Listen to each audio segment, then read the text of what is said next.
At the beginning of the story, everyone at school was buzzing about a new student, a transfer student who had passed the notorious transfer exam. A student was running fast in the school hallway. Despite that, the welcoming group was still gossiping about her. Apparently, she was also very pretty, but had not joined any clubs yet. One of them said that news travels fast, and she probably missed the club application deadline. Another disagreed, saying that she was supposedly very smart, so she would not make such a silly mistake. The student who was running bumped into someone. He apologized, saying, "Sorry for bumping into you. I won't run in front of you anymore, please forgive me." Before he could finish his sentence, a scream pierced the air. It was unclear if he did anything, but the student was lying on the ground, terrified. He looked towards the group who had been gossiping about the transfer student. The person he bumped into was Ka-Aro. He coldly asked, "What is the transfer student's name?" "The academy here is called Aluna, founded by a nobleman named Aluna. It is the only school in the Rak-Na Empire that does not discriminate based on social class. Whether noble or commoner, anyone who passes the entrance exam is accepted. And the academy is famous for producing talented individuals in various fields. The place that allows students to showcase their talents is club activities. They are very important, and all students are required to join a club. This includes the transfer student who topped the rigorous transfer exam and is attracting everyone's attention. None other than our female lead, Ri-En-Eni. Although a commoner, her perfect scores and pretty appearance have captivated some students, and no one can guess what the star of all these rumors is like. She looked at the club introduction posters, but the popular clubs were already full, while the clubs lacking members were all ones that scared her. Is joining a club really this troublesome? She thought as she banged her head against the wall where the posters were displayed. She had not expected to have no friends at school and could not understand why the club registration deadline was yesterday. Club activities affect grades, so I cannot join a club, she thought. Now that things had come to this, she decided to randomly join a club. People looked at her, not understanding what her problem was. Everyone else had friends. She was not so lucky, always alone. Because everyone knew each other from middle school, and she entered the school 5 years late, there was no place that suited her. She wondered if she could make any friends. While thinking, someone touched her back and shouted, "Hey you." Ri-En-Eni was startled and trembled. She was so scared that she collapsed, unable to process the situation. The student apologized, "I am sorry, but are you Ri-En-Eni?" She was angry that he startled her. She played a prank and replied, "I am not." He realized his mistake and apologized, "Sorry, I mistook you. You have dark hair and eyes." She retorted, "Why are you looking for her?" He was embarrassed and left. After he left, she teased, "Every student has a name tag on their uniform, and he still could not recognize her." She turned and left. Ri-En-Eni overheard that someone was looking for her. She could not imagine who it was. But that did not matter now. Finding a club was her top priority.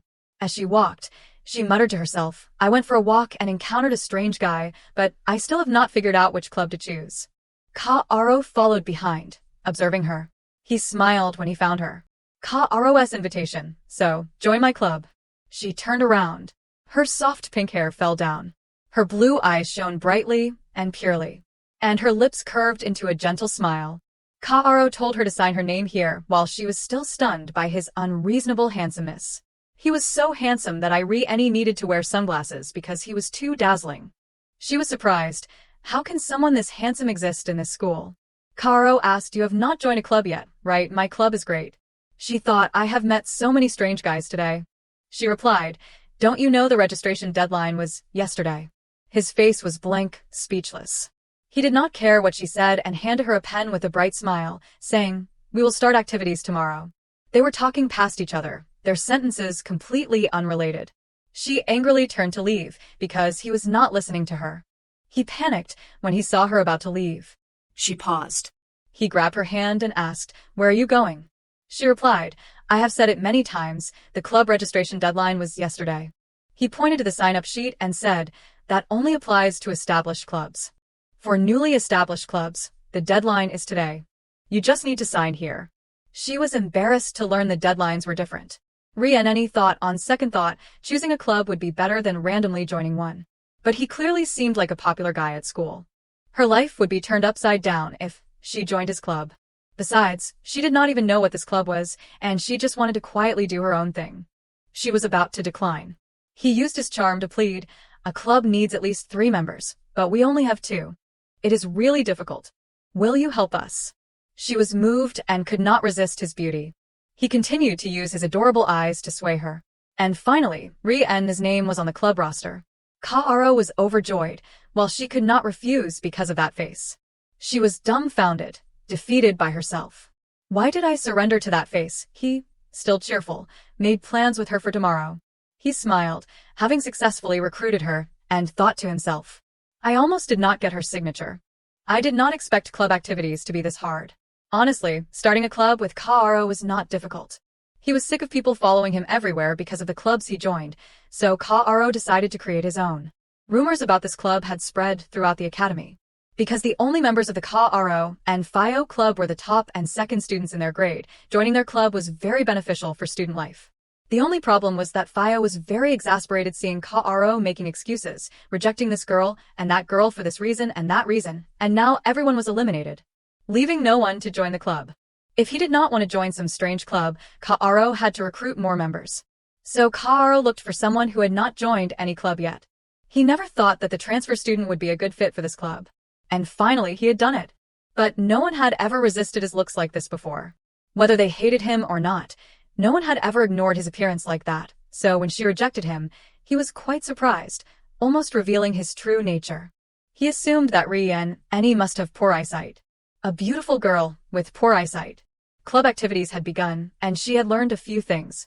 To determine if she had poor eyesight, Kaoru constantly asked, What is your prescription? She innocently replied, 20 out of 20. Firstly, the person who brought her into this club was Kaoru. Secondly, during recruitment he seemed gentle. But he was known throughout the school as a terrorist. According to rumors, he injured people for no reason and excelled in sword fighting. Even if he was just pretending to be a good person to get her to join his club, he did not seem like that kind of person. She thought, I can't call him a terrorist like that. He just complains a lot. The other person started talking to her. He introduced himself. Hi, I am Fio. This face was no less stunning than Kaoru's. The light radiating from him was not enough to make her wear sunglasses, but it still made her exclaim. Hi Fio. You look good. She was curious, so, what is this club about? What do we have to do? Ri-en was surprised when the answer she received was simply play. Kaoru explained, We do not have anything to do, so just do whatever you want. We will hunt monsters to earn achievement points for the club, and even if you do not do anything, we will still include your name. And he did not hide anything from her. He continued, You are here just to make up the numbers, so stay put and do not bother us. Fio did not expect him to just come here and say that. She listened without reacting. Then she suddenly stood up and rushed towards Kaoru, saying, You are the best. He pushed her away. Kaoru, embarrassed and blushing, shouted, Who do you think you are touching? She did not expect such a strong reaction. She apologized, I am sorry, I was just too happy. Sorry for making you uncomfortable, Kaoru. He was embarrassed that she called him by his name directly. He shyly turned his face away, his voice bashful. Don't call my name. She thought, so, what should I call him then? Was that kindness just an act? Then she ran off to do something. Fio did not understand what she was doing. He asked Ri-en, What are you doing? She replied, Pink hair said I could play. She arranged 3 chairs in a row and announced, I am going to sleep. He rested his chin on his hand, watching her. She also lay down, resting her chin on her hand, looking at him. Ri-en asked, Do you have something to say? He shyly turned away, replying no, nothing at all. She thought of a prank to play on him. She said, I do. He sensed danger, and did not want to hear it. Ri-en pretended to be indifferent. He looked at her for a moment. Then he thought for a moment but could not resist. He stood up and asked, What do you want to say? So he was just a curious person who could not resist. How simple. She beckoned him closer to whisper. He shyly complied. He came to her side and leaned down. She blew into his ear. Only his scream echoed in the room. She was startled. Are you okay, Pink hair? He yelled, Are you crazy? She did not expect such an intense reaction. She thought, He is so pure. This is fun. She continued teasing, If you are hurt, let me blow on the wound. He quickly covered her mouth to stop her from talking further. She was surprised by his action. He threatened, If you do that again, I will make you silent until graduation. Fio sighed, not understanding what these two were doing. Everything she did elicited an overreaction from him, making her want to tease him even more. She lightly licked his hand. His face flushed red with surprise. His words failed him. He could not believe it. How can someone like you be here? She had proven that the rumors could not be trusted. He was not a bad person. That was impossible for someone so easily teased. He jumped back, shouting, "How dare you?" She said, "Your hand tastes salty."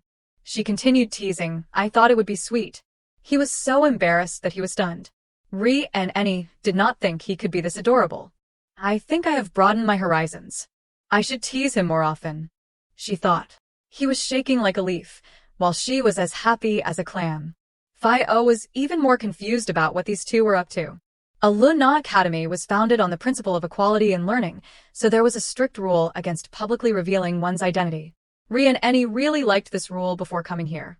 She asked, "Hey, pink hair, what is this?" "A very luxurious-looking sofa." He sipped his tea and replied, "Don't you know it is a sofa?" But that was not what she meant. Because the sofa had the symbol of the Lee Ci family. I can't force him to follow the rules, but such a blatant display of identity, she thought. He said, "It is more comfortable than those hard chairs." She replied, "It sounds like you are worried about me having to sleep on hard chairs." He blushed, "Are you trying to tease me again?" He admitted, "Ever since I met you, I can't understand what you are thinking."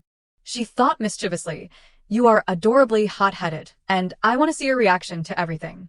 That is all." Kaoru wiped his mouth with his hand. He threatened, "I am curious. If I split your head open, will I be able to understand you?" She fearlessly replied, "Want to try?" He did not say much. She was disappointed, thinking, "Tsk, how boring. You should have joked back like you were about to split my head open." She went to the table and sat across from him. But something fell off. He asked, "Why are you sitting here?" She did not understand what he meant. She said, "Isn't it yours?" He said, "I did not think you would care about that so much." As soon as he finished his sentence, she rushed to the sofa and said, "Well, it is not mine, but if you let me use it, that is fine." She sat on the sofa. Unexpectedly, it felt like a cloud.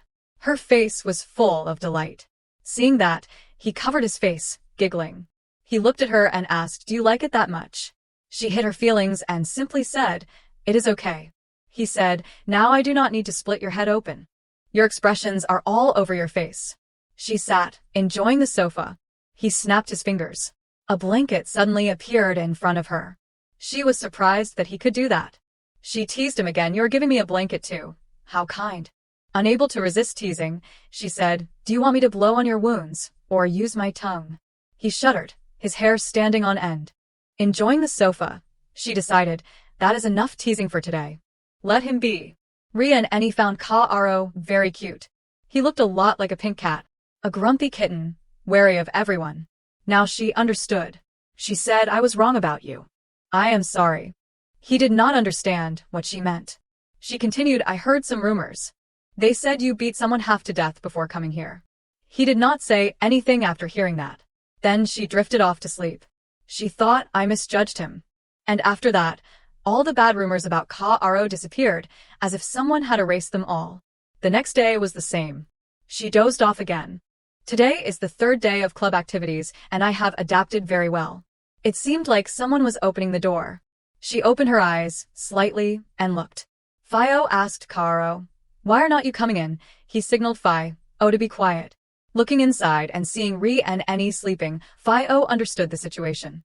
Then he wondered, "You are not acting like you usually do." He continued to ask, "Why do you care so much about her?" Fio looked at him suspiciously. "Don't tell me." Kaoru replied, "You are wrong. It is just because of the Transfer Students Club schedule adjustment." He was surprised. I did not know that. How much longer until she transfers?" He was silent for a moment, and then answered 2 weeks. And then he said that was the reason why. "I was just trying to be nice so she would not run away." Rien enjoyed herself.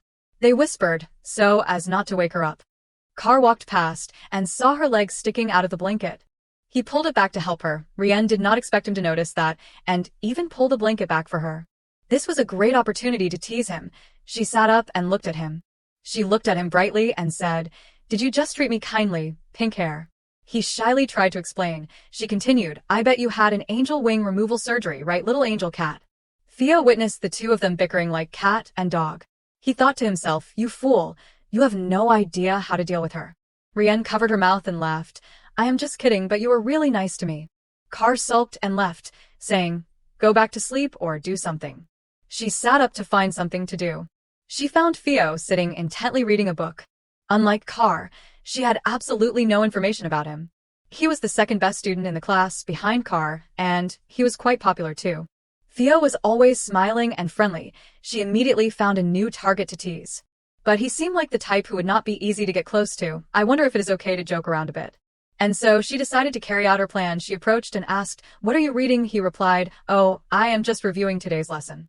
She kept getting closer to him, pretending to make conversation to distract him, while her foot was nudging his shoe.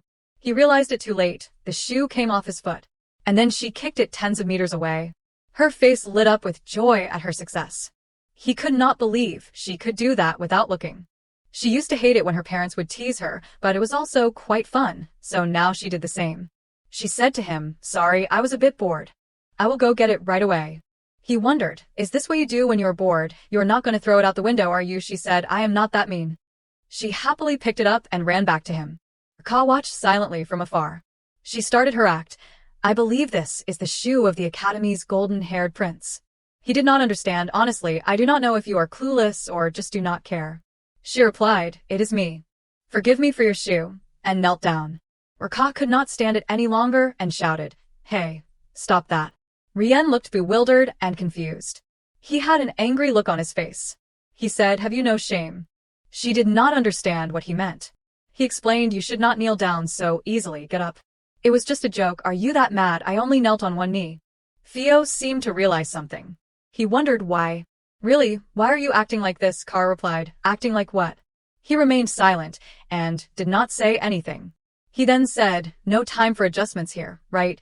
Tell me, or I will go to the office and ask." He turned around when he mentioned Rien. Theo froze, looking at Carr. He sighed in relief and said, "Fine, do whatever you want." He knew that no matter what he said, Rien would distance herself first anyway. A few weeks after joining the club, when she came here, she never dreamed of such a scene. She was enjoying these peaceful moments. She had not thought she would be happy here. But there was something she had to do. By spending time with the two most popular people in school, she still needed to be mindful of the consequences. Rumors are powerful, especially in a place as cliquey and politically charged as school, a place considered a microcosm of society. And even though she had been very careful, especially since she had snuck away on her way to the club, a group of people surrounded her and said, "I guess your face is as nice as people say." No one in this group liked her. They thought she was a leech clinging to Carr and Theo. They asked Rien, "Are you a member of Carr and Theo's club?" They looked down on her. "She has nothing but a pretty face." "That can't be true, can it? How could someone like her join the club?" She threatened, "Listen carefully, if you get too close to Carr and Theo, you won't have any reason to be near them in the future either." She pointed directly at Rien's face. Some might think this was just a normal act of bullying, but the reason why they were doing this was all too clear, despite the standard uniform being expensive.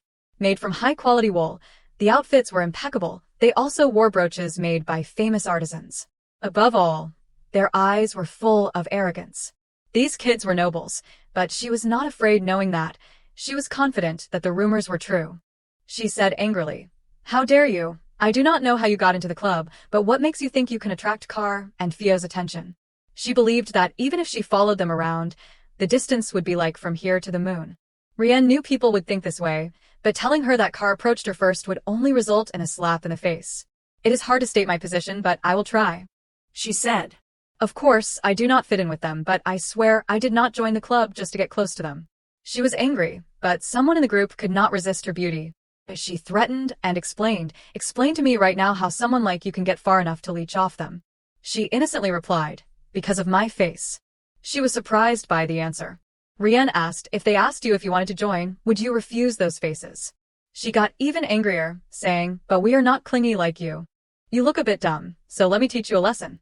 Relationships between nobles are about class, political work, and many other things. Everyone knows that such trivial relationships do not exist." She pointed smugly. "Oh, or do you really believe in the rules of this academy? Do you think any of us care about them? Carr let you in, and Theo cares about you. You can hold your head up high, but they live in a world far removed from yours. And you will never be more than a fleeting memory of their school days. Nothing more, nothing less." She shoved her hand into the collision and said, "Know your place, commoner." She was more childish than she thought. Rian, not angry but still calm, picked up the pen from her hand. She said, I know, but what about you? Do you think you are on the same level as them? Surprise was evident. She said, do you know who you are talking to? Have you ever heard of the Kritia family? Then one by one they boasted about their families. Rian kept nodding and listening. She said, now do you understand our importance if you do not want your family to fall apart or people to shun you? She did not finish her sentence. She interrupted, excuse me, I just wanted to be sure. Your names are Stila, Haru, and Andrew, right? She did not understand what she was doing. She said smugly, or, are you so dumb that you forgot right after I said it? Rian stood up. She did not realize it.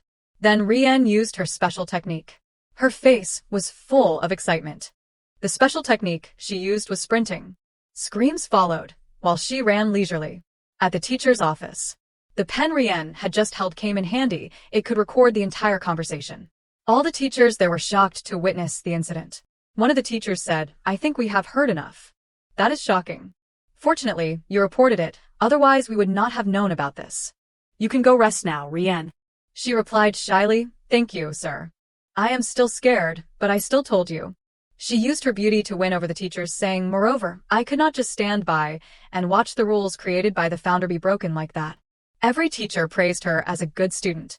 By emphasizing the school rules, she would appear as a model student, making the rule breakers seem disrespectful to the academy. It was a bit much, but she had to do it if she wanted life to be easier. She sincerely hoped for such things. Because she joined a famous club, it was understandable that she attracted attention. And she also knew that this was not a good thing. So it was okay because she was used to it. She comforted herself. Calm down, Rian. You are at the academy. You can do it. No one can bother you anymore. Take a deep breath. I need to rest. I will go to the club then. She lay in bed, covering her entire body with the blanket, and would get up when she calmed down a bit. She would stay here for a while until these memories disappeared. Dad, Mom, when you wake up, let us go camping like we always did. At the age of 10, Rian's life suddenly changed. Both of them contracted a strange disease. And she began to frantically study herbs. She could not give up. She could not. She prayed for a miracle every day, telling herself that she could not lose hope or give up. That if she kept trying every day like this, maybe one day, she would find the precious herbs for her experiments. Until she saw her parents' condition worsen, no matter how many herbs she found. No matter how much she prayed. Her last hope was completely extinguished. After the funeral, she locked herself in her room. I did not meet or talk to anyone. She wallowed in despair for a year. On the other hand, she realized that it was hope that made her this way. She worked hard, did not give up, and the reward for her efforts was nothing. It would have been better if you had not hoped from the beginning. She had to learn to live without expectations. Experiencing despair once was enough. If she did not want to get hurt just because Carr and Theo were nobles and she was a commoner. She always knew that one day they would go their separate ways, so she never asked for anything more. The reality was that she did not like them. Glad no one is in the room. Can't let anyone see me like this. Both Theo and Carr were good people, but in a school where social status is everything. When they graduate, everything will change around her. She did not cling to relationships where she was sure to fail. She had to fight on her own. She sat and thought for a moment. Although the reason she adjusted her aspirations to enter this academy was because of this unpredictable friendship and club. She could not take it anymore. Sharing her feelings with each professor was not enough. She needed a little help to ensure those kids received proper punishment. So she would only wish for a very small request. Thea was walking down the hallway, reading a book. Rian appeared from behind and called out, I need to talk to you. He replied, sorry, I am busy. Before he could finish his sentence, she said, do you think I am your fan? Theo was surprised and did not understand what she meant. She said, the truth is, I have something to ask. And so she told him everything. That evening, somewhere in the academy, Carr could not believe these things were happening. Theo told Carr what Rian had told him. Those three were bad enough as it was, and now they dragged her into the club drama too. Carr did not want to hear any of it. He just wanted to know why Rian joined the club. Theo replied, because of your face, perhaps. He remembered from the time he met her until now. I did not think she was serious. Her image always appeared in his mind. He could never guess what she was thinking or wanting to do. But he still did not believe she liked his face. His mouth kept muttering about his face. Theo beside him asked, you doubt it? Listen to the recording then. Rumors spread quickly here. The decision to expel was hanging over their heads. It was something everyone could talk about. The whole school would know by tomorrow morning. Oh well, Theo sighed, a bit worried. As for Car, it was strange. He had been sitting there thinking about his face being complimented by her. Theo was clearly exasperated. Car said, "The first time we met, she did not seem to notice me that much. She acted like she did not care about me, but she joined because of this face." Theo looked at Car with a tense face and said, "I do not want to say it, but can you stop blushing? It looks creepy." Car thought to himself, all this time, she kept teasing me mercilessly, acting like she was not afraid of me, and saying the strangest things. But he still could not believe that she actually liked his looks. Why did that truth make him so happy? The way she teased really hurt his pride. He could never guess what she would do next, so he was always caught off guard. That girl was not afraid to provoke him, was not afraid of him at all. Maybe that is why he wanted to know. Why she teased him, what made her happy, and how she felt about him. Theo realized something. Car, do you have feelings for Rian? He did not deny it. He asked, "What should I do? I think you are right." Theo did not argue back. But there was one thing Car had to realize. It was tiring for Rian. She had to deal with Car's burden. He did not know when it started. He could not get her out of his mind. That day, even after returning to the dormitory, he could not stop thinking about her and her lazy appearance. As she lounged on the chair without bothering to cover her legs properly, he thought this strange feeling would go away if he did something about it. At the Lishan house in the city, a beautiful morning welcomed a new day. Car had used teleportation to return to his home. Teleportation magic is a high-level skill that requires a large amount of mana, so some mages fainted immediately after using it. With his unparalleled magical gift, Car was not one of them. He flicked the bell in the room. The butler rushed over, pushed the door open, and asked, "Who dares to ring the bell in Master Car's room when he is away?" He was surprised to find it was none other than Car. He wondered. "Why are you home at this hour?" he said. "Just bring me a blanket." He obeyed. "Yes, sir. I will bring you a blanket right away." He meant to say it was not for him but was embarrassed, so he did not say it. The butler, upon hearing this, immediately rushed to prepare. He scolded himself. How foolish of me not to understand his intention. I still have much to learn. A blanket for someone. He was surprised to discover that he had asked for a blanket for someone. He panicked and reconfirmed it. He thought, oh dear, he must have used a blanket to cover a corpse. I should talk to the Duke. It has been a while since we had a corpse to deal with. He then noticed a large sofa in the room. He thought to himself, this is big enough to lie down on. He summoned a large hole and lowered the sofa down. The sofa gradually sank down. And what he summoned was a black hole, a type of magic only usable by high-ranking demolitionists. It could hold anything from small objects to something as large as a castle, based on the user's strength. Car realized it was quite useful for moving objects. He wondered if he brought this to her, would she use it? He did not know how she would react. She will probably like it, right? He immediately imagined her lying on that sofa. Resting on a big sofa like this is much better, and it is handmade too. She must feel comfortable, because she sleeps in the club a lot. So now she can cover herself with a blanket and wake up under the warm sunlight. Maybe she will smile at him again. Just thinking about it made his face blush. He immediately corrected himself. What are you thinking, Car? I want her to like the sofa and the blanket, not me. Oh, dear. She was very excited when she saw this new sofa. He thought if she could rest somewhere comfortable, then he would not have to worry about her feeling uncomfortable anymore. And then he would not care. He would not need to care anymore. But why does he keep thinking about her? His heart kept pounding. The more he thought, the more worried he felt. But he did not understand why. While he was lost in thought, Rian played a trick on him. She came and blew into his ear. He shouted loudly, "Stop!" The pile of wood next to him also fell down. She was surprised to see him react so strongly. She feared she had gone too far. She apologized. "I am sorry, I went too far. I won't do that again. I did not think it would make you angry." She kept apologizing. He looked at her shyly. And finally he understood. "That is why I did not push you away." He said, "I was just kidding. You always tease me, so I wanted to tease you back. You got tricked, silly." At the Elena Academy girls' dormitory, Rian's lounge. She had just woken up from a nightmare. She thought to herself that maybe she should go out for some fresh air. Someone was knocking on her door. She did not have any friends, so if someone came here, she only thought of someone from her class bringing something. She decided to pretend she was not there. But then she changed her mind. She excitedly ran to open the door. Her face was dazed from just waking up. Then she suddenly realized it was Car in front of her. This was the girls' dormitory, so when she saw him standing in front of her like that, before she could realize anything, she slammed the door shut with a bang louder than thunder. She panicked, thinking, did I sleep in the wrong room, or did he think this was the boys' dormitory? But she was sure this was the girls' dormitory. She opened the door to check if she was dreaming. That handsome face called her name, Rian. There was no mistaking it. He was standing in front of her room. She suddenly realized he had just called her by her name. He had never done that before. Was there something urgent? She wondered if she should open the door. She decided to open it. She asked, is that pink head, what are you doing here? He was too embarrassed to say anything. She was dazed, not understanding what was wrong. Is it so bad that you can't even put it into words? But you are too famous. If someone sees you, it won't be good. Then she decided to pull him inside. She closed the door. He was embarrassed to realize he was in her room. She asked, what is going on, Pinkhead? This is so sudden.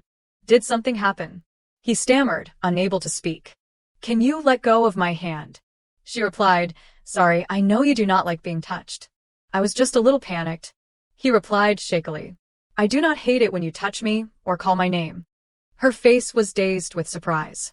She did not understand what he was saying. He replied, if you want, instead of calling me Pinkhead, you can just call me Car. Cat ears sprouted on his head. She looked at him like a cat letting down its guard. She realized, he likes me. She was surprised by his obvious display of affection. But why? They had not known each other for long, and she had not done anything to make him like her. She thought he was annoyed by her jokes, but he actually wanted to get closer. She understood the situation. There was nothing wrong with a simple, handsome boy like him liking her. But this had happened before. If Car wanted to go further than friendship, she should create some distance. The more hope, the more disappointment. Despite that, she still accepted it, because it made her happy. He suddenly saw her smile. His face turned red, his heart trembled. He wished he could just record it and listen to that voice every day. She called his name, making him even more embarrassed. He could not hide his feelings, so he covered his face. She said, because I have never called you by your real name before, this is a little embarrassing for me. She kept calling his name. She raised her hand and said, if you do not mind, can I do this? She gently touched his handsome face. He did not resist, just letting her touch him. Suddenly, his face darkened. She did not understand what was happening. He moved closer to her face and questioned, Rian, are you crying? She dodged his question. He said, was it those bullies? She replied, it is none of your business. Your face is about to freeze if you keep making that disgusting expression. Even with that expression, that handsome face is not affected much. He said, I will take care of the bullying. Don't worry and do not cry anymore. She was surprised that he cared so much. She smiled happily, but the bullying issue had already been resolved by her. Meanwhile, at the club room, Theo was sitting and thinking. He remembered that day, Rian had said, take this, and handed him the recording pen. She explained, the original belongs to the lecturer. This is just a copy. He understood the situation. She wanted him to spread a rumor. Thinking back, he realized Rian was smarter and more practical than he thought. The status discrimination existed implicitly among the students, and many students complained about it. The professors were also wary of the situation. Even if they were sponsored, they were still expelled from the school. Rian might be a transfer student, but she had grasped the academy's weaknesses. But that was not enough. Because being smart, she must know what nobles are like. They could make a commoner disappear without a trace. But he also was not too worried. Because Rian was now the object of Car's obsession. The story of the three nobles bullying the commoner girl had spread throughout the school. It was said that they were about to be expelled. Everyone wondered what would happen to those three. They deserved it, but because their parents had close relationships with some professors here, they would at most be suspended. The chairman of the Academy Council also got involved because they even mocked the Academy's rules. But there was something scarier. Somehow, those three families suddenly encountered misfortunes in the night. When the miners were outside, an earthquake suddenly struck. Then the transport ship encountered a strange storm and sank. Meanwhile, a fire destroyed the warehouse and factory of another house, burning all the goods. Wasn't it too much of a coincidence? Rian, after those incidents, was now very confused. Expulsion and ruin at the same time. Was there some invisible hand of justice involved? But at least I do not have to worry about the future anymore. But those rumors said something would happen if anyone messed with her. At first, she had no friends, now no one dared to approach her. Theo said, "You spend all your time here, anyway. Classmates do not usually talk to you much." She replied, "I guess nothing much has changed." "Probably. The only thing that has changed is Car." A fresh rose was picked by Car and given to her. He said, "This flower reminds me of you." He was very happy and eager to see Rian smile. But the truth was strange. She said, "Thank you for thinking of me, but please do not pick a healthy growing flower and give it to me." His face fell, no longer carrying the happy expression from before. She comforted him, "Since you have already picked it, let us put it in a vase. If we change the water regularly, we can keep it alive for a few more days." He immediately cheered up and said, "I will bring a vase right away." Then he teleported, leaving Theo and Rian dumbfounded. She said, "You even teleport for a vase." Theo said, "Who knows, he has got too much mana." He was thinking he is probably going to find something rare that can't be bought with money. Somehow, Car started acting cute. He smiled at everything she said and treated her well. He even brought extra blankets for different seasons. She guessed that for boys of this age, it is normal to suddenly like someone like that. But she did not want to scold him about it and hoped they could be friends for a long time. She said, "It is not a big deal. Even without friends, I still have you guys." Theo said, "You consider me a friend, even though I have not given you any cotton." Car had a question. He said, "I have known you longer than Theo. Doesn't that make us a little closer?" She said, "What is the difference? Is it that important who is closer to whom?" He asked, "Am I on your list of most important people?" She thought to herself that if she answered seriously, she would be in trouble. She replied, "Good question. If it is your hair, it is in 40th place. If it is your eyelashes, it is in 27th place." She was surprised that he even blushed. She said, "I am just kidding, Car. It is all a joke." His face became heavy. She smiled, thinking to herself, he is taking it seriously again, but it is cute. Then she said, "How can I rank you guys? You are all good friends." His face became even heavier. She panicked. Even Theo was helpless against his friend. Car sadly said, "I do not want to be friends." She was surprised. "Don't tell me you want more than that." He was embarrassed, his face blushing. "What? No way. I do not want anything more than friendship. Or that we will get married someday." Her face was stunned. He was already thinking about marriage. He was going too far. She said, "Car, the only people I can call friends in this school are the two of you." She still preferred things the way they were. Not knowing if he understood her meaning, he said, "So you mean if you make more friends, things will change, right?" She was dazed, not understanding that expression. His words made her feel like something was about to happen. At the girls' dormitory, she walked while thinking, "Car does not understand because he is always busy scaring away anyone who wants to get close to me." She wished friendship was something she could only read about in books. Rian, lost in thought, bumped into something. She was surprised, not understanding why there was a large box in front of her. A girl carrying the box noticed the person in front of her was Rian. She was surprised and delighted. "You are Rian, right?" This girl was Chain, and surprisingly, this new friend was Rian's new roommate. Soon after, she also learned that although 2 years older, Chain was now a freshman like her because she had to take care of her family. The two returned to their room and chatted. Rian greeted Chain cheerfully, but had a question. "Now that I think about it, how do you know my name?" Chain replied hesitantly, I saw your name tag, Miss Rian." She said, "Just call me Rian. Let us be casual with each other." Chain jumped up. "No way, I would not dare," she thought for a moment. "Then, I will call you Miss Rian." Rian cheerfully extended her hand. "We are roommates. Being comfortable with each other is the most important thing." Thanks to that, Chain felt better. And from that day on, Chain was both a friend and a roommate. They shook hands, Rian saying friendly, "I hope we will get along better in the future." Rian had a good feeling about Chain after their first meeting. Sunlight shone into her room as she slowly woke up. Chain had woken up early. She thought she had woken Rian up. Rian was still half asleep, wiping her mouth with her hand. Chain was gorgeously dressed up. Rian stared blankly at her friend. She was so surprised, she almost fell to her knees. She asked, "Are you going somewhere to ask for a refund?" Chain laughed and replied, "If I wanted a refund, you would never recognize me. Because I came back to school so suddenly. I missed a few things, so I am going downtown to shop." Rian replied, "Oh, I see." Chain seemed to have something to say, but did not dare to say it. Then she cheerfully invited Rian to go with her. Chain persuaded her, "If you are sleeping until noon, it means you have never been downtown to shop. Let us go." And so, The two of them arrived at the shopping street. It was very bustling. Everyone was cheerful and friendly. Rian stood still, looking around because this was her first time there. She was very excited and said, "It is quite interesting to visit such a bustling street." She thanked Chain. "I am glad I agreed to come here." Chain happily replied, "You are welcome. I should be thanking you." Chain said, "Now let us go shopping for everything we see." Rian was surprised. "Really, everything?" Despite saying that, both of them chose their items very carefully. From cute knickknacks for bookshelves to beautiful flower vases and even exquisitely embroidered handkerchiefs. Rian thought to herself, "If I came here alone, I would have missed these items." But shopping with a friend is different. She noticed many people buying cookies and called Chain over. Chain asked excitedly, "Do you want to buy some too?" Seeing her friend's enthusiasm, Rian said, "Okay, since we are here, let us buy a few." Chain was very happy to hear that. There were many kinds of cookies.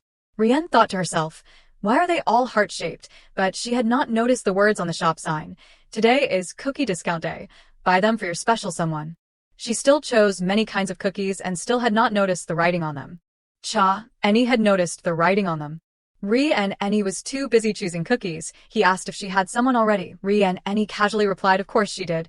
She liked a very kind guy. Cha Annie was surprised and asked if they had to be kind. She replied yes, but not everyone was willing to do that. They had to be truly kind. Chana's face clearly showed disappointment. She also said if not, she would not pay attention to them, and then she asked Cha Annie the same question. Cha Annie replied that communication was the most important. Ri and Annie said that was just a basic skill, although she guessed there were some people out there who were poor communicators. He asked with a very dangerous face if she knew a kind guy, super nice and super close to her. She did not understand what super close meant. Cha Annie explained like a friend from the club or something, the kind of person everyone in school liked. She beamed and replied, "Oh, right, he is very kind." After hearing that answer, he panicked for some reason. She felt something was wrong. She immediately explained to Cha Annie that it was not what he thought. No matter what he thought, Fio was just her friend. Cha Annie panicked and replied, "So, does he like you? I can't believe you are so reckless." Despite her explanations, Cha Annie still assumed it was that way, so she did not bother because she and Fio did not like each other anyway. Somewhere, Fio shivered, not understanding why. That night, Cha Annie walked down the hallway mysteriously. He thought of Ri and Annie. Ri and Annie in his eyes was a good person and a good friend. Cha Annie pursed his lips, as if hiding something. He suddenly spotted someone ahead. He bowed to the person. She replied, "I have registered to share a room with her, young master." It seemed that things were not coincidental. Everything was planned in advance. She said, "I will continue to report to you as previously ordered." Everything that happened today was orchestrated by that person, which was clearly evident in Chana's suspicious emotions today. It turned out that the person who gave her the order was none other than Ka. Cha, and he wondered, "Mr. Kaaro, I do not understand why we have to do these dangerous things." Kaaro said, "Just do as I say." She asked, "So you just want me to report back to you what she is interested in?" She really did not want to do this at all. She did not like him forcing her to do it or wanting her to do it. In class, Cha Annie sat absent-mindedly, remembering last night. Ri and Annie, seeing that, called him to wake up. She asked what he was thinking. He excused himself by saying that returning to school after 2 years did not feel real at all. She asked if that kind of thing excited him. Then she took out the bag of cookies. Early that morning, Ri and Annie said she still had to do cleaning duty, so she would see him later. Cha Annie reminded her, "Wait, you have to bring the cookies we bought." She said she would bring any flavor he wanted, but that was not what Cha Annie meant. Cha Annie told her to look around. Everyone in the class was giving each other cookies. Everyone was expressing their feelings to each other. The air was filled with the scent of love. Cha Annie asked if she did not know what day it was. Ri and Annie frowned, completely unaware of such a day's existence. Today's class finally ended. The teacher reminded the students not to get too excited just because today was cookie day, understand, because there were a lot of poisons and love potions mixed out there. So cookies were banned in school, do not forget. So that was why people only gave them away when there were no teachers around. She had never heard of this. This rule must be specific to students in school, although there were cookies everywhere, regardless of school rules. Cha Annie was surprised that Ri and Annie bought those cookies to share with her because Ri and Annie thought she would like them. Cha Annie was touched and happy, while Ri and Annie proudly puffed up her chest at what she had done. But that did not mean Cha and E would accept them. She said, "No, I have to refrain because today is a special occasion where girls give cookies to boys." She further explained, but they also give cookies to their boyfriends, friendship cookies. Ri and Eni did not understand what friendship cookies were. Cha and E suggested, like your club friends, for example. She refused to do that because she did not like them, and it could easily cause misunderstandings, which was not right at all. She thought to herself, especially with Ka-aro, she should not do that. She knew how Ka-aro felt about her, so she had to draw a clear line. She felt terrible sending mixed signals. She would treat him as a friend, without any misunderstandings. There might be moments of weakness, but she had to be strong. She opened the club door and greeted them. But the room was strange, as if a great war had just taken place. Everything was in ruins, except for the sofa, which was protected. Fai-o was lying there calling for help. He said, "Thank goodness you are here. He heard some crazy rumor and tried to burn me." Ka-aro suddenly saw that she was there. He used magic to close the door, preventing her from entering. A light shone from inside the room. She was stunned by the scene she had just witnessed. Ka-aro completely changed his attitude, cheerfully opening the door for her. She said, "I swear I just saw the club on fire." He sweetly replied, "No way. Because I am super kind. There is no way I would destroy a whole room or lay a finger on Fai-o, although Fai-o was still lying there in a daze." Ri and Eni was surprised that he could say that and be considered kind. She smiled brightly and said, "Right you are." Ka-aro breathed a sigh of relief. And then his face lit up as if he wanted her to give him something. How could she avoid this? She was already being tested. She could not afford to send mixed signals. She said, "Right, today is cookie day, is not it? The lecturer said to be careful, but everyone is giving them away." He was still waiting until she said, "I give up." Upon hearing that, his face lost all its life. She quickly said, "Because you two are popular, you must have received a lot." Fai-o replied, "I still get a fair amount, but Karo a long time ago made it very clear that he would not accept any, so he has not received many." While the two were talking, Ka-aro looked at him with menacing eyes like a tiger waiting to pounce. But when she looked back at him, he was like a cute, obedient cat. Fai-o did not believe the rumors that he liked Ri and Eni, and then he threw another tantrum. He thought for a moment. Ri and Eni said, "Let us pretend today is not cookie day. Students should follow the rules anyway." Her words were like a bolt from the blue. His face crumpled. She covered her face with a blanket, so she would not have to see this.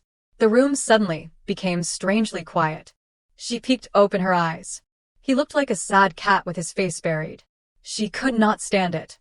She buried her face too, along with him. She did not think he would be so disappointed. She should not have looked. Fai-o acted strangely. Fai-o gestured downwards. Ri and Eni did not understand what was under the table. She bent down and saw a whole bag of cookies. He continued to gesture, "Quick, take that bag and give it to Karo, please help me." Fai-o looked like he would anticipated this. She thought it must be, because they were good friends. They had just been playing together a few minutes ago. Playing together with Fai-o lying on the floor, like that was not fun. He pleaded, "Please, Ri and Eni, I just want to live." She did not know what to do. Looking at Ka-aro, he was still holding his face sadly. She decided to put the cookie package back on the table. With determination, she pulled something out of her bag. She pulled out a package of cookies and brought it to Ka-aro. He looked up and saw the cookies. She said, "These are friendship cookies." He was surprised, not thinking they were for him. He jumped up. "Are they for me?" She said, "I just found them on my way here. It is for our friendship." He was very happy to receive them. It was just a few cookies. She did not know what he was so happy about. There was a knock on the door. Fai-o ran to open it. A girl came to give him cookies.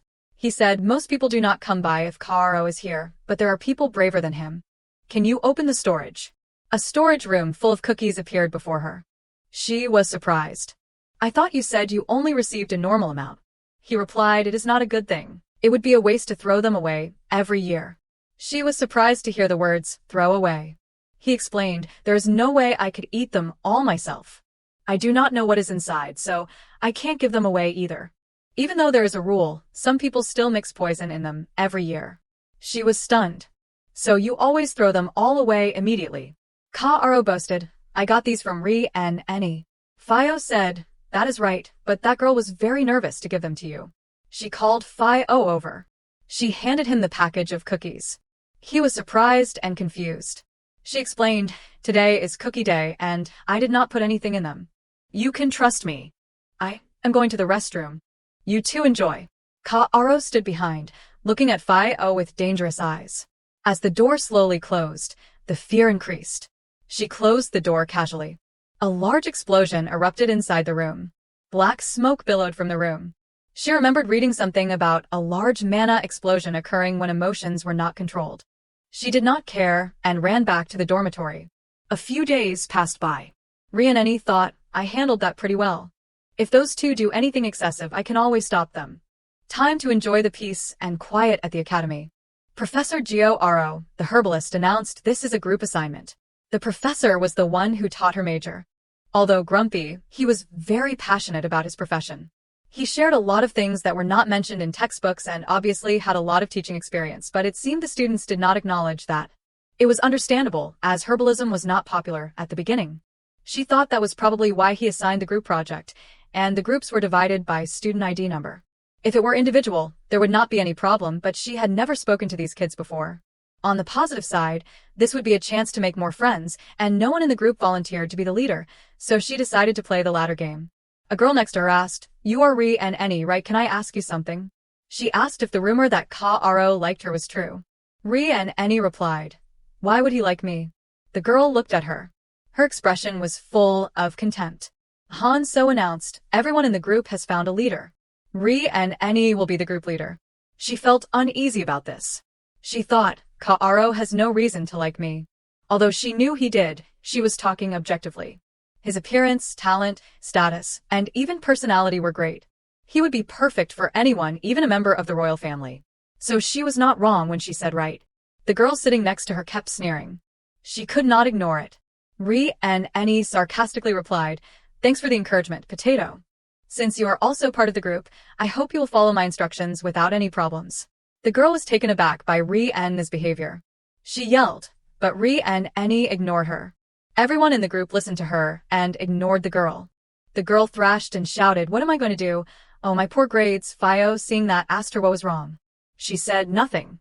My leg is numb. Aro panicked. Are they hurting? Do you want me to massage them? She was surprised and looked at him. His face turned red. I did not mean anything weird. I was just worried. She said to Kaoru, I do not lump you in with those kinds of people. I almost said that without thinking. Fio felt ignored. Rianeni said, I feel better now. I almost lost my temper with those weird rumors. Kaoru suddenly became serious. What rumors? She blurted out, that you like me. He asked, Does that make you uncomfortable? She thought, those kinds of rumors just cause me trouble. I would be uncomfortable too if someone said he liked me. But the more I talk, the sadder he will become. For some reason, every time she saw Kaoru sad, it reminded her of herself after losing her parents, unable to cope. She told Kaoru, I am just worried that those rumors will make it difficult for you to get married later. Although she knew it was the craziest worry in the world, as if he would have trouble finding another beautiful noblewoman. Kaoru happily said, I am glad it does not make you sad. Suddenly, someone called, Is Rianeni in there? Kaoru tensed up. Someone's looking for Rianeni. Who is it? He teleported to the door and opened it. With a murderous look on his face, he asked, Who are you? Rianeni reminded him, Kaoru, do not suddenly open the door like that. She realized that the student was a member of her group. Kaoru's body radiated a cold, murderous aura as he asked, What are you doing here? The student trembled in fear. She reminded Kaoru, I know you do not like other people coming here, but let him speak. He did a complete 180 when she spoke to him. As soon as she turned back to the student, the murderous aura returned. She asked, What is wrong? I thought we were going to meet after club activities. The student was so scared that he turned pale. She said, We were supposed to go herb gathering today, but I do not think you can climb the mountain in that condition. Remember, tomorrow we have to sort them out. Why do not you go rest and come back when you are feeling better? The student listened while being surrounded by the murderous aura. He crawled. Then he got up and ran for his life. She thought, he looks healthy, though. Rianeni suddenly realized he was skipping out on the group work. She yelled, Liar. But she did not know that everything was due to the pressure Kaoru was putting on him from behind. Rianeni was very tired. And he asked, Aren't you happy that we got out of school early today? Or, do you want to go down to town? Rianeni absent-mindedly replied, Sorry, but I still have group work to do. I am just going back to get my gardening tools. She thought, just this once. I am sure the professor won't let us continue. Cha Eni said, "Oh, Ri and Eni, you have mail." Cha Eni handed her 2 letters. She was happy to receive these 2 letters, because it was a letter from her aunt. Letters to students were not allowed to use the family seal, so she used a new one. She remembered the old handwriting. I will read it and write a reply after I get back. Rien's expression changed when she saw the other one. It always reeked of lavender. Then she opened her locker. Cha Eni noticed that there were many similar letters in the locker. Cha Eni asked, "I have been wondering for a while, but why did not you read any of them?" Ri and Eni was silent for a moment. She closed the locker door. Ri and Eni said nonchalantly, "Waste of time." For her, group projects were a kind of evil. Member 1, a liar, had no hope of continuing. Member 2, the rambling potato, did not even bother to show up, even though it was 30 minutes past the appointed time. Member 3, whose name she did not even know, did show up, but it was strange.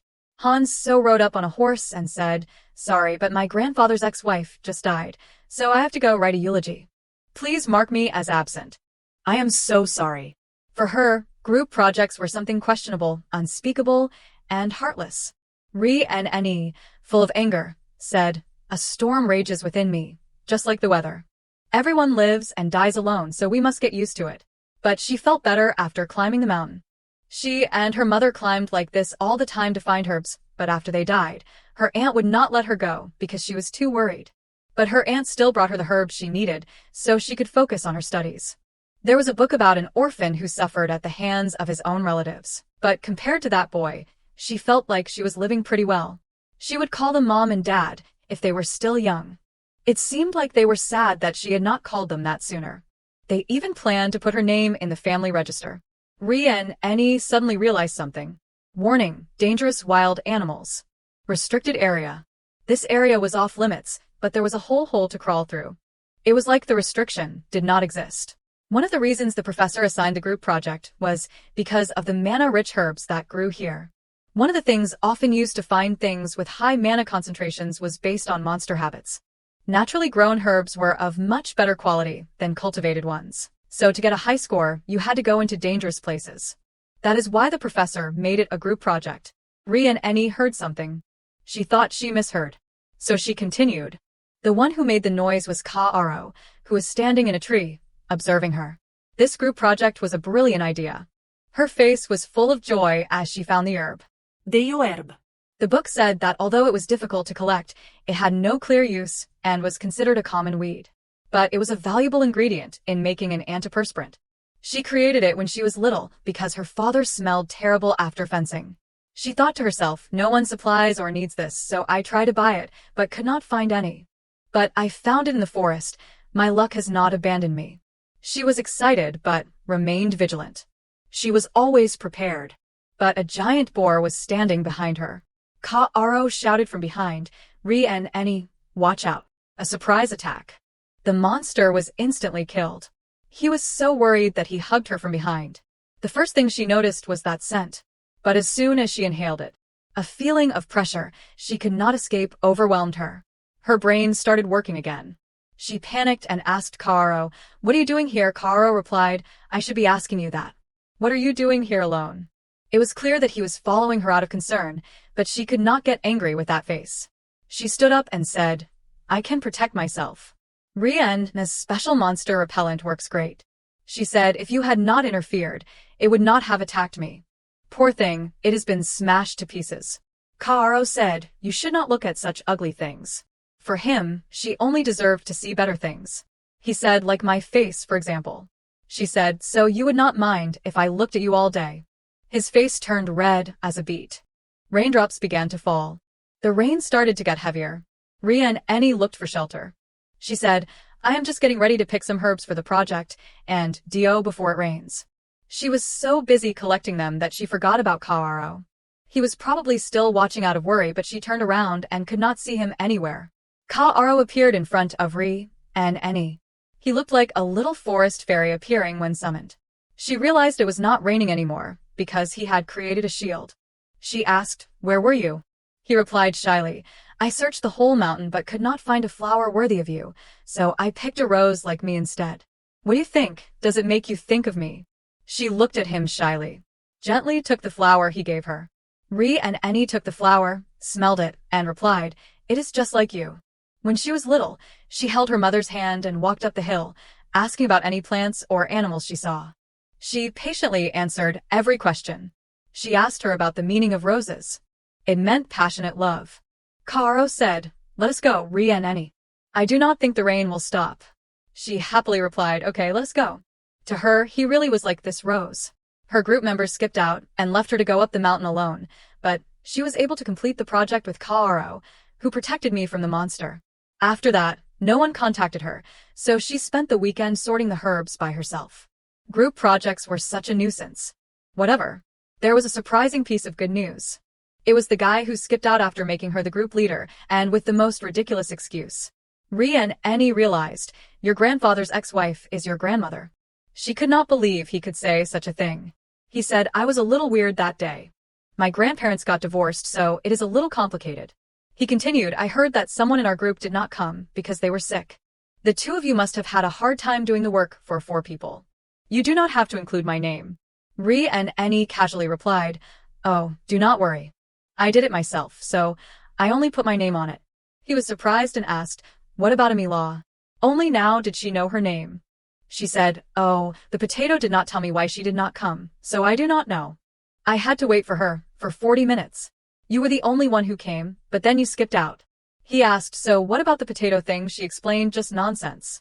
I found an interesting way to express my complaints about her." He said, "I did not know what you were thinking before, but now I see you are quite funny." Ria and Annie replied, "I am just a normal person talking and laughing with my friends." He asked, "Do you know the sand-haired girl who often goes with you?" She replied, "Cha Annie." He was infatuated with Cha Annie. Even her name is beautiful. The way she laughs and talks is so cute. My type. Ri and his face tensed up. Get lost. This useless guy has his eyes on Cha Annie. The group project was not as bad as she thought. Although she did it alone, everything went more smoothly than she expected. It was not her best work, but she did the best she could. Although it was just her work, with this notebook it should get a high score. The professor slammed the notebook on the table and said, "Your group gets an F." She was surprised, not understanding why the score was so low. She asked, "Excuse me, professor, but why?" He explained, "It would have been better if you picked herbs by the roadside." Ri and Annie argued, "I went into the monster's habitat, researched, picked, and collected herb samples. The point of this project was to gain practical experience, right? That is why you assigned us to groups." The professor replied, "Even though you know that, you received help from a third party. That is why you only got an F." The third party was indeed Kaoru, who went with her, but he did not help her with the project.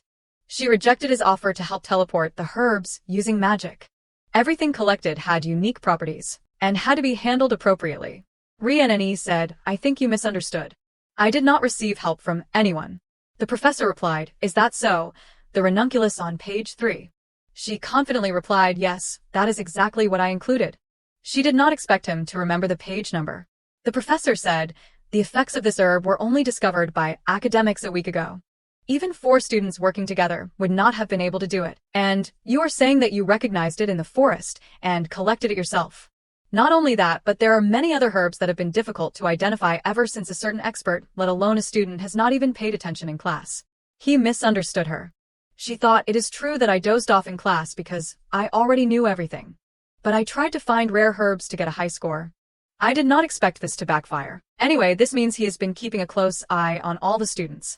Fortunately, she could handle this. After all, this was the professor. Persuading him would be easy. She just needed to tell the truth. The important thing was that if she stood out too much, things would become more difficult. She knew that her knowledge of herbs far exceeded that of her classmates, but the reason she never showed it in class was that if she answered every question and became the teacher's pet, then she would have to get a master's or even a doctorate. The lab zombies were pacing back and forth in front of his office while we were talking. Ria and Annie explained, "I did not know that the effects of ranunculus were only recently publicized, but I have known about this since I was a child and just thought that these things would be less known in the city." She added, "I picked these herbs from the mountain behind the school. I can prove it by pointing out the locations on the map. Keep things simple, protect her grades and life, but not a high profile." Those were the things she was aiming for. But Ri and Annie did not know that for centuries, ranunculus had only been used for decoration. Researching a flower was something only a weirdo would do. And the weirdo who published the ranunculus research a week ago started to get interested in the weirdo in front of him. In other words, she had caught the professor's attention. The professor asked, "So tell me, what are the effects of Chat Takan grass?" Although she did not use it in the project, she still answered knowledgeably, "It is a common herb, good for blood circulation and energy replenishment. If abused, toxins will accumulate and cause side effects." The professor thought this student passed the infamous transfer exam with near perfect scores. In class, she often sleeps or looks out the window, so I thought there was something fishy going on. The professor suddenly realized because she is so smart, she does not listen to the lectures. The professor said, "I made a serious mistake. I sincerely apologize." She did not expect the professor to apologize to her. The professor said, "Your grade will be changed to an A+.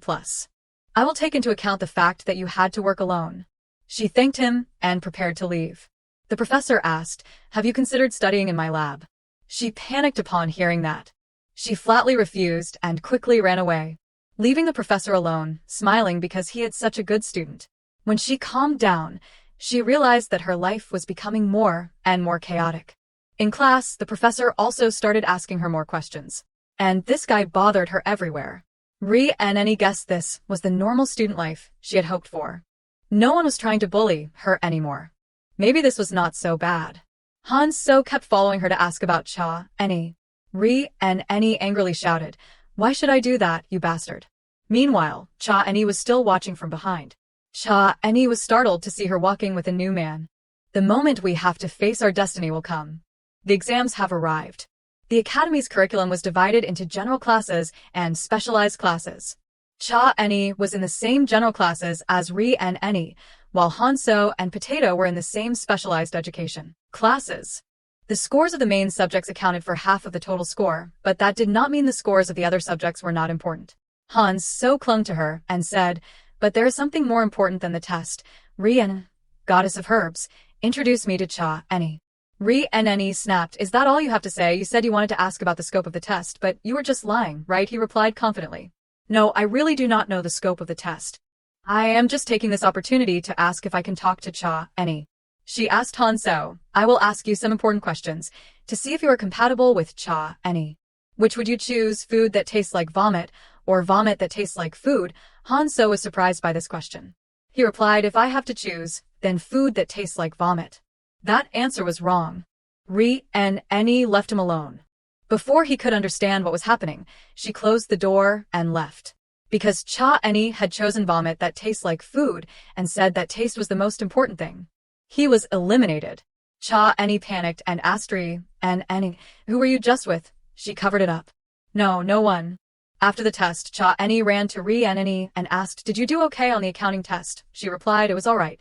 But Any was strange. He said, "The professor did not guess any of the questions I studied." Any added, "Really, professors should set questions at the student level." Any said, "Thanks to the professor's schedule, we got to take the accounting test first. Now we have more time to study other subjects." Any asked, "Are you planning to take any extra classes during the break?" He replied, "No way." He was worried to see Any looking sad. Any said, "Glad your scores are good. I have to stay here during the break. I am quite sad when the exam period ends and everyone goes home." Any, seeing that, said, "Then I will send you lots of letters so you won't be sad." The two said goodbye and left. Every time she went to the club, it was like he was going to battle. Any arrived at the door and heard Ka-aro and Fio's voices. She eavesdropped and heard them arguing. Things started to get more tense, and suddenly, only Fio's screams could be heard. She decided to go in before Ka-aro got angrier. Any rushed in and greeted everyone. "Sorry I am late." But Ka-aro was already there waiting for her. "Come in, Any." She was surprised and did not understand. She asked why Fio was hanging from the ceiling. He immediately explained, "Oh, he was so tired that he fell asleep. He has a rather strange sleeping habit. If you do not like it, I will let him down." Ka-aro asked Fio, "Did you sleep well?" Before Fio could answer, he threatened him and asked again, "Did you sleep well?" Fio greeted Any. She said, "Glad you made it through." He asked, "Were you also late because of the test?" She said she had to double-check her answers, so she was a little late. Fio asked, so, did not the other students borrow your test paper to check their answers? Kaaro replied, the test was so easy that I did not bother to check. But you are so meticulous. So cute. While Fio did not understand how meticulous could go with cute, she asked Kaaro, did you find the test easy? He confidently replied, yeah. She was surprised that he not only used teleportation instead of walking but was also intelligent. He truly was a magic prodigy. She turned and asked Fio, what is your major? Fio replied, swordsmanship. She thought he just had more muscle than brains. He confidently said, oh, you mean checking the answers? People wanted to use my test to check their answers, so I did not mind. I am not as meticulous as you think. For a moment, she suddenly realized that among the three of them playing together, she was the only idiot. Her grades were not bad, but she was shocked because she had let herself go too much. They all played, but they were still fine. Ri and Eni announced, guys, for 2 weeks before the exam, I won't be coming to the club room. Both of them were so shocked that they dropped the candy in their hands. Ri and Eni was not good enough to be the top student in the whole school, but she still had to maintain a decent level. She had problems with the accounting test, so she was determined to do well in the remaining subjects. At the library, Ri and Eni was focusing on studying for the general classes. Not only her, but Kaaro was also there to be near her. She asked Kaaro, what are you doing here? He replied, studying. She pointed out, you are holding the book upside down. Yet Kaaro could still reply, I read books upside down sometimes. He recited the contents of the book he was holding to prove to her that he was studying. She said, you're just sitting there and staring at me. You are disturbing me and making it hard for me to concentrate. He moved closer to her. Am I bothering you? He said, how about this, if you do not understand something, ask me. I will explain it to you. Anything. Wasn't he paying attention to the surrounding gazes? Everyone was secretly watching them. But since she mentioned the rumors to Kaaro, they'd spread even more, and everyone seemed to have taken it as the truth. It felt like someone was deliberately spreading the rumors, but who would go that far? She thought, at this rate, Kaaro's parents might come to see me and ask who I think I am, flirting with their precious son. But that is not unprecedented. Kaaro wondered, Ri and Eni, what are you thinking about? She smiled and replied, I do not know. When I look at you, I forget everything. Kaaro blushed at that answer. He said, that is positive, is not it? She brushed aside her silly thoughts and replied, yeah, honestly, I was worrying about nothing. Thanks for helping me forget. At the Lee CI and family estate, those rumors had actually reached this family. The butler reported to a powerful-looking woman in the house, it is one of the most widespread rumors in the academy. Apparently, it is spread so widely because the students saw it. She said, so my son likes someone, how curious. I already have a guess, but I do not know what that girl is like. Perhaps we will meet soon. This woman was C. Lee 6A, Duchess Lee Cian, Kaaro's mother, and chairwoman of the A. Luna Academy Board. After she said she would not be able to attend the club gatherings until the exams were over, Kaaro started following her everywhere. She thought she was crazy to think she could shake him off, because this was the girls' dormitory. Who would have thought he would teleport in here beforehand? Ri and Eni said, I am glad to see you here, but I have a roommate now, so this is inconsiderate. Cha Eni stood there dumbfounded. Ro-Ka did not say anything more. He turned to Cha Eni, startling her. Am I being inconsiderate? Cha Eni denied it. No, of course not. Ri and Eni said to Cha Eni, you do not have to cover for him. He is not my friend. She thought even when I talk to Kaaro, he just sits there like that. Is something going on? Ro-Ka said cheerfully, see, she said it is okay. Ri and Eni sighed. Fine. She took Kaaro's hand. He was speechless. She said, don't make a fuss. Let us go to the club room. You have to teleport both of us, so I do not bump into people later. He said, that excuse to hold my hand sounds so reasonable. So cute. She asked, is it too difficult with 2 people? He denied it. Then he said, you started it. She did not understand. He pulled her towards him. He hugged her tightly. She thought, I guess high-level magic can have serious mishaps, so we have to be this close. Kaaro's heartbeat was loud enough to drown out all other sounds. Speaking of which, this was the first time the 2 of them hugged. The scent was quite rare. I can't exactly say someone smells like roses, but for some reason it reminded me of the rose he gave me before. I relied on him so much that I could not think straight. Fio's face was full of bewilderment, not understanding what these 2 were doing. They suddenly appeared in front of him and hugged each other like that. Rien pushed Car away. She explained he said he needed to do that to teleport. I did not know anything, because it happened so fast. Fio said, really, well, go on a date somewhere else. I am studying here. She tried to explain, I am telling you it is not like that. Car was still frozen after being pushed away by her. Fio took the book and tapped him, saying, isn't it a date? Wake up, my friend. The two whispered something to each other. Then Car slunk away. She wondered, asking Fio, what did he say? Fio replied, he said he was going to take a cold shower and told me not to be intimate with you while he was gone. She did not understand why he would take a cold shower. He immediately felt something was wrong. He quickly replied, he must have been sweating a lot. You know how obsessed with cleanliness he is. Fio asked her, you were asking me why I was studying just now. What does that mean? She replied, it is just that you have never studied in the clubroom before. You mostly read books. Fio replied, you know how much I care about my grades, even though everyone thinks I am like Car. She said, come to think of it, I have not heard much about you. What is your rank in school? He said, I am always in the top 5, but it is not that impressive. But swordsmanship is the most famous major in this academy. She said, you really act like you're not showing off, but you are. You are much better at talking than Car. He smiled and replied, but he excels in everything by showing off his personality. She casually said, but he should be more careful. Many people like to gossip.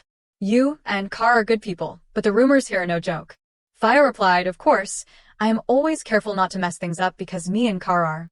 He suddenly realized he was going too far. His face became more tense.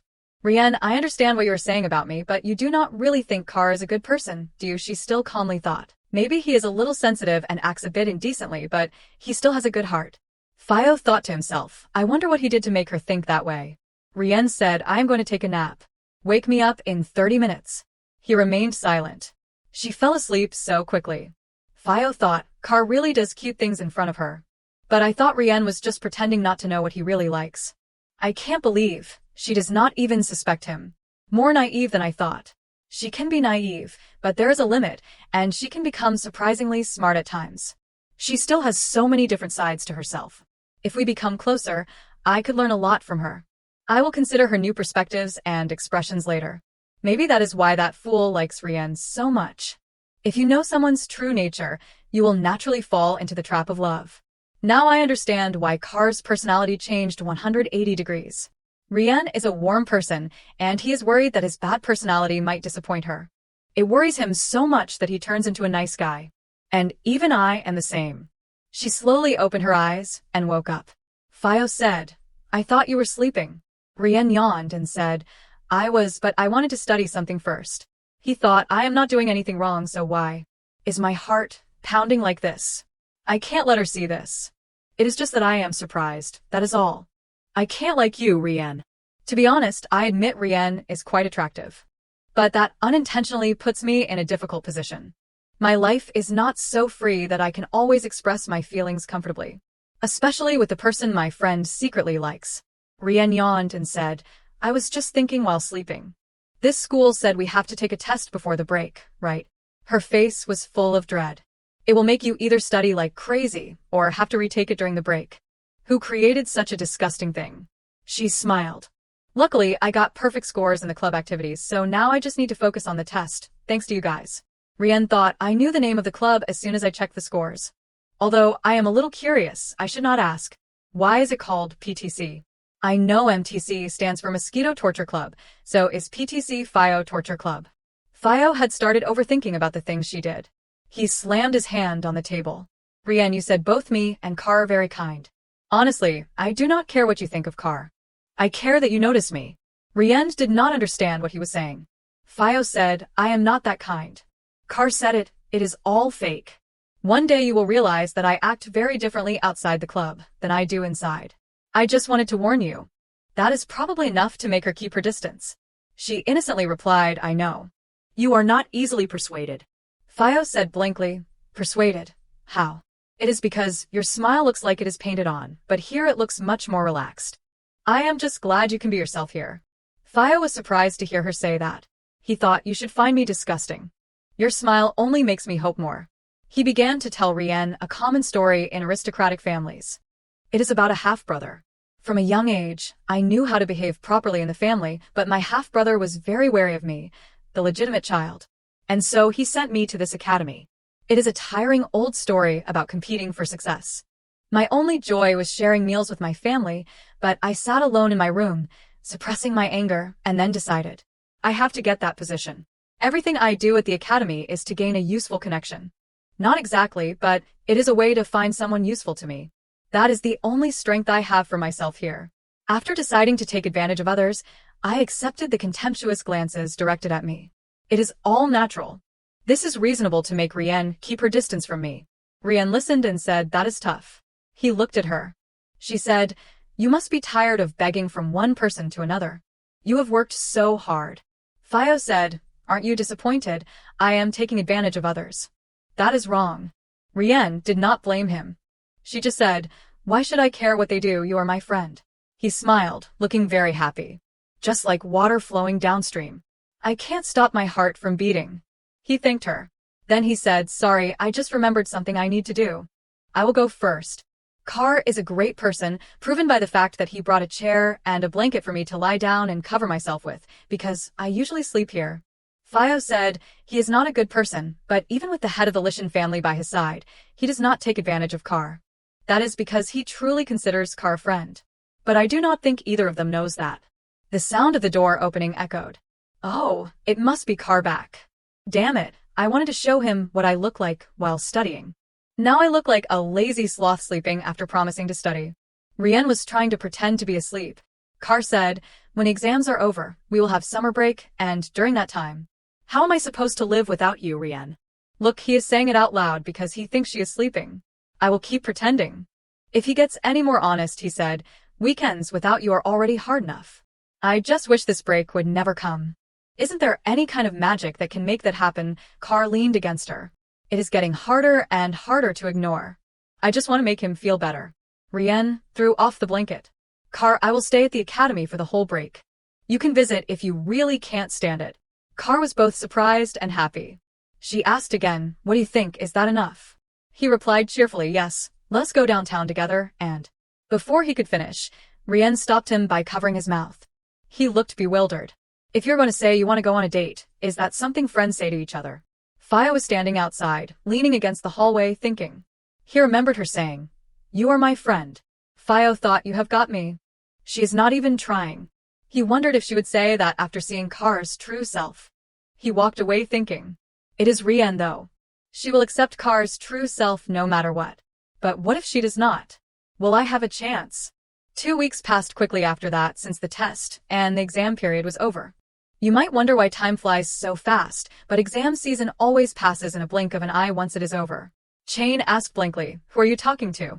When the final bell rang, it was time for the academy to go on break. At the girls' dormitory, Rihanna was helping Chain pack. You are not going to pack this stuff yourself. Let me help you. Rihanna asked, where do you live? She replied, up north. Chain complained, no joke, just thinking about the carriage ride makes my butt hurt. Plus, I am not leaving today. I have to stop by the capital to see my former employer. Rien asked in surprise, you have a job? She replied, yeah, before I came back to school, I served as a companion to a noblewoman there. No wonder Chain looks like a noble. To be a confidant and companion to a noble, you have to be of a worthy family. Chain said, stop it. I am not trying to make connections. It is just that my family needs money. Rien replied, actually, I am impressed that you are working to help your family.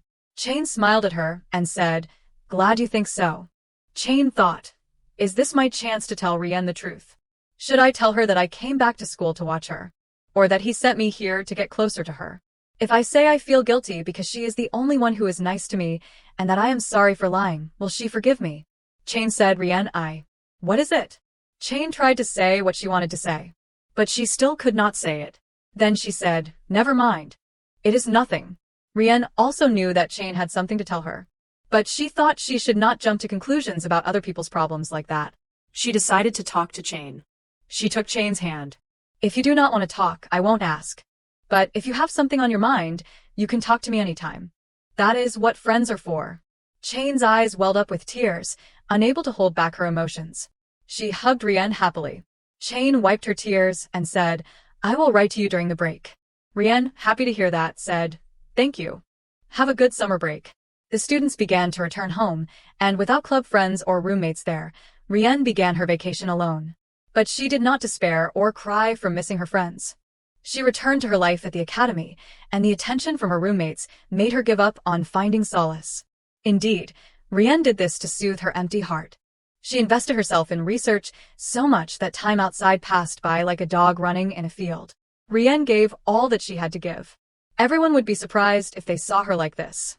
Car would say, "If you want to do that, I will stay and use recovery magic on you forever." Chain would be worried and say, "What is wrong with you? Enough? There is no grass, no medicine here anymore." Faya would say, "Healing, are you sure it is not tearing?" Rian thought and missed her friends. She decided to go out for some fresh air. And coming up was the anniversary of Rian's parents' death. Her parents' graves were in a remote village not far from the academy, both her hometown and the place where her parents were born and died. Besides the annual festival, there was not much to this village. But that made everything feel more familiar. Rian guessed that the festival was taking place now, so since she was staying overnight, she walked around sightseeing. Oh, fruit jam. Festival season has so many delicious flavors on sale. She remembered her parents always buying a jar of each flavor. Strawberry or apple, raspberry, please. Rian stood still, recalling those memories. She decided she would buy flowers. It seemed the shopkeeper was still here. Rian glanced over and saw something very sparkly. She exclaimed in surprise. Before her eyes was a ring with a giant diamond. Wow, that is no joke. It is so bright. She thought, who would ever buy that? A flower is much prettier. Actually, I do not really care about flowers that are not useful for healing, but I suddenly want to buy some. Because Car made me flowers a lot, I have started to notice them. I will buy a wonderful bouquet for my parents. Although she did not know much, she now chose each flower to create the whole bouquet. I have to admit, I have found a new interest in life, liking flowers. I bought more than I thought. She bought them because she was interested in even ordinary flowers, not just medicinal ones. I also bought the kind of flower Car gave me before. She was glad Car only bought small, inexpensive things, mostly to make people happy. I can't imagine what would happen if he tried to give me that thing. That thing was the giant diamond she had just seen. Who would be interested in buying that ring? She noticed someone behind her looking at the ring. He thought for a moment and decided it was beautiful. Rian was surprised. What is beautiful about it? There are so many kinds of gemstones and jewelry in the world. Everyone's taste is different. So there is no right answer for everything. However, this is precisely the wrong answer. She thought to herself, "You are being too nosy, Rian. Who cares what strangers think?" Another inner voice said, "It is no big deal. If you have the power to prevent a bunch of upcoming tragedies, go ahead. It looks both bright and big." He thought, finally, I can see her smile happily. Rian shouted from behind, "Wait. You are not thinking of buying that gaudy diamond for your lover or wife, are you?" He said, "What is it to you?" "It is just that the ring looks weird." He looked at her with a different expression. "What did you say?" Rian thought, it must be because I am thinking of Car, and this man reminds me of him for some reason, so that makes me want to intervene even more. She had an idea. She picked up flowers one by one. He did not understand what she was doing. How could a commoner act so casually with him? She does not look like other girls. Rian handed him a bouquet. She gave him the bouquet she had made. These are azaleas, which represent happiness and love. Please give them to her instead of that hideous ring. He was surprised. Give her flowers. Rian said, I hope she likes them. She just left. He stood there for a while, thinking. He signaled for the manager to come over. He told me to buy this jewelry store. The butler looked at him. He asked me if I should throw those flowers away, sir.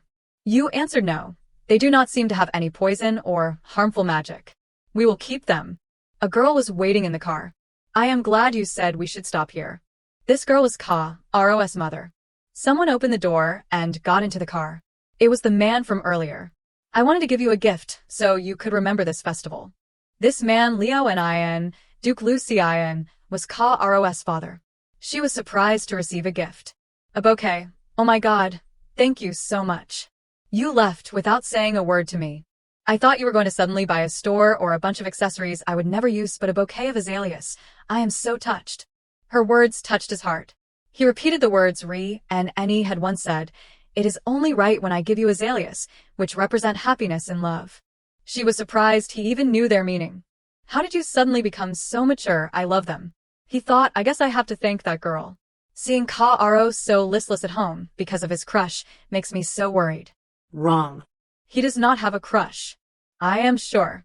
I have super solid proof. At the academy, rumors are always flying around that our son likes a girl. But when I heard the girl's name, it sounded strangely familiar. Remembering that Kaoru asked me for help with a few things, he said some students needed to be disciplined, but other professors were trying to cover it up.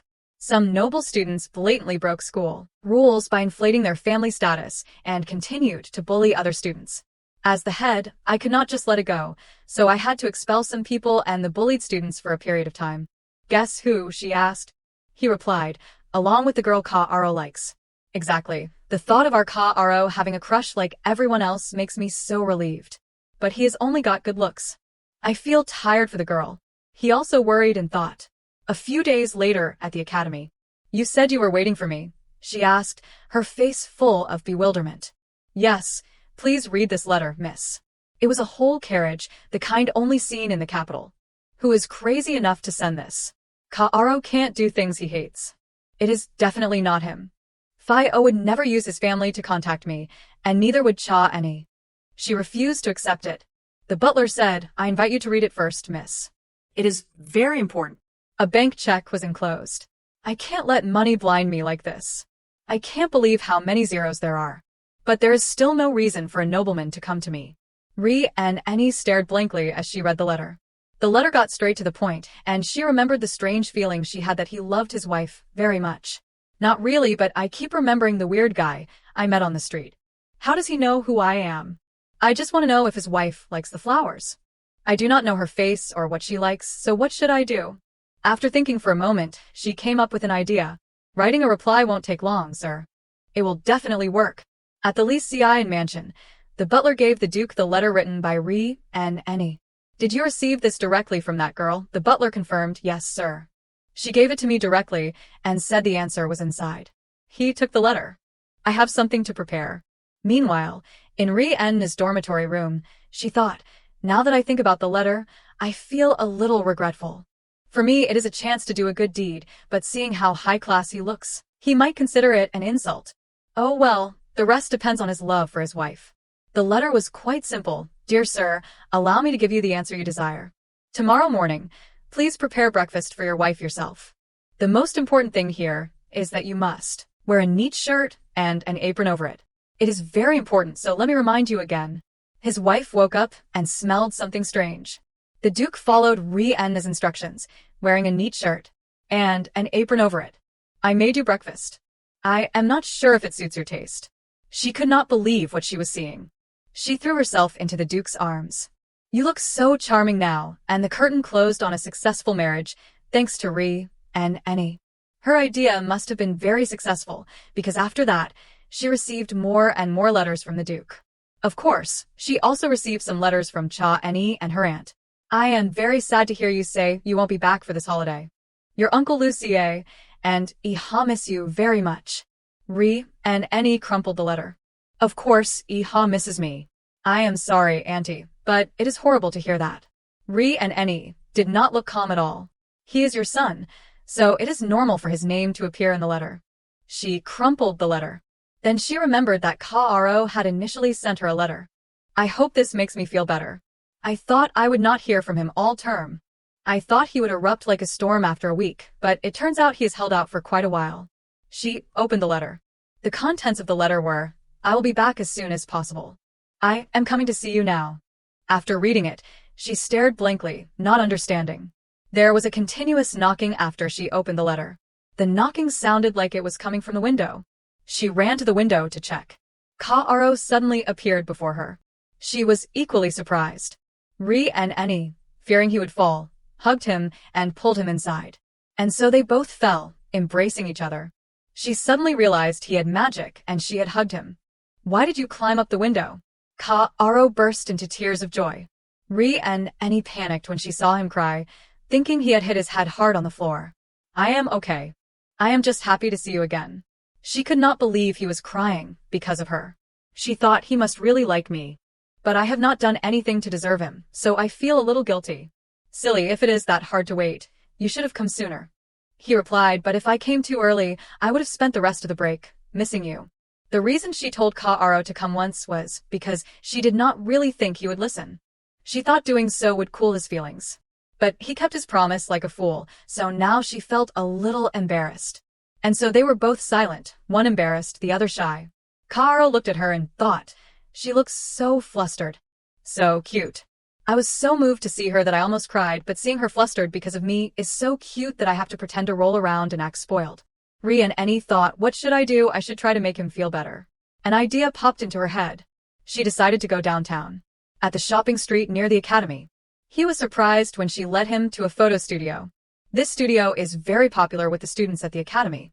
Since you kept your promise, do not you think we should commemorate this day? Kaoru smiled happily. Sounds good. A moment later, there were no words to describe his feelings.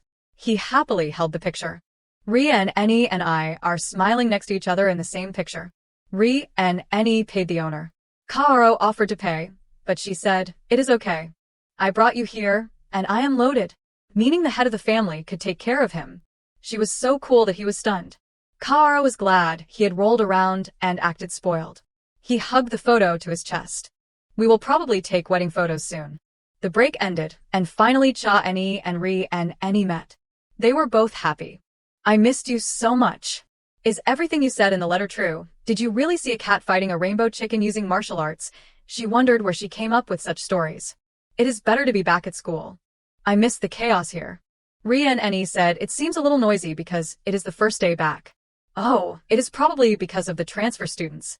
She explained, this year marks the 20th anniversary of our peaceful relations with the Balkan Empire.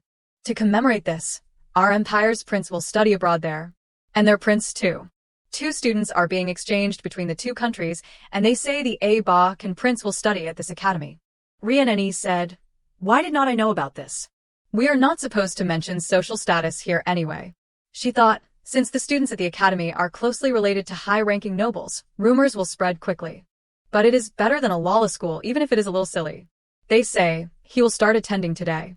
They changed the subject. What should we have for lunch? The dishes were beautifully arranged. Ri and Annie looked delighted with the food. I chose this because I heard you mention it this morning.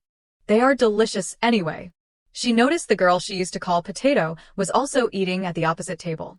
This girl used to be in the same group as her and had looked down on her. Ri and Annie looked over while eating.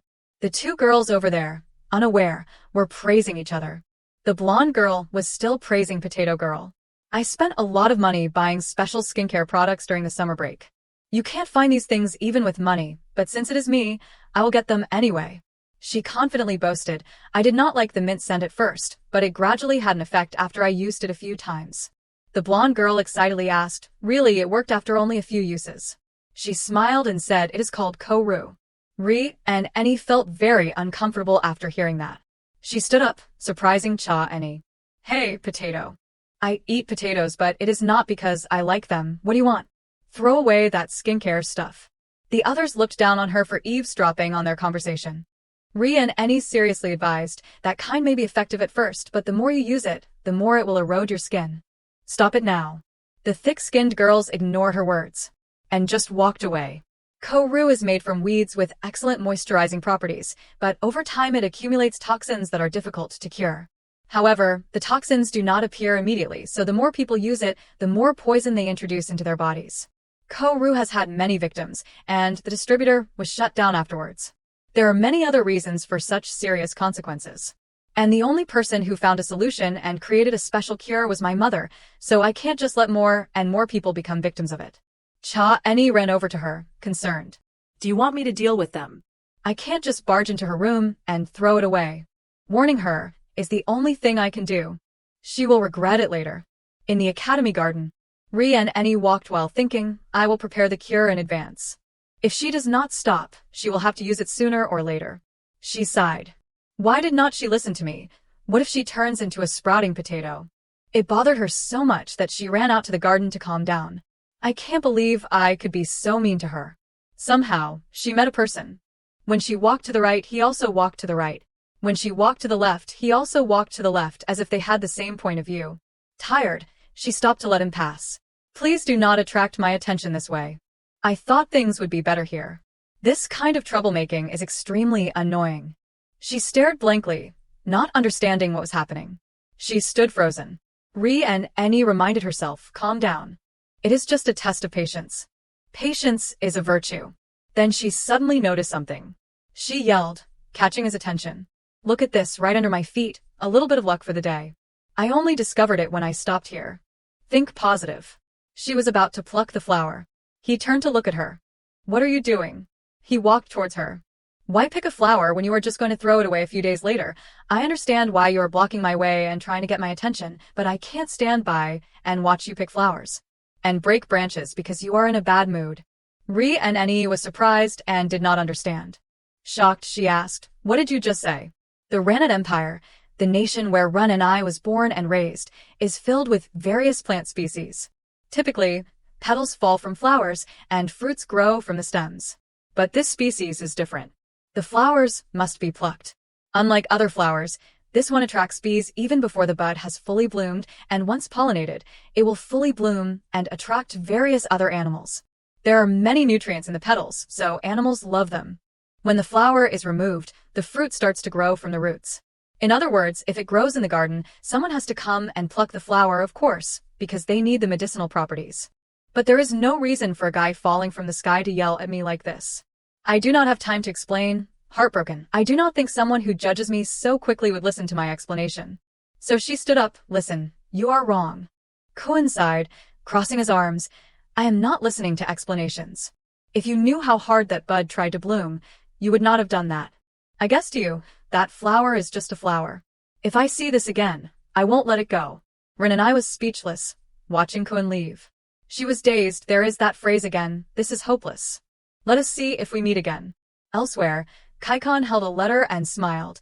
Today, I get to meet the real person. At that moment, someone came and called him. Hey, Kaikon. Kaikon turned around, feigning indifference, then turned away again. It is you. I thought it was Run and I. The other person ran up. What are you hiding? Kaikon quickly put it away. Nothing. You are hiding it because you thought it was Rin and I, right? Is there something she can't see? Looking at Kaikon's flustered appearance, he frowned. Damn it.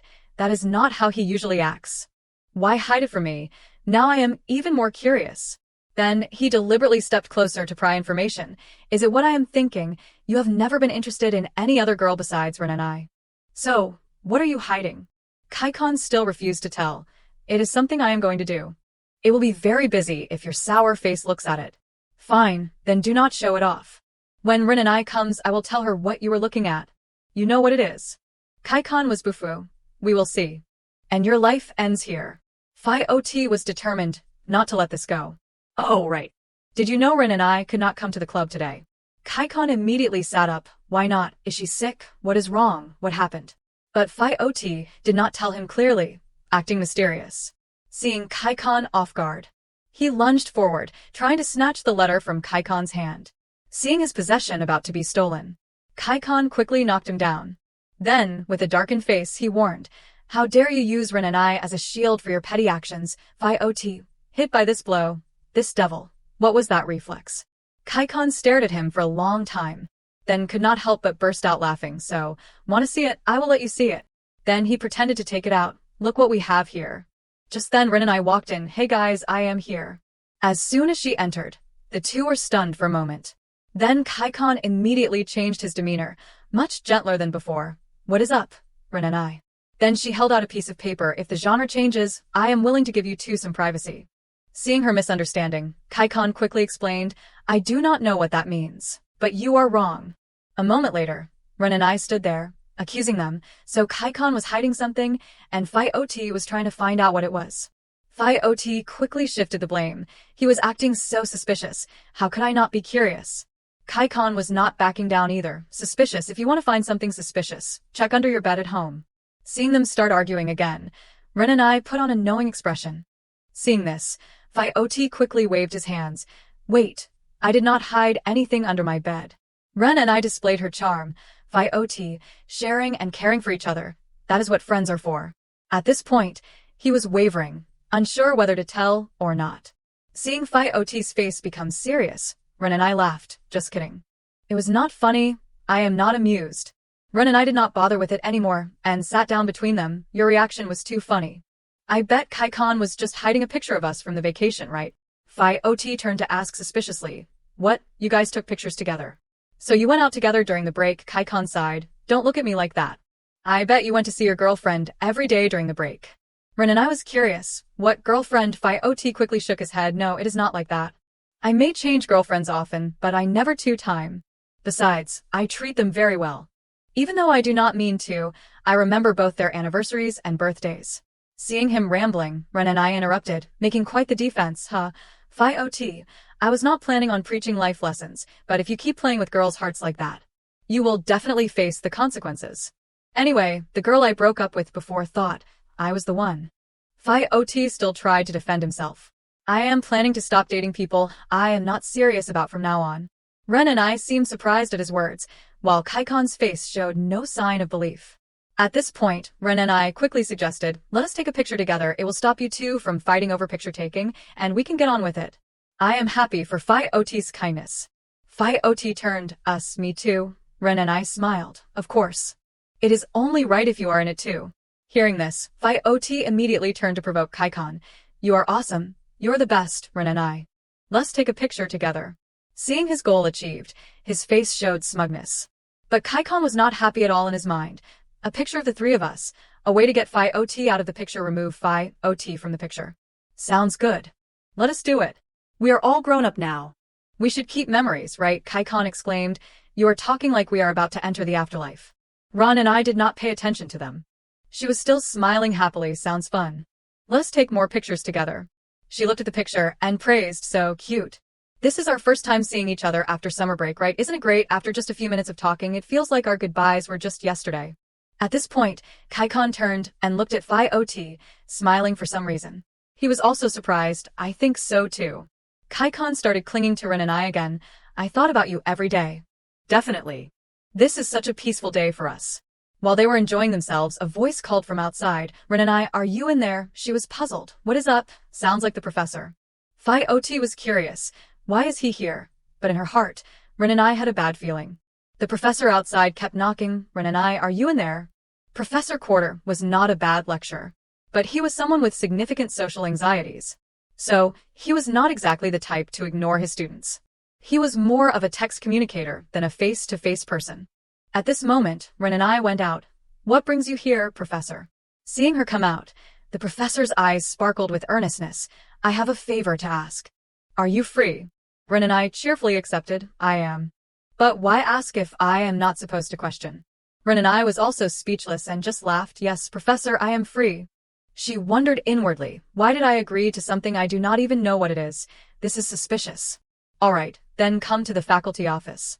For some reason, the professor thought to himself, I chose the wrong student. Ren and I turned to say goodbye to her two friends and left. At the faculty office. After arriving, Ren and I already felt something was wrong. What is going on here?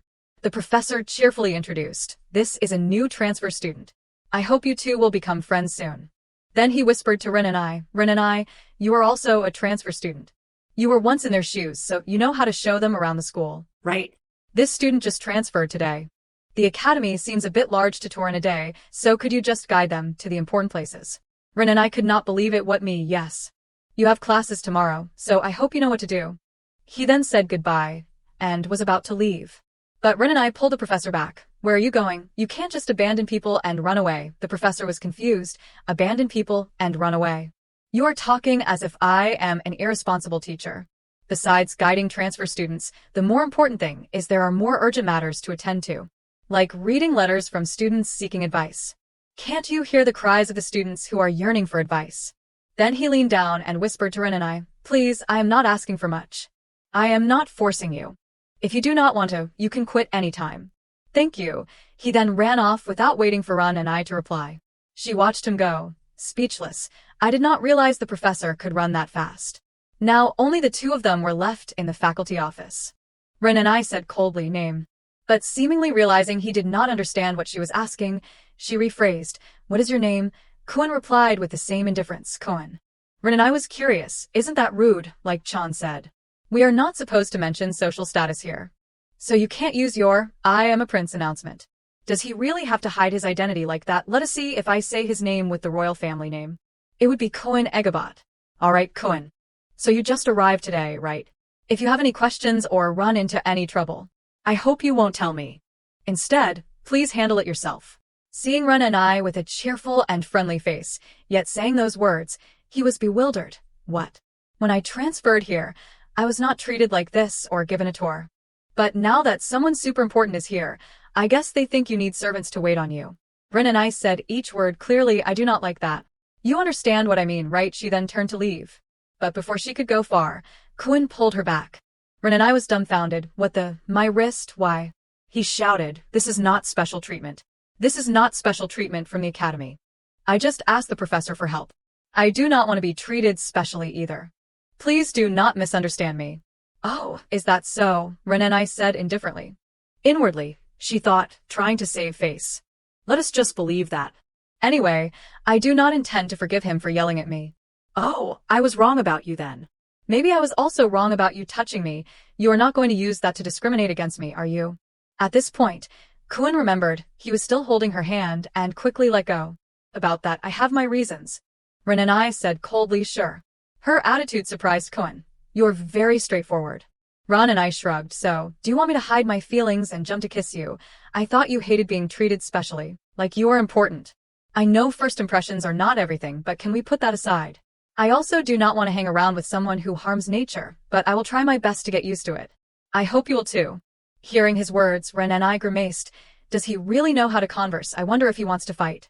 Ren and I held her face in exasperation for a long moment, then forced a smile. Sorry, but I am busy plucking every flower that catches my eye. Good luck. She then ran off, leaving Kuan unable to chase after her. As she ran, she thought, I heard rumors that the prince is famously frail. He is completely healthy, extremely healthy, in fact. This is why you can't believe rumors. Ren and I left Kuan standing there with a bewildered expression. He looked at the handkerchief in his hand. I have never had a conversation like that before. Now, I do not even know how to feel. Angry or confused. Moreover, I have not asked her name. Are all noble women in Ranit like that? How can they be so straightforward? I hope I never see her again. The next day, after the transfer student arrived, Ren and I hoped this semester would be peaceful and normal. But fate played a trick on her. Somehow, Ren and I ended up in the same class as the new transfer student starting today. Professor Quarter, their teacher, and the one who agreed to look after him, so she somewhat understood. Today is so unlucky. Chan saw her dejected. Are you okay? Want to go to the infirmary? Ren and I shook her head. I am fine, it is not that bad. I am just a bit annoyed. Chan chuckled. Being popular is not easy. Huh, Ren and I sighed. This is enough to burn someone alive. That evening at the dormitory, Ren and I told Chan about that day's events. Ren and I felt that sometimes she needed someone to confide in, and this was not something she could discuss with Phi Ot or Kaikon. A friend of the same gender was much better. Chan looked at her. Your face must be worth a lot. My face is so-so. The rest is just a mess. Even the prince of a neighboring country acts like that. No one takes us seriously. As they were talking, a voice called out from beside them. Excuse me. I apologize for interrupting your conversation, but could I speak with this friend? The person who approached was Kuan.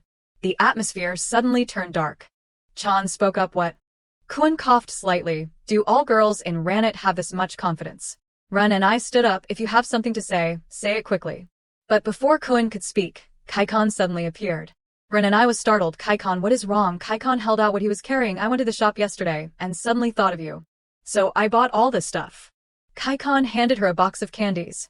Ren and I looked at what was in her hand, speechless. It is all snacks. Then she turned to ask Kaikon, but why did you buy so much? Chan chimed in softly. Sometimes I crave sweets too. Perfect timing. Hearing that, Ren and I did not question further. Thanks. Next time, I will treat you to dinner, somewhere nice. Hearing this was exactly what Kaikon wanted. His eyes lit up with joy. Ren and I buying me dinner at a super high-class place, exactly like a date. Kaikon excitedly asked, promise. At first, she was a bit taken aback, but then happily agreed. Pinky promise. Looking at Ren's expression, Kaikon's heart pounded. Then he accepted her request. The two stood there facing each other for a long while. Kaikon spoke up. Ren and I. Do you know that new student? He pointed behind him as he spoke. Ren and I examined the contents of the candy box. That is the new transfer student who came to our class today. After answering, she focused on the candy box in her hands. Oh, these look delicious. Caramel flavor too. She thought to herself, I received a gift, but it is a bit weird to eat it all by myself. So she suggested, Chan, Want to share? Chan, beside her, quickly waved her hand. I am not craving sweets right now. Really, then Rin and I eat up. At this moment, Kaikon suddenly turned to look at Kuin with hostile eyes. What are you still doing here? Do you need something from Rin and I? Kuin did not back down, so what? Their classmates were almost fainting from Kaikon's presence. Seeing the two confront each other, they whispered, he dares to talk back to Kaikon. He must be a prince. But even if he is a prince, is it okay to talk to Kaikon like that? Rin and I looked at the two of them and thought, can you both just move aside? Sorry, are you bothered? Chan shook her head, it is fine. Chan sat beside them, thinking, Kaikon, I do not have to report personal things like health conditions. I usually just report on whether Rin and I is interested in him. Moreover, I just heard about the trouble between Prince Abakanrit and Rin and I last night. There is no way Kaikon could have known. But it is incredibly strange. He appeared right when Rin and I was craving sweets, and right when that prince was bothering her. I wonder if that is a subtle display of concern, or if Kaikon is truly a crazy tyrant. After a moment of thought, she sighed, I am probably overthinking it. Look at him. He is showing off, acting tough enough to kick the prince back to his own country. Kuin and Kaikon were facing each other, their gazes filled with dislike. Kuin spoke up, if you are done, get lost. You do not look like you belong in this class. Kaikon retorted stubbornly, I will cause other kinds of trouble. Then he calmly announced, I am starting in this class today. Kuin completely ignored him, then what are you doing standing here? Kaikon smiled, but without any friendliness, sitting here, that is what. Go back to where you belong. Kuin looked at Kaikon, even knowing who I am, he still acts like this. Rin and I looked over, seeing the two glaring at each other. She thought, both of you, please go back to your seats. At this point, Kaikon noticed Rin and I sitting behind them. Oh no, sorry Rin and I. Am I being too loud? I will resolve this quickly. Then he walked up and put his hand on Kuin's shoulder. Alright, heard that, go back to your seat. Or, do you want me to bring a chair over here for you? But unexpectedly, Kuin directly brushed Kaikon's hand off. His face showing annoyance, I do not need it. Everyone in the class who saw this action was frightened. He dared to brush off Kaikon's hand. That is Kaikon's hand. But the person in question still had a smile on his face, his arm hanging in midair. Kuin reminded him, be careful from now on. But before he could finish a sentence, Kaikon lunged forward to attack. Warning as he struck, watch your soul. There are no walls or cavalry here to protect you. Are there? Kaikon's action made Kuin unbelievable. Just because I brushed his hand off he dared to hit me in the face. The only person calm in the scene was Rin and I. She naively thought, Kaikon is just a normal person surprised by the situation. Meanwhile, Chan was breaking out in a cold sweat.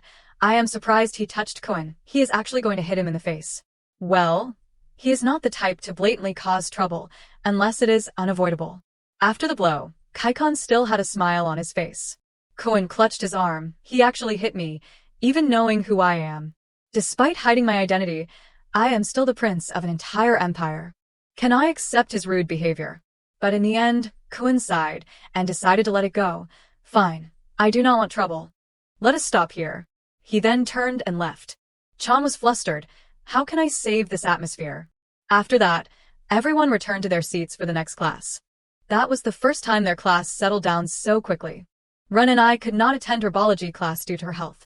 A classmate ran up from afar. Rin and I, did you see the study announcement posted on the wall today? Herbology has another group project this term. Rin and I was angry. Did he really say that at a time like this? Han has already befriended half of the herbalism specialists, so there is no problem. I am the one who has to wait for the rest. I learned my lesson last time, but what about this time? Rin and I sighed wearily. Her classmate suggested, the problem is this, Rin and I. Let us do the group assignment together. She asked in bewilderment, What about your friends? He explained, well, they have all got partners. Everyone has to find a classmate to work with. But this is herbalism class, are not you the best choice? I just thought I could learn something from you. This guy, he is really showing how much he is considered this. The classmate thought to himself, I already showed my dedication by voluntarily removing myself from the last group project, so there's no one left in this class I can work with. It had to be this way. But luckily Rin and I agreed. He breathed a sigh of relief. Are you serious? Even though it is a regular class, I was wondering how we could be assigned to develop potions, but being in a group with Rin and I, you are amazing. Rin and I told him, the professor knows each student's abilities, so he is not crazy to expect high results. He will probably focus more on what we achieve throughout the process. I will try the first experiment. If the results are not good, I will use my own formula. I can also use the notes I have taken down throughout the process. Hearing about a personal formula, The classmate was surprised. I started studying herbs when I was little, so there should be a few useful things there. Although respectful, he still said, but using medicinal ingredients from your own labor is a bit. Seeing him say that, Ren and I chuckled. Didn't you say you wanted to learn from my experience earlier? And at that moment, Kai Khan appeared out of nowhere. Seeing him, the classmate broke out in a cold sweat. Ren and I calmly turned and asked what is wrong after class is club activity time. Kai Khan looked remorseful. It seems I was a bit rude in class before, so I came to apologize. Ren and I shook her head. Don't worry about it. I am not angry. Kai Khan's eyes were affectionate. Thank you, Ren and I.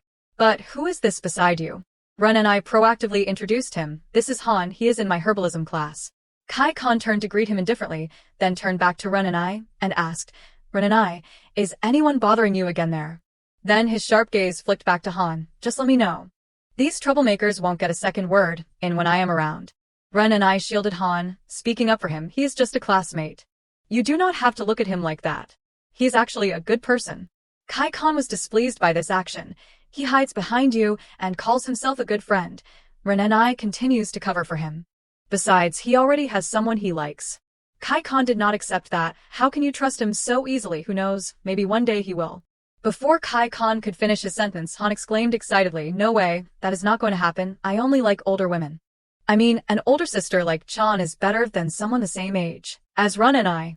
And at that moment Chan appeared. Upon seeing her appearance, Han immediately blushed with embarrassment. Chan walked over. Ren and I, they have added dance to the curriculum this semester. I saw you finished your class, so I came to invite you to dance class. Hearing this, Ren and I bid farewell to the two of them. Right, there are many changes this semester. Kai Khan, I will see you at the club. Chan and Ren and I left, but before that, Chan turned back to Han and said, I reject your confession. I am not interested in dating someone I do not know. Thanks to these words, Kai Khan left with peace of mind, while Han was petrified. He thought to himself, she really stunned me before I even confessed. I have to try harder. At the dance studio. Dancing is the foundation of society, a form of culture. This is an academy that prohibits discrimination. Regardless of social status, both nobles and commoners can share a dance. And dancing is not something you can do alone. Ren and I sat to the side thinking, is this semester really going to hit rock bottom because of group assignments? I prefer being with Chan. I want to dance, but I can't just take Chan's opportunity just because I am not happy with it. While she was sitting alone in a daze, the teacher approached. Ren and I, do not have a dance partner. Seeing her nod, the teacher looked apologetic. I am sorry. There must have been some mistake in counting the students. But do not worry, the number of male and female students is the same. Alright, you male student over there, your partner is over here. The teacher called someone over. Okay, you two will be dance partners this semester. But no one could have guessed that the person who approached was Cohen. Seeing his face, Ren and I grimaced. This guy, his expression says it all. He is not even bothering to hide his disgust. Class, today we will only learn simple steps, without needing partners. After pairing everyone up, the teacher stepped forward to address the class. Next time, since both men and women will be dancing together, please prepare flowers for your partner. Choose a type of flower that suits them, and a gesture of goodwill would be even better. Looking at Cohen's previous expressions, Ren and I thought, he has a prejudice against me picking flowers, but he did not say anything to the teacher. I know what kind of flower suits him. Suits him perfectly. In Phi OT and Kai Khan's class. After class, the two walked out. Dance class starts today. I am glad the teacher chooses the partners. I do not want any trouble. He looked back. Ren and I must have finished the previous class. Since it is the first lesson, it is just practicing steps alone, without a partner. But upon hearing this, Kai Khan, who is standing behind him, seemed to wake up. Does that mean Ren and I already has a dance partner? Kai Khan sat in class restlessly. Seeing this, Phi OT also became anxious. Relax, Ren and I said she will be late because she needs to go up the mountain again. But Kai Khan could not calm down. Why? Why did Ren and I have to go up the mountain on the day she found a dance partner? Is it to pick flowers for her partner? Who is that dance partner? Phi OT exclaimed. Look at that disgusting expression on your face. And at that moment Ren and I arrived. Guys, I am here. She was covered in dirt. Good afternoon. Kai Khan looked at her with pity. Ren and I is covered in dirt. So cute. Phi OT scornfully thought. I can hear everything that is going on in this guy's head. Kai Khan stepped forward. Why did you go up the mountain today? If you want to pick herbs, I can help. Ren and I shook her head. You do not have to trouble yourself. I also wanted to pick some flowers. Hearing that, Ren and I went up the mountain to pick flowers. Kai-kan was struck as if by lightning. She did not notice his expression and continued to smile. Kai-kan, do you want to see what I brought back? You mean the flowers? The next day, in dance class, the teacher instructed everyone, please stand opposite your partner. Present your flowers to your partner. Ren and I looked at Koen. Did you prepare the flowers? Koen replied indifferently, I thought you knew the answer. Koen held a flower in front of her. I chose the flower that suits you. Ren and I was quite surprised. He picked flowers and… What does he mean when he says this flower suits me? Ren and I still accepted it cheerfully. All right, even if you did not say it, I would still know what it is. She looked at the yellow rose in her hand. This is the flower you should not give to your partner, because it represents jealousy. This flower is specially grown in Baccarat, a flower that represents rejection. Is it too obvious to say that? Koen stared at her in astonishment. I will cherish and accept it. Did I say I refuse to accept it? Now it is my turn. She pulled something out from inside her clothes. Looking at the item in his hand, Koen was puzzled. What is this? There is not even a single flower on it. Ren and I smiled brightly. This is for you. Koen could not believe it. It is called a dogtooth violet. Because you hate picking flowers so much, I pulled the whole thing out by the roots. If you replant it after class, it should be fine. Koen looked at the thing in his hands, tears welling up. Are flowers a joke? Is she kidding me? Looking at the tiny flowers on the stem, you had to look closely to see them. They were truly small. Then he looked at Ren and I. What kind of girl is this? At this moment, the teacher also spoke. All right, class, the flowers have been given. Let us start practicing. After greeting, please take your partner's hand. Ren and I just wanted to get it over with quickly. Koen was still angry that she had pulled the flower up by its roots. Ren and I looked over. Why is not he doing it? She was annoyed. All right, let's see. So Ren and I took the initiative and extended her hand. Would you like to dance with me? Koen immediately refused. I do not want to. Ren's face darkened. Did he really just say that if he messes with my grade? Ren and I suddenly lunged forward. Then do it yourself. Seeing her approach, Koen's face suddenly turned pale, and he quickly dodged to the side. The commotion was so loud that it attracted the attention of their classmates. After Koen's reaction, Ren and I raised an eyebrow. That hurt. He looked at his hand. What did you just do? Then he turned and left directly. Ren and I watched Koen's retreating figure. The sensitivity, I felt it when I put my hand on his shoulder and arm. Seeing this, the teacher had no other choice. She would talk to Kai-kan later. As for Ren and I, at that moment another person spoke up. Teacher, my partner had to go home early, so I am alone. Can I be Ren's partner? He stepped forward to greet her, but Ren and I was still intently observing and thinking about Koen's recent behavior. After a long while, she finally noticed him. He introduced himself. Hello, I am Simon. Let us help each other, Ren and I. Is her name Simon? Strange. That name belongs to a student in my class. But Ren and I suppressed her curiosity. It is a pleasure to have your help, Simon. No one has any impression of him. At this moment, Simon raised his hand. Ren and I have received permission from the teacher. But would you like to dance with me? As Simon's smile emerged, she felt a sense of familiarity. And then the class resumed their dance practice. But for some reason, Simon's hand on her kept trembling. Ren and I could sense his tense movements. Looking at his expression, she could hear his heart beating rapidly. What Ren and I felt from Simon was strange. It was as if she had known him for a long time. This person is really similar to Kai-kan. Meanwhile, he was thinking, I came here out of curiosity, but I ended up dancing with Ren and I, holding her hand and waist, and even making eye contact. At the same time, in Kai-kan's class, Ot realized that the person standing next to him was just an illusion. While dancing, Ren and I spoke up. Sorry, Simon. I do not know anything about you. I thought so too, so it is okay. Anyway, thank you. If it were not for you, I might have had to dance with the teacher. Simon shook his head. It is okay. I actually want to thank you for dancing with me. Then he noticed Ren's injured arm. It is an honor to dance with you. I think I am looking forward to our next dance lessons. Ren and I thought to herself, he is good at talking. Now that I think about it, the fact that my arm hurts because of Koen has disappeared, I completely forgot about it, as if it never hurt. While she was lost in thought, the teacher said, all right class, good job.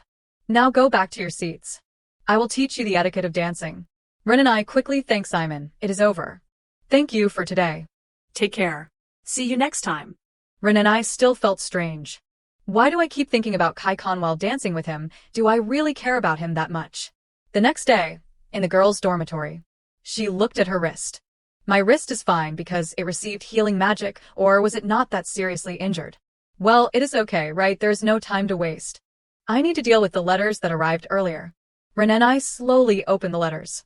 The first letter, the man kept asking her about relationship advice. It seems he really tried wearing an apron and making breakfast himself. Considering he always asks for my advice, I think my advice really works. She sighed. Who would have thought a high-ranking nobleman would actually do such a thing?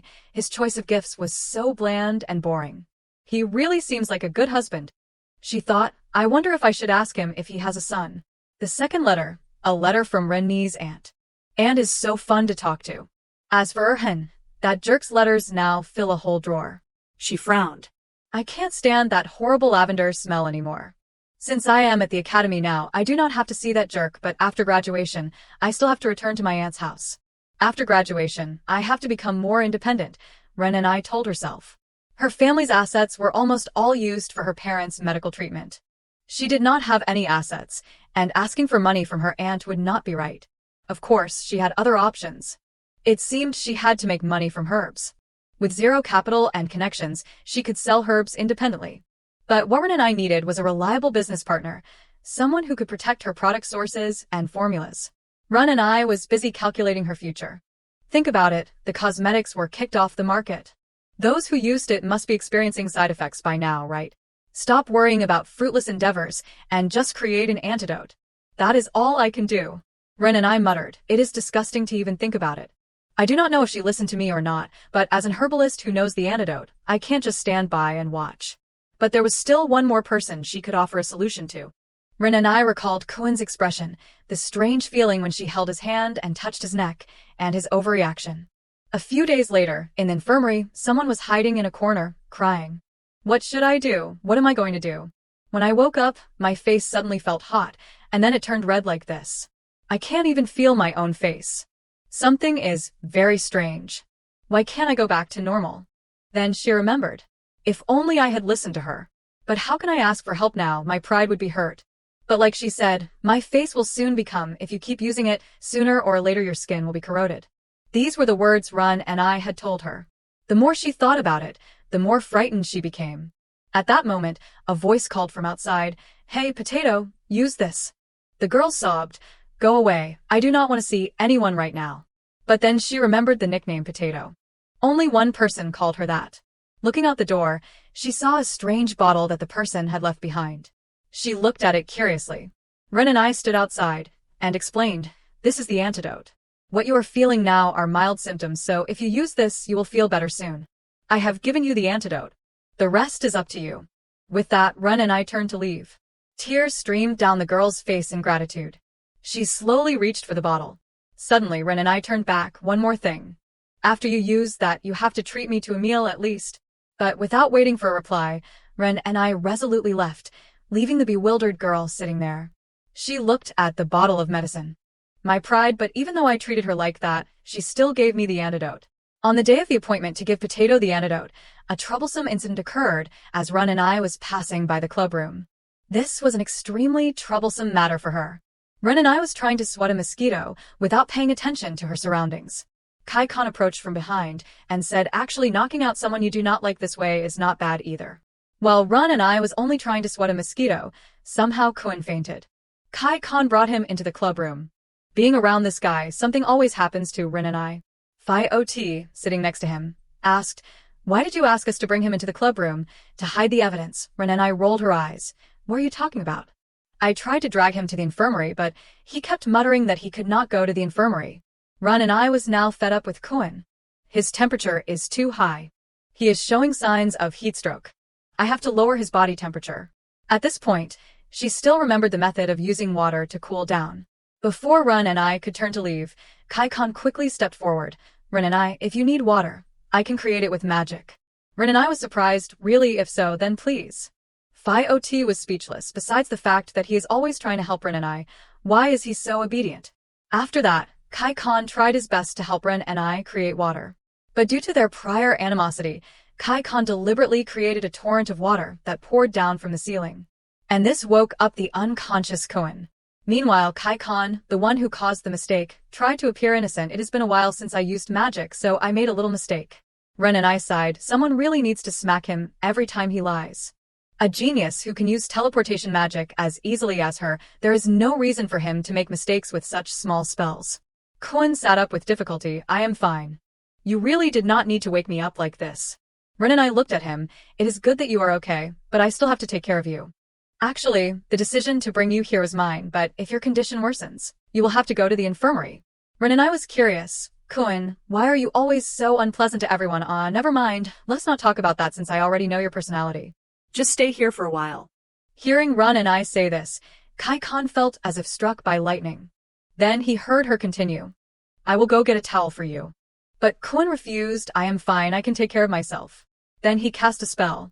And this was spirit magic. Ren and I was curious. Are you a spirit magician? Kun nodded. I have a wind spirit that always follows me.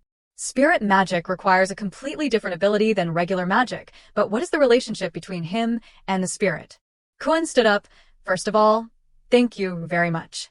I thought you would leave me and run. Also, I apologize for pushing your hand away a few days ago. Actually, there is something wrong with my hands. Ren and I nodded. I know. It is hyperhidrosis, right? Kun sat back down and bowed his head. That is right. But other than my hands, other places do not sweat that much, so I can't control my body temperature on hot days. Like what just happened, I will get heat stroke and faint. This symptom usually causes the body to produce excess sweat, leading to hyperhidrosis. Ren and I had discovered it when she touched Kun's wrist that day. Although it was still summer, his neck was unusually dry, but his hands were very sweaty. Kun said, I am used to it, but if I go to the infirmary they will make a record, and if my family sees the report, they will worry about me. Ren and I also understood, so there was a rumor that the second prince was sickly. Unconsciously, Kun confirmed it. And then reacted, but how do you know about this? Ren's face was calm. Everyone in this academy knows. Phi Ot, standing behind, added, this rumor has been circulating since the beginning. Kun held his head. I thought I could finally attend school as an ordinary person, so I did not use royal manners. Anyway, I am sorry. I have always misunderstood you. Ron and I looked at him.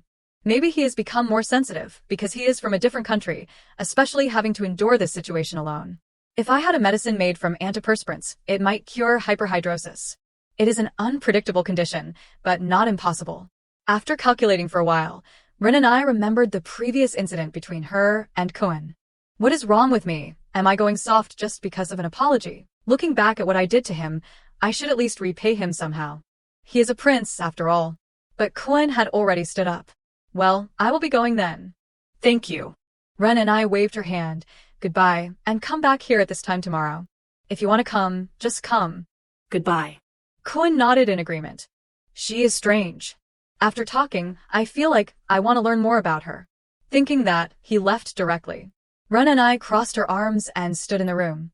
I must not think about that unlucky prince anymore. But now there is another problem. What should I do with him? Ren and I looked towards Kai Khan. Phi Ot had said she did not want to get involved with Kai Khan and left earlier. Ren and I walked over. Before she could say anything, Kai Khan spoke. Ren and I, if what you said is true, then I am just a piece of trash. Ren and I had a headache. Why did he become like this after just a short conversation? So, she sat down to comfort him. Calm down, Kai Khan. I won't hate you just because of trivial things like this. But Ren and I, you got into trouble just because of me. After hearing you talk, I could not control my emotions. I am not used to these things. I hate it. Ren and I hurriedly apologized. I am sorry, I did not mean anything. Are you okay? Kai Khan cried. I am sorry, I was just worried about you. That is all I thought, but because I was jealous, I caused you trouble. If I made you hate me. Halfway through speaking, he lowered his head and continued to cry. Ren's face darkened. What should I do? I never thought he would be so sad. How do I comfort him? Then she remembered her father once saying to her, Ren and I, when your mother gets angry, I always try my best to make her sit and sulk, but when I am angry with your mother, she has the ability to solve everything. When Ren and I looked up with her innocent, curious eyes, her father replied, it is a kiss. When you are kissed, you will feel much better. Your mother's kisses are like magic. After hearing her father's words, Ren and I went and kissed the duck in the garden and the flowers in the yard. Wherever she wanted, she gave her kisses. And the pink cat too. And now, to soothe Kai Khan, She kissed him on the forehead. This made Kai Khan extremely stunned. After giving this kiss, Ren and I did not know what she had just done. She felt like she was crazy. And the next day, Kai Khan did not wash his face, making Phi Ot very angry.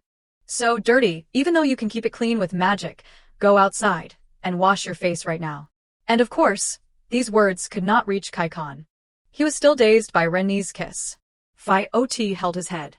Such a headache, it feels like my whole body is drooping. Even though I do not want to think about it, I do not want to see him like this either. It is really unavoidable. So Phi Ot said to Kai Khan, so you are going to see Ren and I with that dirty face. Only then did it hit Kai Khan. He sat there worried. Phi Ot gritted his teeth. Why not just go wash it already? Hey Phi Ot, do I have any other strengths besides my face? Kai Khan suddenly asked. Why ask? I do not think you have anything else besides your face. You think so too, then I will wash my face and be right back. Phi Ot frowned. So annoying. After washing his face, Kai Khan happily went to see Ren and I. The weather is nice today, is not it? Are the club activities fun? Are you thirsty? Aren't you hungry? I will get you some snacks. Ren and I was embarrassed. I hoped he would forget, but he still remembers. I know it won't change anything, but last night I could not sleep because I was so worried, and I could not figure out how to face her. Ren and I sighed. Kai Khan. About yesterday, you know it did not mean anything, right? Kai Khan happily nodded. I know. She continued, so, you know I did not do it on purpose, right? So, can you forget about it? But this time, Kai Khan used a happy face to refuse her. Sorry, but that is absolutely impossible because I will never forget what happened. It feels like I have been wrong for having to wash my face this morning. Hearing this made Rennie's head hurt. Oh my god, what should I do now? I want to run away. I wish someone would pull me out of here. As soon as she said that, her savior appeared. Kuan walked over. Ren and I, are you here? Can I come in? Ren and I quickly replied, yes, come in. Inwardly, she thought, finally, he is a little useful. Kuan walked in and asked, were you two talking about something? Kai Khan sat beside her like a man in a daze. Because Ren and I kiss me, I do not need to care about people like you. Kuan looked at him. Why is he so weird? I am not sure what this creepy feeling is. All right, here. At this moment, she took out a medicine box from her bag. I asked you to come here because I wanted to give you this. This is antiperspirant medicine.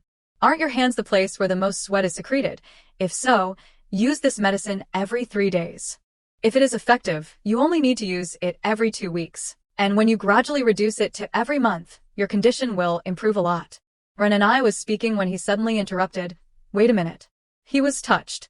Can my symptoms be cured? Ren and I nodded. Yes, because it only appears on your hands, but normally this condition will spread to other parts of the body. If we control the amount of sweat on your hands, the other excess sweat will be filtered out naturally. You said you do not sweat a lot in other places, right? It does not mean that sweat does not come out at all. If you need to control the amount of sweat on your hands with this medicine, the excess sweat will spread throughout your body. Kuan still could not believe it. But my illness can't be cured so easily. Many people have tried to cure it. Ren and I, without listening, interrupted. Don't you believe me? Then you probably do not need this anymore. Of course, I did not intend to give it to you for free. You can choose to believe me or not, it is up to you. Kuan stood there pondering for a moment. Many doctors and specialists had tried to cure him since he was a child. And no one could find a solution. He had seen all kinds of people, some trying their best, but others just bragging about their abilities. But in the end, they were all kicked out of the castle. Actually, he had stopped trying to find a solution because he realized that keeping hoping would only cause headaches. But why did he now want to believe Rennie's words? Kuan firmly said, I believe you. Please give it to me. Ren and I immediately gave him the medicine box. All right, I only made it with enough for me to use, so this is all that is left. When you run out, come find me. Meanwhile, Kai Khan, sitting on the side, was on guard. He might touch Rennie's hand. Kuan took the medicine bottle but was still hesitant. Even though I always bother you, you still try to help me find an effective treatment. You are really a great person, Ren and I. Do you have the same condition as me? I felt it when you bumped into me. But for some reason, as soon as she heard this, Ren and I became furious. What? Say that again. Seeing her like that, Kuan suddenly realized and tried to find the right words to explain. But before he could say anything, Kai Khan, sitting next to him, used magic to chase him out. Because I thought you were done with him, I let him go. I did well, right? Then give me a kiss. Rennie's face darkened upon hearing this. Before she could be happy that Kuan had left, this guy was at it again. Today is so unlucky. Meanwhile, Kai-Kon was still nagging behind her. If you do not want to kiss anymore, let us go on a date. You promise me. Ren and I panicked. When did I promise to go on a date with you? When Kai-Kon reminded her of the day, he gave her the box of cakes. Ren and I froze. I did not promise a date. It was just a simple meal. Still, it is better than kissing. If we keep interacting in this room, he will keep remembering what happened. Alright, it is better anyway, so let us go. So she agreed. Okay, but it is just a meal, not a date. It does not mean anything bad, just a normal meal. Then she immediately made plans with Kai-Kon to go right now. He was anxious. But I am not mentally prepared yet. Ren and I was speechless. I said it was just a normal meal, not a date. He is going to drive me crazy. Why are you so nervous just for a meal anyway? It is not the only time we have eaten together. These words were like a bolt from the blue, but then Kai-Kon thought in a different direction. His face flushed as he asked again, so there will be another date, right? Ren and I almost fainted. Damn it, I slipped up. My mouth really is my downfall. Many high-end shops are located around the academy. It is natural since there are many high-ranking nobles with bright futures studying here. And the restaurant we chose is the most expensive restaurant in the area. Ren and I thought, we had a small argument before coming here, but somehow we still managed to get a seat in the restaurant. Kai-Kon said to Ren and I, are you okay, or should I pay for today, and you pay next time? Ren and I replied, if you pay, how can I keep my promise? She continued eating as she spoke. It is the money I earned from providing services to Kun, so do not worry. Hearing that, Kai-Kon was able to enjoy the meal happily. Okay then. Ren and I thought to herself, as long as it is not my money. Ren and I said, anyway, they gave us a really nice seat. The sunset outside is beautiful. The beef melts in my mouth too. Do you like it? Kai-Kon was very excited. Yes, it is delicious. So it is the sky I usually see at the academy, but today it looks especially beautiful. Ren and I agreed, right? Rennie's face showed clear satisfaction. Coming here was a great choice. I have always wanted to come here at least once. Kai-Kon said, you should have told me. I could have bought it for you anytime. Ren and I thought if I told him he would either rent or buy the whole restaurant. After thinking, Kai-Kon said, not to that extent. I just wanted to come if there was a chance. Kai-Kon said to her, I have thought about it for a long time, but you do not seem to care about money. Or should I say, for you money can always be spent freely like this. Ren and I answered while eating, that is true. My aunt gave me a lot of savings. When I was little, I often received herbs from the villagers. Kai-Kon wondered, why, and villagers too. Seeing Kai-Kon's curiosity, Ren and I said, when I was young, I lived in a small town with my parents. They died early, so my aunt took care of me from then until now. Ren and I continued, it is not a sad story or anything. My aunt and uncle are both good people. Time passed, and now I go alone to bring flowers to visit my parents every anniversary. It is no problem. Kai-Kon rested his chin and looked at her. I hope you are happy. Actually, Kai-Kon knew the whole story. Thanks to Chan's background check, he knew it early, but the reason behind Kai-Kon's interest in Rennie's story was simple. Because he wanted to hear it directly from Ren and I. At that moment, Kai-Kon, for the first time, realized that the information in the report was just information. When he heard the story from Rennie's own mouth, it turned into words engraved in his heart. Ren and I loved her aunt and uncle, not only because they took good care of her. When Ren and I talked about her aunt, her face was filled with warmth and gentleness. If Ren and I did not talk about her aunt, I would never see that expression. Kai-Kon still looked at her adoringly. I want to see it more. I want her to show that expression to me more. They had also finished eating. So, I think what got you to where you are today is because your aunt continued to provide you with herbs. Ren and I replied, yes, she always gave me everything I wanted. I am very grateful to her. Kai-Kon asked her, so what kind of merchant is your aunt? Ren and I replied, oh no, my aunt is a baroness. My family is well off, so they rarely socialize and almost never trade or do business. I see. Ren and I thought, I think my aunt might be quite rich because most commoners who attend this school come from wealthy merchant families. It is just that I am a special case. There is nothing to say about that complicated situation. My mother and aunt are both daughters of Baron Emiria. But my mother did not take over the family because she preferred to focus on herbs rather than her title. And my aunt, who became the head of the family, is both elegant and warm-hearted. She brought in a husband so they could manage an area together. Then my mother fell in love with my father, who came from the Abacanthus Empire, when they met while my mother was collecting herbs. The people of the Rana Empire take their father's surname for their children, but my father did not have a successor surname. They said that in the Abacanthus Empire, unlike Rana, where everyone owns at least one castle, I did not wonder why my father did not have a surname, but it did not matter that much. And so, I was born into a family with a merchant father and a noble mother. Ren and I was still lost in thought. Her aunt adopted her, but there was no reason to do so. Seeing Ren and I silent, Kaikan called out, "Ren and I, is something wrong?" Ren and I was startled. "Oh, dear, I got lost in my thoughts." She replied to Kaikan, "Here, do you want to talk about your childhood?" Kaikan asked, "How can you know so much about herbs? I often read books. If I find a herb that is not recorded in the books, but I have clearly heard of it before, I will keep asking about it until I find it. Sometimes I ask to go for a walk, and then venture out into other areas. I also dig, and know a lot about herbs." Kaikan said with a smile, "It seems so much fun. I feel like your aunt really loves you."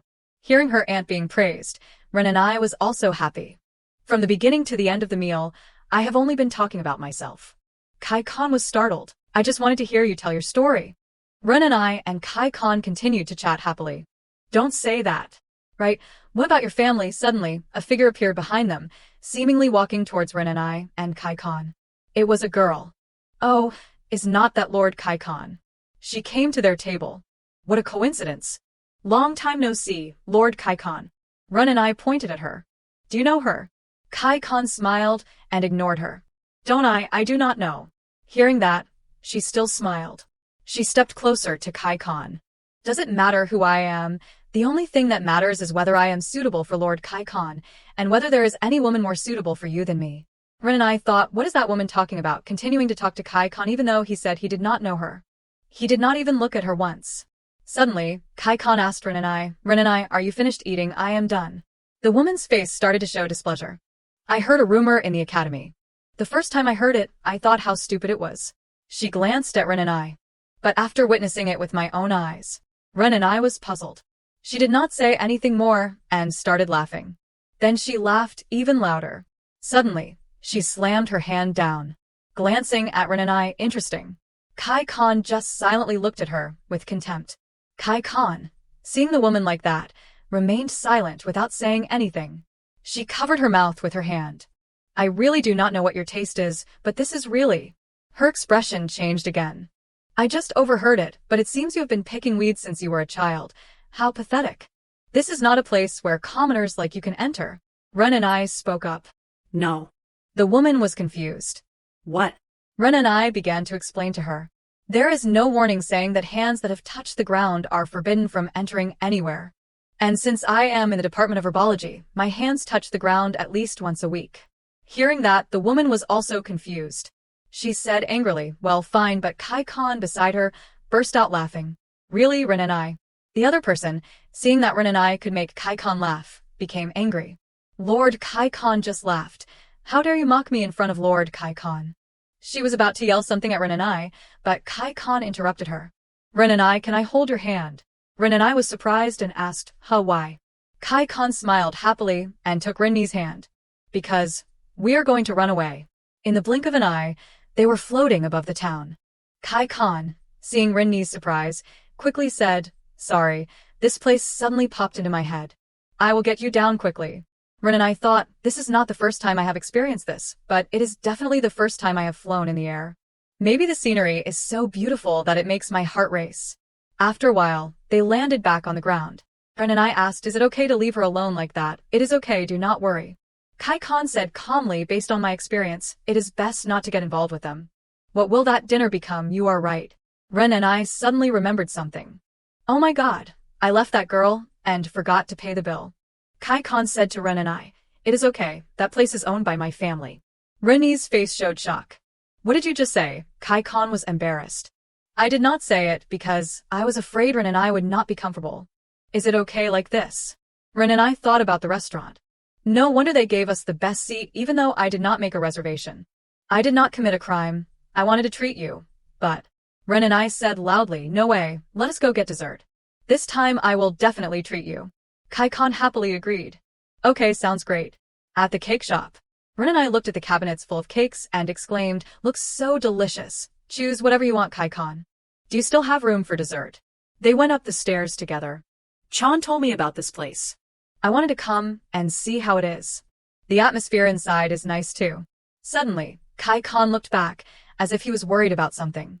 Kai-Kon called out Rin and I. Rin and I turned around. What is wrong? Kai-Kon said, you go sit down first. I will be right back after using the restroom. Rin and I did not think much of it. I will wait for you. Hurry up. Rin and I went to her seat. She did not know what she was thinking when suddenly a shadow appeared behind her. Thinking it was some mysterious person, it turned out to be Kai-Kon bringing tea and cake. Have you been waiting long? Our order came right when I got back, so I brought it here. Rin and I happily replied, thank you. Looking at the cake, Rin and I asked, was that girl earlier really a stranger to you? If so, why did she do that? Kai-Kon replied, well, it is not just one or two people who have a one-sided crush on Me. Rin and I thought, I see. The heir to the Duke's title, with his handsome looks and countless rumors following him, Kai-Kon must have faced such things all his life. Rin and I seemed very happy. The cake here is so good. Yeah, super delicious. Rin and I said, eating something delicious can send your soul to the clouds, so eat a lot before going back to the dorm. For me, the academy is a place to escape. Kai-Kon probably thinks the same. They walked home together. To face countless gazes and responsibilities, to shoulder the future, that is where you can live like a normal teenager. So I hope such moments are enjoyed by both me and Kai-Kon. After leaving, they encountered a cat, and both happily stopped for a while to play with it. On the way back, Rin and I asked, although we missed dinner, it was still a pretty great evening, was not it? Kai-Kon said, whatever Rin and I says is right. I do not even think about who that person was anymore. It was really, truly great. Back when Kai-Kon told Rin and I he was going to the restroom, that was not actually the case. Kai-Kon went out to meet the woman they encountered at the restaurant. Seeing Kai-Kon come out, she rejoiced. He is coming out. Lord Kai-Kon finally noticed my burning gaze and is coming towards me. She ran to Kai-Kon. Oh, Lord Kai-Kon, you abandoned that pet and came to me. But Kai-Kon's eyes were cold. I do not know who you are. Why are you following us? She continued to fawn over him. I understand. I am in a higher class than you, so it is understandable that you do not know me. But that was last year. I took a leave of absence to meet Lord Kai-Kon. You will see me next year. Once you know and understand my heart, you will accept me immediately. Kai-Kon's eyes turned angry as he looked at her. I have met many people like you. Keep that delusion to yourself. I do not care. Hearing this, she panicked slightly. Is it because of that common girl? She is just using you. She approached you only for your status and wealth. Kai-Kon asked, you say she is using me? Hearing his question and seeing his expression, she became excited. Yes, of course. How can a rat like her, who is always surrounded by filth, dare to approach Lord Kai-Kon? This is truly absurd. But suddenly, Kai-Kon laughed loudly. She asked, why are you laughing? Kai-Kon laughed even louder. Suddenly, Kai-Kon looked up at her, his eyes filled with coldness and fear. I really want to be used by Ren and I. She will need and rely on me, won't she? How wonderful that would be. Hearing that, she was startled and horrified. Kai-Kon continued, that would be really great. But sadly, Ren and I is not that kind of person, which makes her even more lovable. However, he looked at her with contempt. How dare Ren's name come out of your filthy mouth? She still could not believe what she had just heard. Wait, Lord Kai-Kon, what did you just say? Back in the present, Ren and I and Kai-Kon were walking back together. Ren and I had a lot of fun today. Thank you. Ren and I was also happy. Me too. Can we go back now? Alright, let us go back. That was a whole story you did not necessarily have to pay attention to, referring to the conversation between Kai-Kon and the delusional woman. Several weeks after the date with Kai-Kon had passed. It was not any special occasion. But is not it quite special that I continue to give relationship advice to that nobleman? Anyway, Kai-Kon is quite calm, and Kun received the treatment he deserved, so there is no problem. The only one who is still bothering me is as soon as she thought that, he was right behind her. Hanasai, why are you like this? Even when Chan had made it clear, Rin and I remembered what Hanasai had said. I do not date strangers. Isn't it impossible when people start to understand each other gradually? He had said that to ignite feelings of happiness. In the present, he sighed as he followed behind Rin and I. Damn it, why do you keep getting close to people and sighing? Rin and I turned around and said, Hanasai, what is wrong with you? He replied, Rin and I, you notice my feelings, it is nothing big. Sighing, he said, my father's business is not doing well. This summer is unusually hot, so our family prepared a lot of summer items. But this time, a large number of new products came from competitors, and that turned our goods into surplus stock. Rin and I said new summer products like cooling creams, they only work at the beginning. The effect is not real. If you continue to use them, you will get burned. Han-si was dumbfounded. Really? Yet it sells like hotcakes. Rin and I continued, best-selling items are always like that. You are also a student in the Department of Herbology, right? Just by looking at the ingredients, you will know. Han-si lay sprawled on the table. Even after that, it is still sad news. Things suddenly became so difficult. My whole family is on edge because of the summer discounts. Ren and I said, well, that is also like something that should sell well in the summer. She thought if I could create and launch a seasonal product, it would definitely become a solution to the dependency problem. While concentrating, she heard two people shouting from behind her. What is with all the sweat on your clothes? And look at you. Are your armpits rainforests? Stop it and get back to your place. Let's go into the sunlight. Hearing their conversation, Ren and I seemed to have an idea. Han-si, I have a great product. Can your father distribute it? Han-si looked at her. Well, our family can do it, but I can't give too many discounts or invest too much. I told you it is not that great. Ren and I said that is not a problem, it will sell out anyway. She looked at Han-si confidently. Instead, just give them a discount code. Han-si replied, that is fine, but to say it will sell out anyway, what are you thinking? Ren and I thought, why did I only think of selling that now? It is because I did not have a reliable distribution channel. This could be the opportunity. Ren and I was still concentrating when someone called out from behind her, excuse me, can I bother you for a moment? Ren and I turned around. It was Chanbayan. Chanbayan stammered, you know. Ren and I remained silent and looked at Chanbayan. This girl once suffered side effects on her face from fake medicine. She must have been using the medicine I prescribed regularly. Ren and I looked at Chanbayan. I am glad your face has gotten much better. Chanbayan's expression suddenly changed, as if she wanted to say something to Ren and I. Suddenly, Chanbayan bowed her head and said loudly, thank you so much. Everyone around them was surprised. What is going on? Oh my God. Ren and I smiled happily. You do not have to do that. The meal is over. Thank you very much. Chanbayan looked at Ren and I with sparkling eyes. You are really amazing. I am your fan. From today onwards, I am officially your fan. Ren and I said, all right, go back to your seat. Han-si spoke up from behind Ren and I. Didn't you two dislike each other? What is going on? Don't ask, it is a headache. After school, during club activities. Kun was talking to Ren and I. In exchange for the medicine you gave me, do you want me to work for you instead of giving you cash as thanks? Ren and I said, I was just thinking about the hyperhidrosis medicine I gave you. We need someone who specializes in herbs to make it. Kun continued, Ren and I, my condition is improving more than ever. I requested a large benefit for my family which you should receive. It is something too big for me to just ignore. Ren and I said calmly, even if I suddenly receive a large sum of money, I am still just a student. I have never had or used such a large sum of money before, so it does not matter. I just need to earn and use the money I earn, that is why I need to work. Kun walked up to Ren and I and bowed. You are not easily persuaded by words, so I will help you with those herbs. I learned a lot from Mother Leo. Ren and I asked Kun, what, your mother is Leo? Yes, I am half Leo. Kun continued, it is natural that I resemble my father in appearance, but I inherited the talent of controlling spirits from my mother. I am also proud to say that I learned things related to nature quite quickly. Ren and I thought, I see, that is why he got angry when I picked flowers and broke branches. It is because of the personality of a nature lover. Ren and I mused, did I just hear a secret of the Abacanthus royal family? I do not think anyone knows that the queen is Leo. Kun chuckled and said, Ren and I is my benefactor. This does not count as a secret. Suddenly, a person with familiar hair appeared behind Ren and I. It was Kai Khan. He put on a cute expression. I want to help too, Ren and I. If he can do it, so can I. Ren and I thought, I wonder why he is suddenly so quiet, and where did he come from? Kun said in an annoyed tone, refining herbs requires skillful hands. Can you do it with your smoky fire? Kai Khan retorted, I only showed you that. You do not know how gentle my touch can be, so you do not have to worry. Ren and I had to stand between them and mediate. All right, first 3 steps away from each other. She continued, the more people who help, the better. If you both can help, go ahead. The responsibilities are equal, so do not fight. Kai Khan was excited. Ren and I, you can give me more.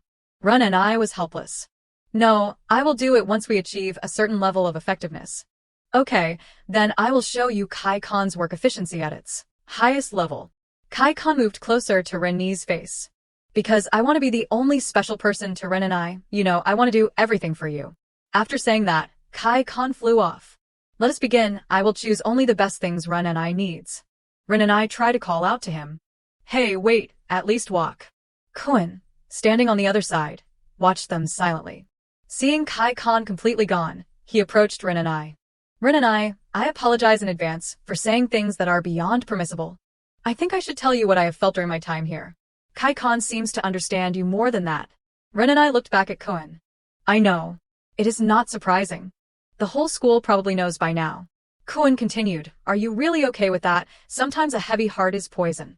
Why does such a beautiful rose also have thorns? Ren and I leaned her hand on the window railing. She said, I will manage, do not worry. Hearing that, Kun's face softened. Then he said to Ren and I, so it seems that the person who just flew off will prepare everything. From tomorrow, I will start coming here more often to work. Ren and I turned and said, if you come every day, this place will become very noisy. Outside the door, someone was watching Kun and Ren and I talk. It was Phi Ot. He just observed silently. Then he turned and left. As he walked, Phi Ot said, it is enviable that Kun can recognize Ren's current emotions and respond accordingly. I am jealous, Kun. I wish I could do that too. From outside, someone's excited voice rang out. Oh my god. It was Hanasai. Amazing, super amazing, Ren and I, you are a genius, no, an angel. Han Si beamed with happiness. Antiperspirant will definitely be a big hit this summer.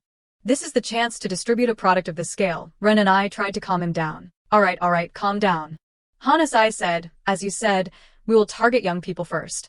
You are our business partner right at the heart of the academy. We will start market testing with a small quantity before officially launching a large quantity. Hanasai continued to calculate. The product price is a bit high, but they are our students, so it is okay. Plus, the trend now is limited edition items, so it is not a problem. No, actually, increasing the product quantity a bit is fine, as long as the profit is high. Ren and I looked at Hanasai and thought, is this your true nature? Ren and I said, I do not know much about these things, so I am relying on you. I will work hard. I am good at business. I will show you how excellent the results will be. Hanasai continued, I may not be good at herbology, but initially I wanted to apply to the economic school. But my grades were a bit so, I gave up. Ren and I said, you are also knowledgeable about herbs. Hanasai said, are you saying I will make all those medicines by myself? I can't help with the processing. Is there anything else I can help with? Ren and I said, no need. I have recruited a skilled expert. And maybe Ren and I thought Hanasai would feel pressure to help there. At the club room, it seemed like there was a potion-making competition between Kai Khan and Kun. Kai Khan said, did you just steal my herbs? Are you planning to win by stealing? Kun retorted, steal my ass, it is simply improving work efficiency. If I work fast, I do more, do not I? Ren and I, watching from the sidelines, thought next time I have to separate them. They were both quite outstanding. They worked fast, perfectly, and efficiently. Kun grew up with nature since he was young. I only taught Kai Khan once, and he has already gotten used to the work. Thanks to that, I have run out of the odoranto I saved earlier. I can't be late anymore. Ron and I turned to Phi Ot. Sorry, Phi Ot, because of me, there is not a single quiet day in the club. It is okay. Phi Ot thought it is a bit sad, but I do not want to work with those two. He looked at the jars on the table. Are these all medicinal herbs? He picked up a jar. Even if I did it, I would just be a hindrance. Why did they suddenly become so skilled overnight? Ron and I said from behind him, if you are bored, why do not you help me organize them? Phi Ot was startled and accidentally dropped the jar. Oh no. From behind him, Ren and I looked at him with scary eyes. Phi Ot, Kai Khan and Kun had also finished their work. Ren and I, let me continue, I can do it faster than you. Kai Khan, Ren and I shouted, calm down. She thought first think about replenishing the missing herbs. I found Odoranto's habitat before, but I refused to harvest it regularly. Should I harvest more this time? Suddenly, a thought flashed through Ren's mind. She said to Kai Khan and Phi Ot, you two earn enough points for the club from monster subjugation, right, what is up? Ren and I pointed at Kai Khan. We do not have enough points this time, do we? Correct, but do not worry, there is nothing we can't do. Ren and I said cheerfully, no, this time we will earn enough points. I will go with you too. Sounds good, right? Let us schedule it as soon as possible. Kai Khan and Phi Ot were both surprised. What? They both said in unison, no way, it is dangerous. Fighting monsters or nuclear warfare is not a simple matter. Ren and I said, is it that difficult? It is okay. I am also good at catching monsters. Ren and I said, when searching for herbs, I also use monster repellent as a preventive measure. If I need to, I can even read to catch monsters by myself. Because it is quite effective. I usually go alone. Hearing this, Kai Khan was speechless. Phi Ot looked at him. This damn guy, he can't refuse anything for Ren and I. Phi Ot said, Ren and I, our subjugation target is not the Slan. That is a dangerous mission that only combat corps students can handle. I do not know where this will go. Ren and I pointed at him. I know, that is why I said, I will go with you too. And also, Phi Ot, if you want to compensate for what you lost before, you will have to go to the monster's habitat and collect the necessary ingredients. Phi Ot could only be helpless. Ren and I was excited. So we agree. Let us check the next expedition date and register. Cohen, seeing them like that, just remained silent. Monster subjugation, while it sounded glorious, honestly, for someone who had been to many dangerous places just to collect herbs, this was like camping rather than rushing into danger. Ren and I picked up a sharp needle. It has been a long time since I made poison to kill monsters. This should be enough. She dipped the needle into the poison tester. The liquid turned black. Excellent. Ren and I put the needle away. Anything else to prepare? Some tools I usually use to carry around and medical tools just in case. Should I bring more? Ren and I remembered the past, when she used to collect herbs with her mother. Rennie's father would always make something special. He made delicious sandwiches with a special sauce, a taste of memory mixed with a special spice taken from their forest. Ren and I was so curious about the sauce's recipe that she pestered her father until he revealed it. But he never revealed his secret to Ren and I and her mother. Once, when he asked why. Think about it.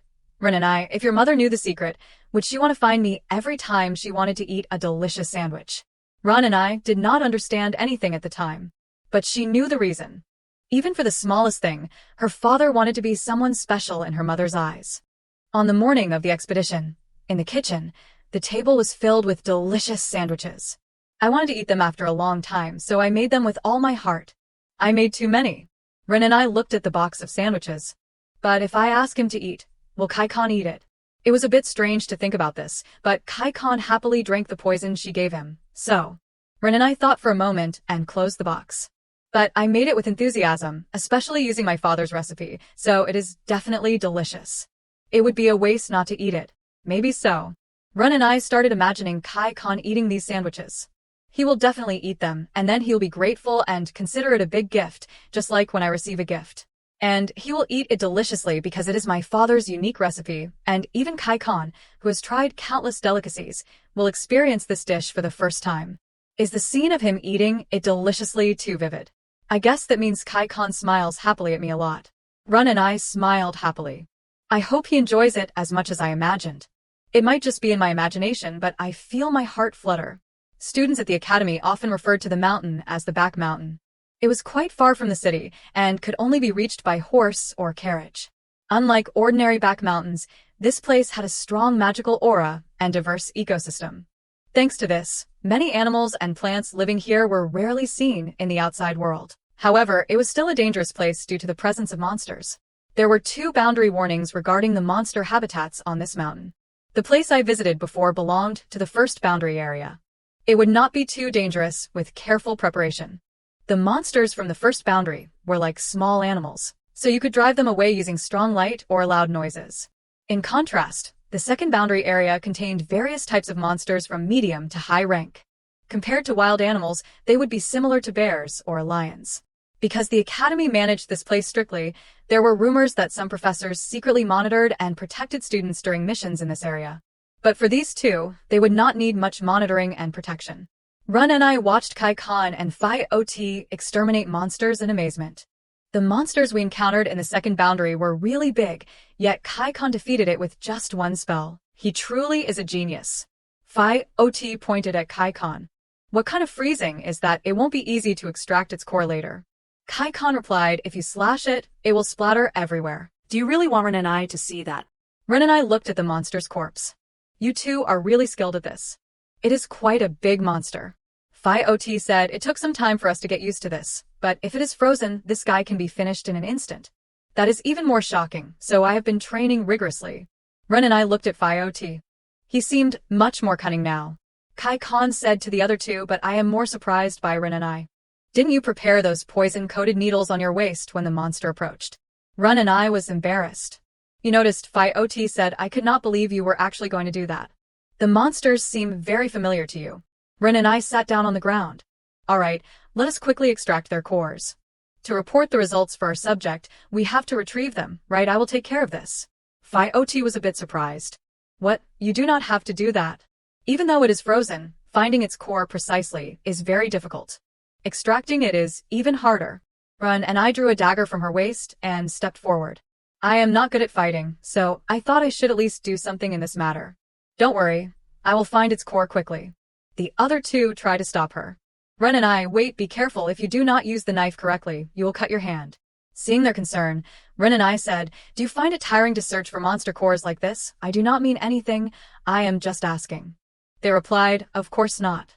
It is not tiring. Ren Ismail. Okay then. Monsters, contrary to their appearance, were not entirely living beings. In a place with an abnormally high accumulation of mana, that would be their core, the distorted and imperfect part of the creature that gradually appeared. At first it would look like an ordinary animal, but it was just a mass of mana that entered and absorbed more power for the core. Ren and I continued while working, but because they resemble animals, sometimes people pity them. Fortunately, we are not that kind of people. We just need to extract their cores. After a while, Ren and I extracted the monster's core. See, quick and easy, right? Mining no core removal skills. Fiot said, Ren and I, look at you, you look suspicious. Throw the knife away and come over here, okay? Ren and I wiped the blood on the knife. The other two were a bit surprised. I am surprised you calmly found its core. Kai Khan looked at Ren and I with sparkling eyes. You are so cool, it is so overwhelming that I let my guard down. Kai Khan approached Ren and I. Let me help you. Give me your hand. As soon as she extended her hand, Kai Khan cast some kind of spell. Kai Khan thought, many mages dream of being able to cast multiple spells easily at the same time, but they can't. She said to Kai Khan, not only is my body clean, but I also feel much more comfortable. After a while it was done. I cast a purification spell on you. Ren and I looked at her hand and thought, oh, the cut on my hand from cutting roses this morning is gone too. Suddenly Fiot called out from behind, hey Kai Khan. He said angrily, you have never cast this spell on me when I extracted cores, have you? Do you know my hands are always covered in blood because of core extraction? Kai Khan feigned innocence. Who knows?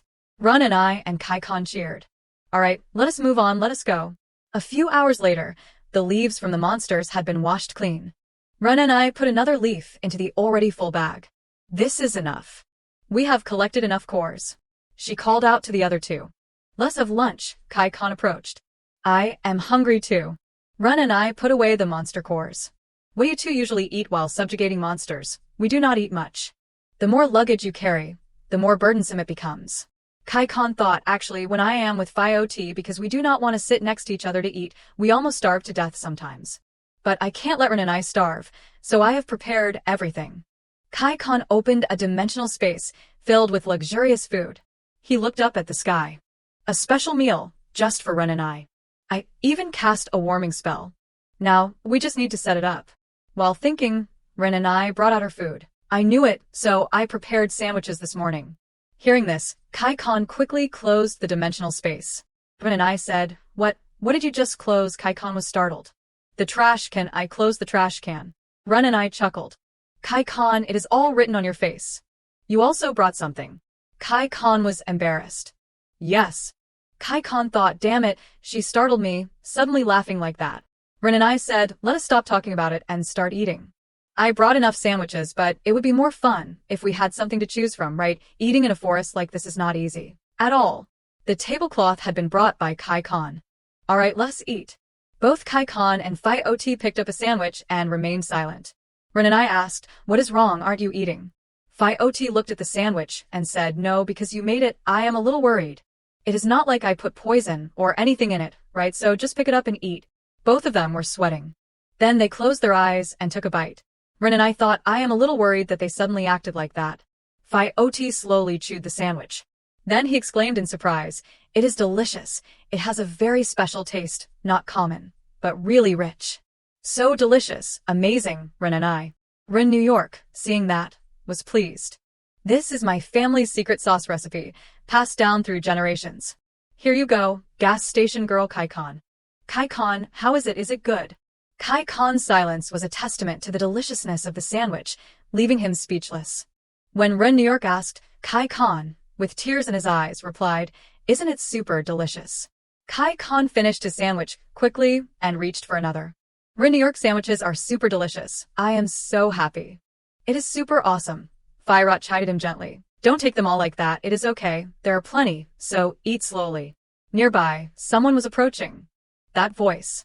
It is Cohen. She is nearby, Ren New York. The three of them continued to eat and chat cheerfully. Try some of these too. They are delicious. I will eat them once I have finished all these sandwiches. Ren New York suddenly noticed something. Is there something behind ththose bushes? Kai Khan and Firat were still bickering. Hey, Ren New York told you to try something else, so you should eat first. I will eat the sandwiches. Are you afraid I will finish them all? Suddenly, something darted out from the bushes. Ren New York pointed at it. Something just climbed up the tree. It jumped. A monster. Firat turned to look. What? There is a barrier around here. There should not be any monsters around. Firat asked Ren New York, what did you see? I saw something like a bird, but not quite a bird. Ren New York pondered, more like a doga bird like dog. Sounds strange. Ren New York stood up and ran towards the bushes. I will go check. Firat worriedly called out, wait. Ren New York peered into the bushes. It turned out to be Cohen sitting there. As soon as she arrived, Kai Khan and Cohen started arguing. What are you doing here, stalking us? I just happened to be passing by. Sounds reasonable. Happened to walk all the way here from the academy, that is right. I like walking. Cohen asked, but what are you guys doing here? You are eating and drinking within the second boundary, a place known to have many dangerous animals, even with the barriers around. Kai Khan retorted, can't you see we are eating? Ren New York pointed at the food. That is right. I was not asking about that. Kai Khan grumbled, I do not mean to upset you, but there is only enough food for 3 people. Ren New York offered Cohen a sandwich. Well, do you like sandwiches? We have a guest, so you just need to wash your hands. Cohen declined. I do not intend to join you. Hearing this, Ren New York said, I guess it is not to your liking. I went through all the trouble to make them. Cohen froze upon hearing those words. Finally, you will eat. All right, fine, I will eat. Kai Khan was annoyed. You just refused. Take your refusal back, I will eat. Ren New York once again had to mediate. We brought plenty, so let us share. Don't fight. We should be nice to each other. Just as she was about to turn away, something moved in the bushes again. Ren New York was puzzled. It is that thing again. She looked towards the bushes. I was a little surprised to see Cohen arrive, but the thing I saw earlier was small and black. Kai Khan stepped in front of Ren New York. Ren New York stepped back, there is something there. As soon as he finished speaking, Ren New York dashed towards the bushes. Firat tried to stop her. If it can get past Kai Khan's barrier, it is definitely not an ordinary creature. It is dangerous, so let us handle it, Ren New York. Ren New York ignored their warnings and continued to investigate. Don't worry. The thing I saw is... Ren New York's eyes widened. A puppy with wings on its paws. The puppy licked Ren New York's face repeatedly. I was not wrong. It is a puppy. Firat and Cohen shared the same thought. Ren New York, you are so cute.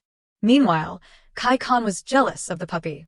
Cohen said, I have heard that sometimes non-destructive magical creatures appear. It seems this one is one of them. Firat added, at this rate, we will be hunted by other creatures, though, strangely. This is the second boundary, after all. We should still be careful. Ren New York remained focused on the puppy. I will be careful.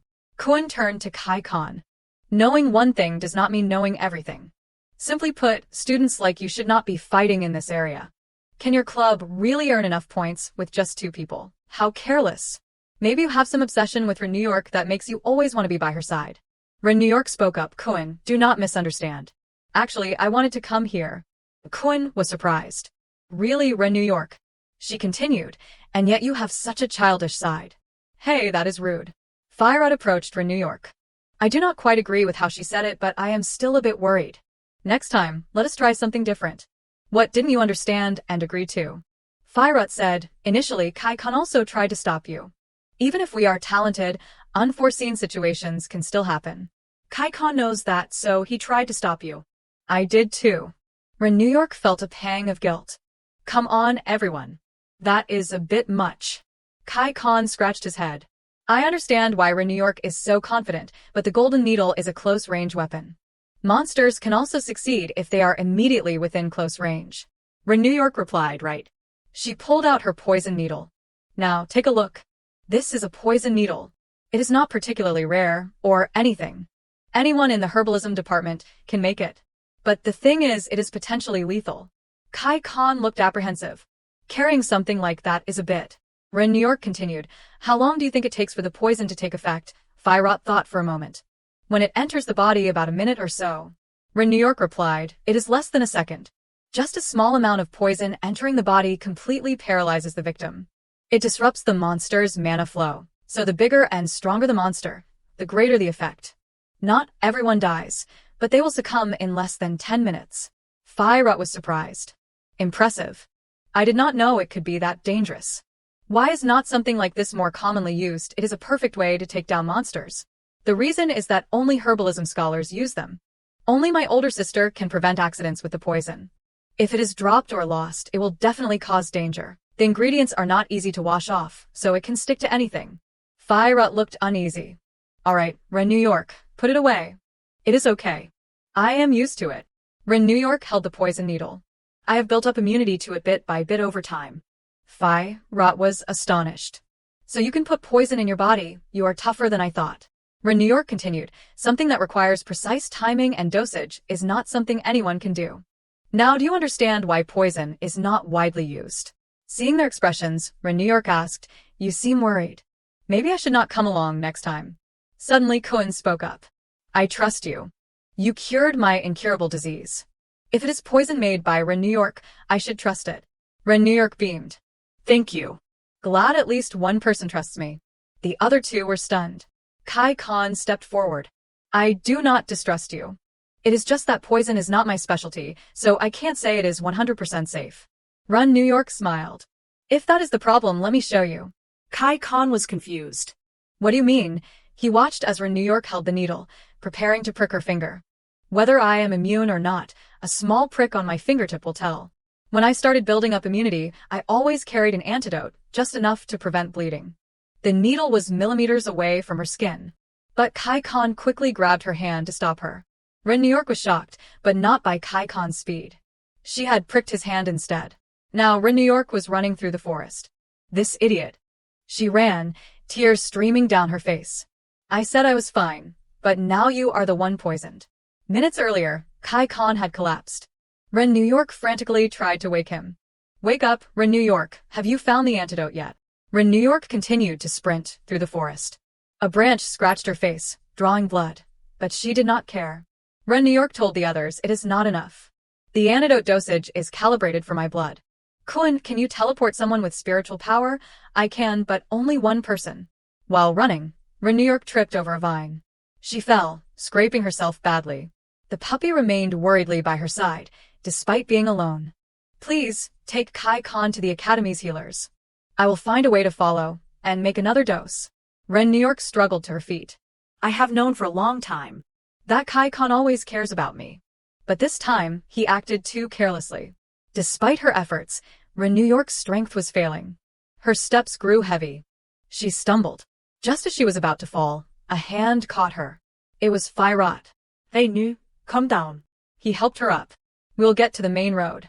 There'll be a carriage waiting, so we can use that to get there quickly. Ren New York felt slightly reassured. That is good. Thank you, Firot. She thought he is right. It is not the time to blame myself. Now we need to focus on making that antidote. I can't afford to be slow, not even for a second. Upon reaching the carriage, Firot swiftly drew his sword and cut the reins. Then, he and Ren New York climbed onto the horse and rode off. I will borrow this for a bit. Ren New York remained worried. You have to be safe, Kai Khan. It seemed she was not the only one concerned about him. Firot was too. In a certain room, Kai Khan slowly regained consciousness. He lifted an arm. Am I still alive? Kai Khan recalled the moment of his poisoning. I do not remember anything after being poisoned. I only remember my body becoming heavy instantly. Ren New York's poison needle is really effective. Where am I? Did Ren New York bring me to the academy? I wonder if she is worried about me. It is a bit much to hope she would cry for me, not that I want to see her cry, but if it is out of worry for me, I would be happy. As he lay there, he heard a voice. Kai-kan. Recognizing Ren New York's voice, Kai Khan sat up abruptly. Ren New York, did you detoxify me? You are truly amazing. Seeing Kai Khan healthy, Ren New York was overjoyed beyond words. But Kai Khan's attention shifted to the injuries on Ren New York's body. His expression turned to one of concern. Ren New York did not just have one, 2, or 3 minor injuries. She had many. Kai Khan worriedly asked, "Why are you covered in injuries? Come here, let me treat them." Ren New York remained silent. Suddenly, she burst out angrily, "Even now, why are you worried about my injuries? Do you only care if I am hurt? Kai Khan, you are such an idiot." Ren New York sobbed. "Why are you always only thinking of me? Do you know how I felt when you collapsed? You could have died if I had not made the antidote in time. I do not know what would have happened." Ren New York wiped away her tears, thinking, "I know it was not Kai Khan's fault, but I can't help but think how lucky we are that he survived. I was so scared thinking about what could have happened to him. I am so relieved he is safe. There is so much I want to tell him, but even knowing he is okay, my hands are still shaking and my heart feels tight. I do not want to lose someone important." Suddenly, Ren New York gasped. Kai Khan was cupping her cheek with one hand. "What was I just thinking?" Kai Khan said, "I am sorry, Ren New York. I acted without thinking because I thought you were in danger." He continued, "But even if I could go back, I would still do the same. I did not want to see you get hurt." Ren New York gritted her teeth in silence. She yelled at him again. "That is not enough." She stepped closer. "If you're going to act like that again, you have to do much better. You are the best mage in the academy. You should have thought of a better way. Whether it was to stop me or use magic to protect me, do not say you would still do the same." Kai Khan, flustered, said, "All right, I won't make the same mistake again. I will make sure both Ren New York and I are safe. So please do not cry anymore." Before he could finish, Ren New York threw her arms around him. Thinking back, I guess I knew this would happen eventually. Caught off guard, Kai Khan fell back onto the bed. "Whether it is the gentle voice he uses with me," Ren New York continued to cry, "or the gifts he always gives me whenever he thinks of me, even the times he teases me." Kai Khan was blushing furiously. His hands, trembling slightly, slowly moved to Ren New York's back. Finally, he gathered the courage to hug her tightly. "I am sorry. I am really sorry. It is all my fault. I won't let it happen again." In her heart, Ren New York thought, "I have really fallen for you, Kai Khan." Kai Khan began to heal Ren New York's injuries. "This might sting a little." After a moment, "That should be enough." Kai Khan asked, "Are there any other injuries that need treating? I am completely fine now." Suddenly, an awkward silence fell between them. Ren New York spoke first. "I am sorry, Kai Khan. Why? Because of me, you got hurt. Even though I have resistance to the poison, people are often surprised. I won't do that again." Kai Khan panicked. "Ren New York, do not apologize. I did it because I like you. And I really felt guilty. So, it is my fault, not Ren New York's." Ren New York's demeanor shifted. She pointed at him. "Anyway, why do you like me that much? I have not done anything much for you. You are always the one helping me." Ren New York thought, "Besides, Kai Khan is a nobleman. After he graduates, he can find tons of girls like me." Kai Khan replied, "I do not really know why I started liking you either. But, Ren New York, I like everything about you. Your smile, your face when you doze off, even the way you joke around with everyone. And your sparkling eyes when you talk about herbalism. And I really admire your courage when you act so impulsively. Your confidence, even your confusing personality, I like it all. At some point I realized I liked you too much.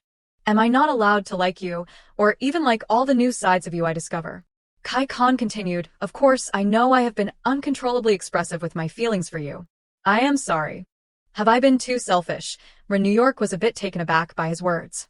What is wrong with being selfish, especially about things like this, she thought. It makes me happy. Who does not like unconditional affection from someone they like, but I can't just say that. Kai Khan said to Ren New York, "I am glad you are okay with it, but everything I do is because I want to look better in your eyes.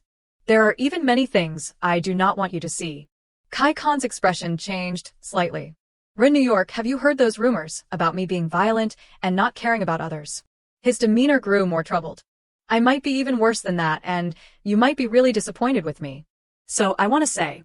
Seeing him like this, Ren New York thought, "I guess he is worried about the rumors I have heard. He looks so sad and scared.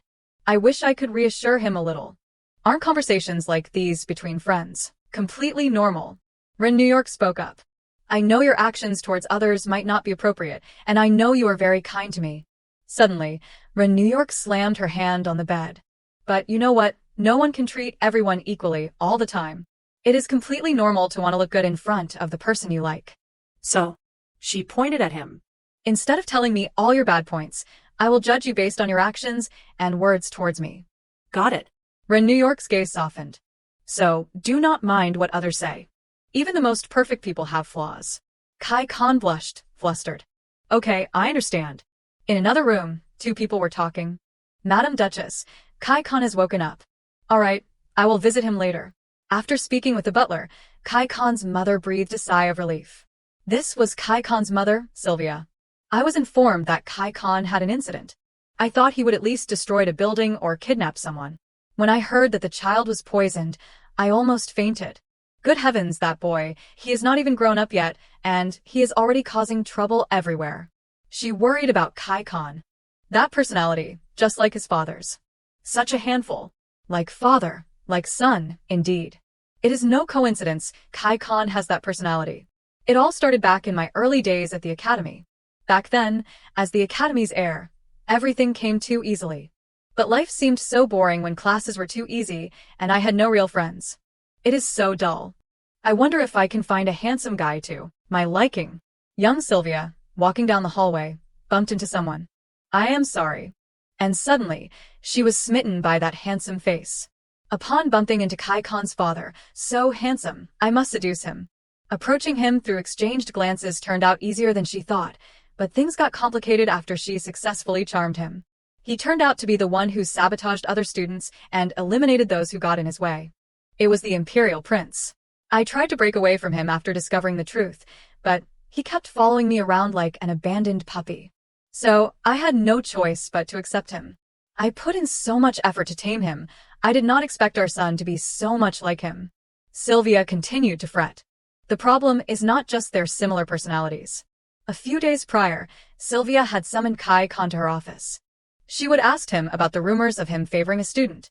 Not only did Kai Khan proudly confirm it, but when asked about what kind of person Ren New York was, Kai Khan's face lit up, and he gushed to her without hesitation. Sylvia thought he kept rambling about how wonderful Ren New York is. That conversation confirmed everything. Just like his father, he has fallen for someone to the point of obsession. Sylvia stood up and walked to the window. I am certain that person is also related to the other day's incident, since Kai Khan is always so vigilant.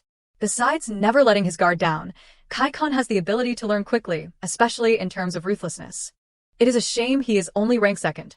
Even though I tried to steer him away from things that would lead to resentment, and avoid resolving relationships through forced parental arrangements like his father did.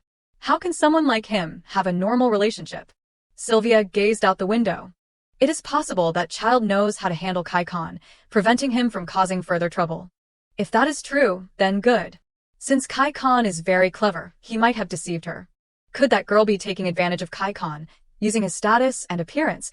This is like a ticking time bomb. Because I do not know how deeply he is in love, I can't be at ease. Sylvia grew increasingly anxious. I do not want to interfere in his personal life, but I still have a responsibility to raise him. I can't just sit still. There is no other way. If something happens, they will both be hurt. If that student, Ren New York, goes down the wrong path, then I will definitely have to intervene. Oh, Ren New York. Please make wise choices before I have to step in. Everyone was celebrating Kai Khan's recovery. Cheers to Kai Khan getting better. Firat said, although it is a celebration for Kai Khan's recovery, I have to admit Ren New York's antidote is amazing. Without it, he would not have recovered this quickly. The results are what matter. This is our first time camping together after a monster subjugation, even if it ended a bit tumultuously. So, let us create some memorable moments by celebrating with these sandwiches. Ren New York looked at Cohen. Cohen also contributed to a certain extent, so it is only right we eat together. Thank you for inviting me. Kai Khan enthusiastically munched on a sandwich. Eating this sandwich made me feel better instantly, Firat sighed. Me too. I was just thinking about how much I wanted another one. Firat said, it is the first time I have had something like this. Cohen looked surprised. Really, it tastes more ordinary than I expected. As soon as she said that, two pairs of menacing eyes glared at her. Kai-kan grumbled. How dare you say Ren New York's sandwich tastes ordinary? Have you no shame? Ordinary could kill a man. Ren New York intervened again. It is okay, it is okay. It has a homely taste and that is fine. Kwon was taken aback. Homely, is the taste more important? They continued to bicker. Don't eat anymore, you do not deserve it, it is fine, just eat. As Ren New York walked away, she thought after that, they scolded Kwon a lot. I wonder if that was a good thing. Hanasai, walking ahead, turned back. What are you thinking about? Oh, sorry, we were talking about selling the antiperspirant, right? Hanasai quickly pulled Ren New York aside. Keep your voice down, don't talk so loudly, you call me out here to talk secretly, and you're talking so loud. Ren New York blushed. Aren't you being a little overdramatic? Hanasai, with a serious expression, looked at Ren New York. Not at all. Not one bit. She said, Ren New York, do not you understand the problem? It is not just about whether it sells well or not. It is super hot, super hot. We are more successful than anticipated. We are being asked to increase production, which means the price will go up compared to the initial sales. If the whole school knows you formulated it, they will be after you. Ren New York scratched her head. Really? So should we increase production? Making more should not be a problem. Hanasai waved her hand dismissively. No, the quantity will eventually be limited anyway. This is not something that can be easily solved by just increasing production. Ren New York said, I do not know as much about this as you, so take care of it, okay? Hanasai replied, you do not seem worried at all, even though it is selling well. Are you worried other brands will do better than us? Oh, I had not realized that. Ren New York's face was full of confidence, but he still gave me sincere advice because of the product's value. He believed in me that much, so it is natural for me to trust him. Na-si looked helpless. There is no one but him, and about this matter, I guess he does not understand what is going on. Suddenly Ren New York noticed something. She pointed in one direction and asked, can I call another friend over? Sure. We are almost out of things to talk about anyway. The other friend Ren New York was talking about was the winged puppy she caught on her last trip. Hanasai, on the other hand, was scared of the puppy. Ren New York is not that a monster, you are right. Na-si was surprised. I know you can do anything, but even monsters, are you planning to raise it? Ren New York replied, it is a monster but a safe kind like a dog with wings. She looked at the puppy's cute face and said, I fed it once before, and it started following me. It seems to understand what I am saying. If it were a real monster, it would not be able to leave the boundary, but in this case, she looked at Na-si. Should we find out what it is? Hanasai still seemed afraid of the dog, like he did not know anything about it. Ren New York lifted the puppy up. It seems like it has grown a little bit. It has gained weight. Hanasai said, he really lets his guard down easily, huh? Suddenly, Hanasai noticed that the puppy was turning its head to look at him.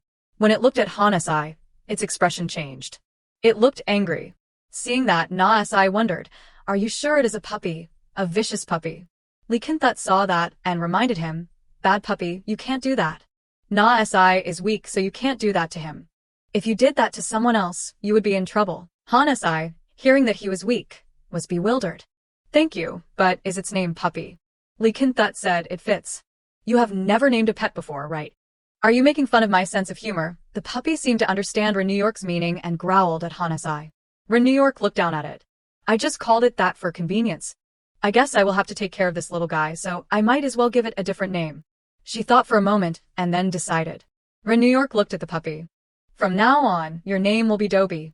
Na-si immediately asked, what does Dobie mean? Ren New York casually replied, I looked up at the sky and suddenly thought of it.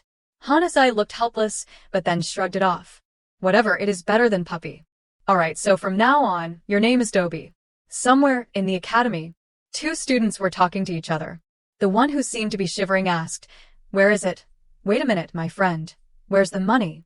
The one without a coat threw out a bag of money. The other one immediately checked. Enough money, even though it is a bit more expensive than on the market. You must be in a hurry, huh? The other person did not answer, but said loudly, bring it out. The one wearing the cloak took it out. The other person quickly grabbed it. He held something like a medicine bottle in his hand. Finally, it is mine. With the appearance of antiperspirant, that product was becoming increasingly popular within the academy. Someone was wiping their ring. It turned out to be a girl with short white hair. Suddenly, two people passed by, gossiping. Look, he is wiping the ring again. Really, don't tell me, he just sits there wiping the ring all day. I do not know how many years it has been since he started doing that. It is creepy. right? No matter how valuable that ring is, look at how obsessed he is. Why do not you buy him a new ring and give it to him? Why should I? The girl remained silent. Suddenly, someone spoke up. What is so strange about that? That familiar voice belonged to Rin New York.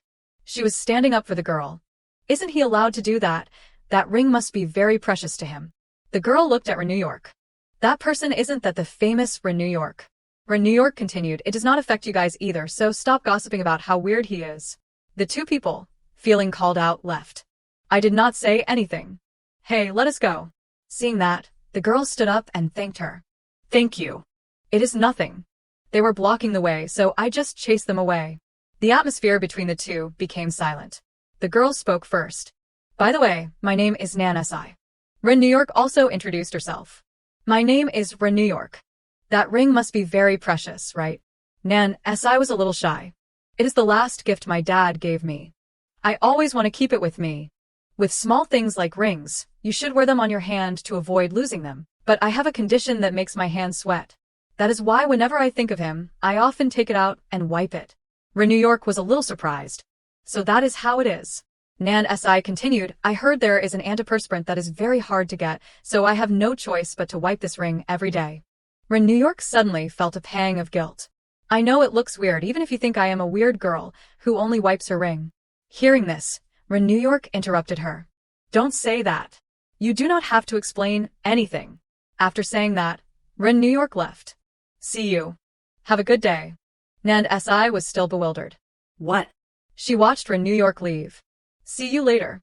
She is fast. That is the first time I have talked to Rin New York. Nan Si walked and thought, surprisingly, I did not think we could talk so normally. Because she looks so aloof, I did not think she would want to talk to someone like me. Nan Si looked at her hands. I was so nervous that I am sweating again. Nan Si thought Rin New York, the most prominent name in the academy. From the beginning, everyone paid attention to her because she was a transfer student who could pass the entrance exam, notoriously the hardest for outside students. Everyone was talking about her. She passed that exam. I thought they purposely failed everyone. Then she must be a genius. That is amazing. It is very different from how I got into the academy thanks to my parents' help. Seeing Rin New York approaching, everyone started talking. There she is. Is that her, the one named Rin New York? Rin New York walked past them all, ignoring the gossip. Seeing Rin New York like that, Nan Si thought she was a cold person. She thought so cold. That face is like saying, don't come near me. But Rin New York's face has always been like that, has not it? Not long after, something happened. It was the punishment for the transfer student, when the noble students who bullied Rin New York were expelled from the academy. Everyone gossiped even more. Hasn't this never happened in the history of the academy? Commoners never dared touch the nobles. What a scary girl. Does she have some powerful backing? Nan Si, hearing that information, her eyes sparkled. So cool, a girl who stands up for herself. I often see her in the academy, but have never seen her interact with anyone. Sitting in the academy observing Rin New York, two people next to her gossiped. Have you heard the rumors? They say that scary Kai Khan likes Rin New York. Why? Are they dating? Nan Si just listened silently to the information. Isn't it more like unrequited love? Oh my god. That Kai Khan, I can't believe it. Nan Si started imagining the two of them. That is amazing. I can't believe someone like this actually exists. Even though she is so cold and calm, she still captures the hearts of others. And the rumors about Rin New York continued to spread. The most surprising rumor was that the second prince of the Abacantered Empire was also interested in Rin New York. Because of this, they rumored that Rin New York might actually be a princess of a distant kingdom. Nan Si walked down the hallway, wiping her ring and thinking. Some say she had to come here because she was exiled. As the only heir, she was often threatened by her half-brothers. After talking to her, I do not think that is true. I think she is a very warm person. Suddenly, Nan Si froze because she noticed something. On the ground in front of her was a bottle. Nan Si was so surprised that she screamed, antiperspirant. She picked up the bottle and looked around. Wait a minute. Why is it here? It is right in front of my door. She looked at the bottle. It said to Nan Si, this is my name. Nan Si was so surprised that she was trembling. Who sent this to me? Nan Si opened the door and entered her room. Her roommate, seeing that, said, oh, Nan Si, you're here. Just calming down, Nancy's roommate suddenly slammed the table and stood up. Wait a minute, Nan Si, is that? He ran to Nan Si. Where did you get that? Isn't it very hard to get? Well, I just found it. He leaned close and whispered to Nan Si. It seems like you've chosen a dark path. I do not blame you, but be careful. The finance department is tightening control over the black markets. Nan Si was sweating. Oh, really? Then I have to be careful. Nan Si was still surprised and thought, but seriously, who sent this? The only person who knows about this is my roommate. He said to Nan Si. Oh, I just remembered this. Have you heard the rumors about the person who created the antiperspirant? Nan Si was bewildered. No, why? He said, you know the girl named in New York in the next room, it is her. Someone overheard her talking about the medicine before it was sold on the black market. Hearing this, Nan Si understood everything. Rin New York, a person who looks as cold as ice, could it be that Rin New York listened to my story and gave it to me? Nan Si silently looked at the medicine bottle in her hand. In a dark room, a voice echoed, I want to join too. It was Nan Si. She was standing at the door. I really want to join in. The person in the room said to her, I do not understand why you suddenly want to join. The person in the room was Lee Kin-thut. She turned around and said to Nan Si, I guess you know what I am planning to do with Rin New York, right? If you really want to join, we have to act secretly. She pointed at Nan Si.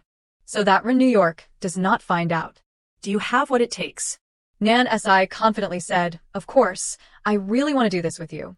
Lee Kin-thut, hearing these words, smiled. She held out her hand and said to Nan Si, all right, let's start the war. The two shook hands. Project Lisa officially began. While Rin New York was completely unaware, strange things started to happen. Have you heard the rumors? Many people say the creator of the antiperspirant is a student at the school. Didn't it come from a big pharmaceutical company? I heard they stole the secret from another country. 2 people were gossiping about the creator of the antiperspirant. They whispered, really, I thought it was impossible. But thinking about it, that medicine has been very popular at school lately. But if the rumors are true, they mentioned Rin New York. Is that person the transfer student? Kun Khan was annoyed. Rin New York, you are very famous these days, you know, I do not pay attention. Kun Khan rolled on the floor and said loudly, many people are saying that you are the one who created the antiperspirant. It is so annoying. Everyone is talking about Rin New York. Rin New York asked, but why are you so upset? Kun Khan replied, it is because everyone keeps asking Rin New York for help. They keep following her around. Kun Khan pointed at Phi Rot. Look, there is a long line of people who want to meet her. Phi Rot threw his hands up. Oh my god, I am also a member of this club. Kun, beside him, said, I still have a debt to repay. Rin New York said, I do not see anything different. Don't make such a fuss. She thought, this is troublesome. Ever since I started liking Kun Khan, he looks cuter and cuter. Not to mention his face, expressions, voice, and gestures. His actions to get my attention. Oh my god, my heart is beating so fast. This is so new, but I can't look away. Because Kun Khan won't be able to realize my feelings. I should think about how to deal with this from now on. Kun Khan looked at Rin New York with sparkling eyes. Rin New York looked at me for more than 3 seconds. Kun spoke up from behind. Rin New York looks tired. It is best if you stay quiet for a bit. Kun Khan was annoyed. Really, you do not know that Kun Khan can feel better because she saw my face. You know nothing. Suddenly, Han Si rushed into the room. Rin New York, are you there? I need to talk to you. Before he could say anything else, Han Si saw the sharp glares directed at him. Han Si froze. Am I going to die here? She is beckoning me from the other side of the river. Seeing Han Si, Rin New York asked, what is the matter? Han Si replied shakily, it is nothing serious. I just came to discuss some things. Kun Khan said coldly, I guess you consider this place a public dance floor. Great, you are so open-minded. Hearing this, Han Si became even more frightened. Rin New York spoke up, I will go out and talk to him. Don't scare him. Don't worry, Han Si, she looks like that but she won't do anything. Seeing Kun Khan like that, Rin New York thought, even my project teammates who came to find me reacted like this. Before, I did not understand why they were so scared, but because my feelings for Kun Khan have grown so much, I can understand a part of him now, as well as other aspects of him that I have not noticed before. Kun Khan replied, of course, I won't kill anyone in front of Rin New York. Rin New York continued looking at Kun Khan and thought, in front of me or behind me if I was not here, would he really do that? Why did not I notice this side of him? This is not good. I must pay attention to Kun Khan's every move, so I can stop him in time. Bao, Rin New York's father, said, lately I really like kind people. Han Si was confused. What are you talking about? She waved her hand. Ah, it is nothing. Let us go then. Kun approached from behind, his body radiating fire. I will remember that. I definitely won't forget. Rin New York was surprised. Why is he suddenly so fired up? Kun started writing in a notebook. She likes kind people. Rin New York asked, what are you writing? Before he could answer, Kun used magic to burn the notebook. He angrily asked, what do you think you are doing? Kun replied, isn't it obvious? I want to repay Rin New York. Seeing this, Rin New York quickly pulled Handsomeness outside. Not again. I will be back. Don't make any noise. Once outside, Handsomeness asked, are we just going to leave those two like that? It will be fine if I finish talking and come back. You have worked hard. She asked Handsomeness, but what did you call me for? Handsomeness replied, Rin New York, you are not planning on mass-producing the antiperspirant, are you? Rin New York scratched her head. Why do you keep bringing up that topic? I told you, I think this much is enough to use. She thought, I feel bored having to make that medicine over and over again. Handsomeness clenched his fists and continued, I am glad our business has stabilized thanks to that medicine. I am truly grateful, but my business blood is boiling again. It is truly the best product for this era. That medicine has almost taken over the cosmetics industry, and the advertising effect on awareness and word of mouth is unprecedented. It would be a shame to just leave it halfway like this. Seeing Handsomeness like this, Rin New York felt he looks like he is giving a presentation. He pointed at Rin New York, so there's one last plan I want to suggest. What is it? Handsomeness replied, share the formula with me, and I will take care of everything from preparation, production, and promotion. You just need to receive the profits from the business. You will make a lot of money without doing anything. Hearing this, Rin New York immediately replied, what are you thinking? Usually people who suggest making money without doing anything are scammers. Handsomeness said, you are too honest. But it means your formula is inherently valuable. I have heard that deodorant is an essential ingredient. Even if I use that ingredient and produce other products, it is still just an alternative. He thought persuading business partners is also one of the basic skills for entrepreneurs. Handsomeness continued, that is the value of the original product. I am mentioning this plan because I realize we are ready to expand, thanks to the antiperspirant. I came up with this plan because of it. Handsomeness started writing something on a piece of paper, and most importantly, the monthly payments you will receive if you agree. Rin New York wondered, where did you get the pen and paper? Looking at the paper Handsomeness handed her, Rin New York's eyes immediately changed.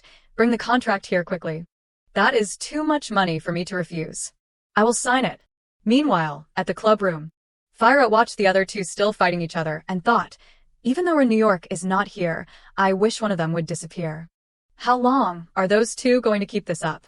Kun was thinking, Rin New York told me her ideal type to stop the arguing. What a clever tactic. So cute. He said to Kun, I should admire Rin New York's cuteness for a bit longer, but this keeps getting in my way. Kun said, if you find it bothersome just by people standing around, then I can't help you. I apologize for your oversensitivity. Hearing this, Kun scoffed. His eyes gradually turned colder. You say you want to repay her. You probably think that is a perfect excuse to cling to Rin New York, right? Kun continued, but is not that debt something you can never repay even if you sacrifice your whole life as a slave? You are really annoying. Kun calmly replied, I do not understand what you are trying to say, unless Rin New York tells me to leave. Suddenly, Kun spoke loudly, making Kun flinch. What? Whose permission did you say you need? Kun was a little saddened. That guy made it very clear. He not only insulted my status as a prince, he also did not consider whether this could cause a war between our two countries. What a madman. Rin New York, do you really understand him? She said she could handle it herself, but as her fiancé, I can't ignore it. If the situation worsens, I will definitely act. I must protect Rin New York. In the classroom, so this term's herbal science is over. The professor, standing on the podium, said, don't forget to submit your final assignments for this semester. The class replied in unison, yes, sir. Handsomeness and Rin New York were walking together. Rin New York, did you really use that for your homework? Rin New York replied, you have asked several times already. Is the mosquito repellent that strange? Suddenly, her expression became slightly scary. This is the new formula I made for my homework. Last summer, every time those mosquitoes landed on me, it really pissed me off, which made me try even harder to perfect this formula. For example, when I was sleeping and a mosquito flew in and buzzed near my ear. Handsomeness, hearing this, said, the feeling of a mosquito crawling on your ear, it is really uncomfortable. Rin New York continued, and the time it bit me right between my fingers, Handsomeness clutched his right hand. It is so itchy and uncomfortable. It affects everything I do. Ren New York stared menacingly at the document. Every time that happens, it makes my blood boil, and it also makes my secret formula more perfect. Hanasai, seeing her like this, said, "It is surprising you are not a member of that mosquito repellent club." The mosquito repellent club, right? Not everyone can join. I heard there is still an interview. Hanasai thought about Ren New York's formula. Now you can join. I swear. Ren New York said, "Well, that club is quite interesting now, is not it? Really, let us get back to the main topic." Hanasai leaned closer to Ren New York. "Ren New York, that what did your roommate write in the letter this time?" Ren New York replied, "Oh, you mean after writing and sending this letter, it will be sent back to us upon graduation. Basically, Seeing Hansi's sparkling face, Ren New York said, "Aren't you asking about my letter, but about my roommate's letter?" "Yes, Chan and I." "What does she hope to achieve in the future?" Hearing this, Ren New York deliberately walked faster. But Hanasai still followed. What kind of man does she want to date? Did she write things like handsome, cute, or calm, or a man with a bright future, like the son of a businessman? Ren New York thought. He still has not given up. Ren New York could not stand it anymore and said, "If you want to know that much, go ask her yourself." "You coward." By the time they were both exhausted, Hanasai was still clinging to Ren New York. What type of person does Chan and I like? If she is satisfied with me, would not the future me belong to her? That way she will be able to understand my heart even better. Ren New York wiped her sweat and said, "It seems like you really like Chan and I." "Yes, I liked her, at first sight. I won't marry anyone other than Chan and I." Ren New York asked, "What if she likes someone else? What are you going to do?" Hanasai shook his head. "I do not know, but my love for her will never fade." Ren New York, answer me, what is love? Why is it making me like this? Ren New York was also at a loss with this case. Why did he ask that? She was helpless. How should I answer? So he will leave me alone. Love is inherently something that can't be clearly understood. She started hugging the document tightly. Always wanting to be together, can it really be? Waiting for that person to appear, with no one else in your eyes. There are times when you feel very insecure. She thought of Koen Khan. There are times when I think about him all day. Just thinking about him makes me happy, and I even laugh to myself. But love also makes people do strange things. Only by completely ending this love can you truly understand. But by the time I realized that, it was too late because I was already too deeply in love. Hanasai was surprised. Ren New York, could it be that you? His eyes sparkled again. Did you read my mind? You said everything I wanted to say. But actually, those were entirely Ren New York's own words. Hanasai said loudly, "Yes, that is it, directly express my feelings." He started imagining the scene of giving flowers to Chan and I in a crowded place, give her flowers, and then recite a poem I wrote. Chan and I will know the deep love I have for her and will be moved. What do you think? My perfect confession plan. Ren New York smiled gently and said, with a hint of pain in her voice, "Let me be honest, it is too old-fashioned." After hearing that, Hanasai stood motionless. When Ren New York left, he just stood there. Free time, in front of the clubroom.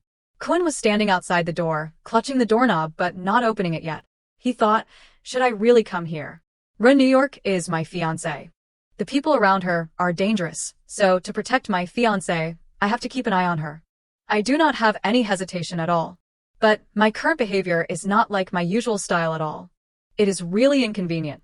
I always feel like this repayment is just an excuse for me to come here. Ren New York did not ask me to protect her either. The expressions on those two's faces still linger in my mind. Entering, he saw Ren New York sleeping on the chair, so why did I even come to this club? Ren New York woke up. Who is it? Koen asked, why did you come so early, Ren New York? Ren New York sleepily replied, I thought it was someone else. It is you. You talk so casually. If someone did not know, they would think you were a club member too. Koen replied, I know I am not. He noticed Ren New York, the blanket she always uses, it is getting colder. Is one blanket warm enough? Koen took another blanket and covered her. Wouldn't it be better to cover her with a warmer one? Is it because she is too sleepy to do anything? It could also be a cold. Then let me order one for you. Koen suddenly flinched. Why did I have that thought just now? He held his head again, that kind of feeling he could not control. Suddenly Rennie sat up and asked Koen, are you feeling uncomfortable somewhere? You do not have a cold, do you? Koen replied, no. I am thinking, what is this feeling? It is like I can't look directly into her eyes. It is the fragrant herbal scent emanating from Rennie that makes me feel at ease afterward. That natural scent makes me feel very comfortable. Her hair gives off that scent. Koen still covered his face. So that is why, but it is strange. I can clearly smell that scent, but why is my heart beating faster and faster? Rennie's hand reached out, about to touch Koen. Suddenly, she moved the hand that was covering Kuen's face. She asked, "You have a fever, do not you?" Kuen, still blushing, asked, "Are you worried about me? What are you saying? I just do not want to be considered cold-blooded just because I do not care about someone weak." She withdrew her hand. "You are already this old, go to the infirmary yourself. If anyone else comes, I will chase them away. Don't be like this anymore." After saying that, Rennie returned to her bed. "Then I will listen to you, because you are my benefactor." Rennie, lying on the chair, said, "I told you that you have already repaid my kindness. Why won't you listen? There are only 1 or 2 stubborn people like you around me. I am used to it." But you can stop now. "If it is too bothersome, I will kick you out." Kun replied, "Of course, I won't bother you. You have helped me a lot, so that I do not have conflicts with others. Thank you for caring about me, Rennie." Rennie was startled when she heard that. Then she immediately covered her face with the blanket. "Enough, get out now." She thought, this guy talks just like a prince, giving me goosebumps. Kun just smiled when he heard that. So now. "It is probably okay to continue like this, right?" He bowed his head. "I will follow your words." "So, are those letters we sent to the future?" Rennie replied to Channy, "That is right." "What did you write?" She thought, "I am not asking because of Hungsi, I am just curious." Channy replied, "I do not know. A letter to my future self. It is quite vague to me." "Speaking of which, did your aunt send another letter?" Rennie replied. "How did you know?" Channy said, "Because you always smile when you read letters. And you also blush like a child." "You are amazing." Channy asked, "Are you planning to go home this winter break? You were at the academy during summer break, right?" "Oh yeah, you are not planning to go back." Rennie replied, "I will be back someday." Even though we often exchange letters with each other. Channy was puzzled when she heard that. She continued to ask, "Rennie, do not you get along with your aunt?" Rennie was surprised. "That is not it." Channy smiled. "Maybe you are more comfortable exchanging letters than meeting them in person, right? There must be a reason, right? If you want to talk, just let me know." Rennie smiled and thought when she heard that, Channy is quite sentimental. Rennie began to sink into her own thoughts. "The person I do not want to meet is not my aunt. I am just afraid of running into that jerk when I go home. I am just afraid of that." Seeing Rennie become dejected, Channy asked, "What is wrong?" "Sorry, did I say something that offended you?" Rennie said, "No. It is just I have to go meet the professor to discuss the paper. It is due today, and I forgot. I will be back soon." Channy and Rennie said goodbye to each other. After Rennie left, Channy wondered, is she okay? Rennie was reading a book when she remembered Channy's words, "If you want to talk, just let me know." At Channy's place, she seemed sad. "I did something embarrassing again, did not I? If you keep saying that, will she be annoyed? What do I want to do?" Rennie arrived at the professor's room and saw a piece of paper. "Please submit your essay in the herbalism assistant's room." Rennie picked up the paper and read it. "Is he waiting for me already? That is worrying." Rennie slowly opened the door and stepped inside. "I do not want to stay in the professor's office for too long, but ignoring the professor's words could lead to dire consequences, so I will just wait." Upon entering, Rennie was quite surprised by the room. "A familiar scene. It reminds me of my personal laboratory at my aunt's house." She looked at the pots of herbs. "If he is a professor, he must know some herbs that I do not know, right? I am curious. I want to take a look." "Wait a minute, calm down. It is the professor's treasure trove. If I get caught, next semester will be a problem." Suddenly, Rennie noticed something on the table. "These are round glasses, the ones he usually wears. Where did he go without wearing them? And his eyes are good. Does he wear them for beauty? If I touch these glasses, they won't leave fingerprints, will they?" In Rennie's mind, there was a struggle of thoughts. "That is right, touch it. Before doing that, touch the herbs first. Don't, this is the professor's room. If I get caught, the next semester will be a problem." Rennie slowly reached for the glasses. "Should I, should not I? If I should not, it will definitely keep me up at night. My will is weakening. Don't panic. What will I do if 6 professors come here?" There were footsteps from outside the room. The person saw that the professor's door was still open and wondered, is the professor still here? Wait, who is there? He opened the door and entered the professor's room. Then he saw Rennie holding the professor's glasses. Rennie happily said, "I did it. I finally left a fingerprint. You have touched and photographed herbs before, right?" Rennie was startled when she heard someone's voice. "Yes, then it is the voice from behind me. The person who touched the herb earlier. You just touched the tea tree leaves. It is Rennie indeed, you are excellent." Rennie was surprised to see the person. "Mr. Condith." Rennie began to remember. "Rennie, your mother is the only one who can see my ability. Although I was chosen to teach you alchemy, I want to repay that debt. but I've spent too much money on research to find a cure, and you can't pay me a single penny of salary. Don't worry about that. You know, Rennie, I lost my parents when I was young, so I understand your heart's feelings more than anyone, but I do not want you to have the same experience as me. So, Rennie, let me help you. Thank you, Mr. Condith, thank you. I relied on you so much when the difficulties of my youth were approaching. You were always by my side until the end of the road. As soon as they met, they both had the same question. Rennie, why are you here, Mr. Condith, why are you here? Condith replied, after I saw you touch the tea tree leaf, I immediately recognized it, did not I? Isn't this what my mother taught you when facing bullies back in our hometown? Rennie scratched her head. You still remember. Condith continued, you have grown up so fast. It is amazing. 5 years has not it? She nudged Condith in the back. And you look like an old man now. You just met, and you are already calling someone old, honestly. Are you also here to see the professor? What a coincidence. The professor called me here. He will be here soon. The two were talking when someone walked in behind them. Seeing Condith, he immediately called out Bert. Rennie saw him and said, what is this lazy teacher doing here? Suddenly Rennie was surprised. She noticed Condith's expression. His expression is so strange. Condith said to her, I am sorry. I have to go now. See you next time, Rennie. The lazy professor tried to stop Condith. Wait. He grabbed Condith's shoulder. Bert, please just talk for a bit. You have to give me a reason so I can understand. Why do you keep avoiding me? Condith's eyes were completely different from when he talked to Rennie. I have nothing to say to you. After saying that, Condith left. Rennie stood there puzzled. What just happened? Does he know this lazy teacher? She thought, and the way he called Condith, I have never heard that name before. Is it another name for Mr. Condith. Do the lazy professor and Mr. Condith know each other? Is Bert his name? What the hell is going on? Rennie asked the professor, do you know Mr. Condith? The professor asked, what Condith? He scratched his head. You mean Bert, it is like his secret, right? He is called Condith, yes. He began to explain, we were classmates. We were in the same class for about 4 years, and the professor was always our homeroom teacher. We used to be very close friends, but now it is different. He asked Rennie, but Rennie, do you know him? Was Condith your alchemy tutor when you were young? My mother hired him, but I have not seen him for about 5 years. Suddenly, from behind the professor, a voice appeared, so you learned from that brat. The professor stroked his chin and said, Rennie, I know you are very talented, but hearing this story makes me even more curious about your abilities. In this cold weather, you should go back to the warm embrace of your family, right? Really, the lazy teacher stood there thinking, this girl is really smart, huh?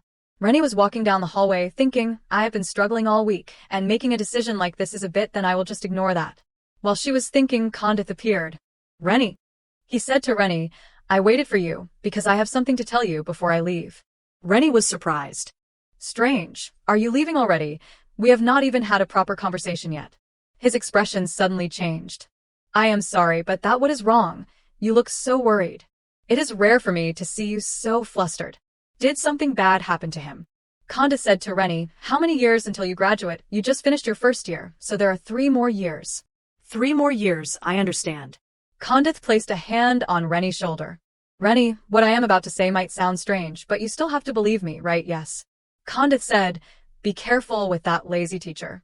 From now until graduation, no, even after graduation, absolutely do not interact with him. Rennie was surprised. Why? She thought, I have to be careful with the lazy teacher, but he does not seem like that kind of person. He teaches in the swordsmanship department. How could he hurt Mr. Condith? No, then there is no reason why the professor would not know the reason. Could he be lying about something? Condith bowed his head and apologized to Rennie. I can't tell you the reason, but please, Rennie. Rennie did not care anymore and immediately agreed. Yes, I will do exactly as you say. I do not understand why, but he really does not want me to interact much with the lazy teacher. Condith smiled. Thank you. After saying that, Condith left.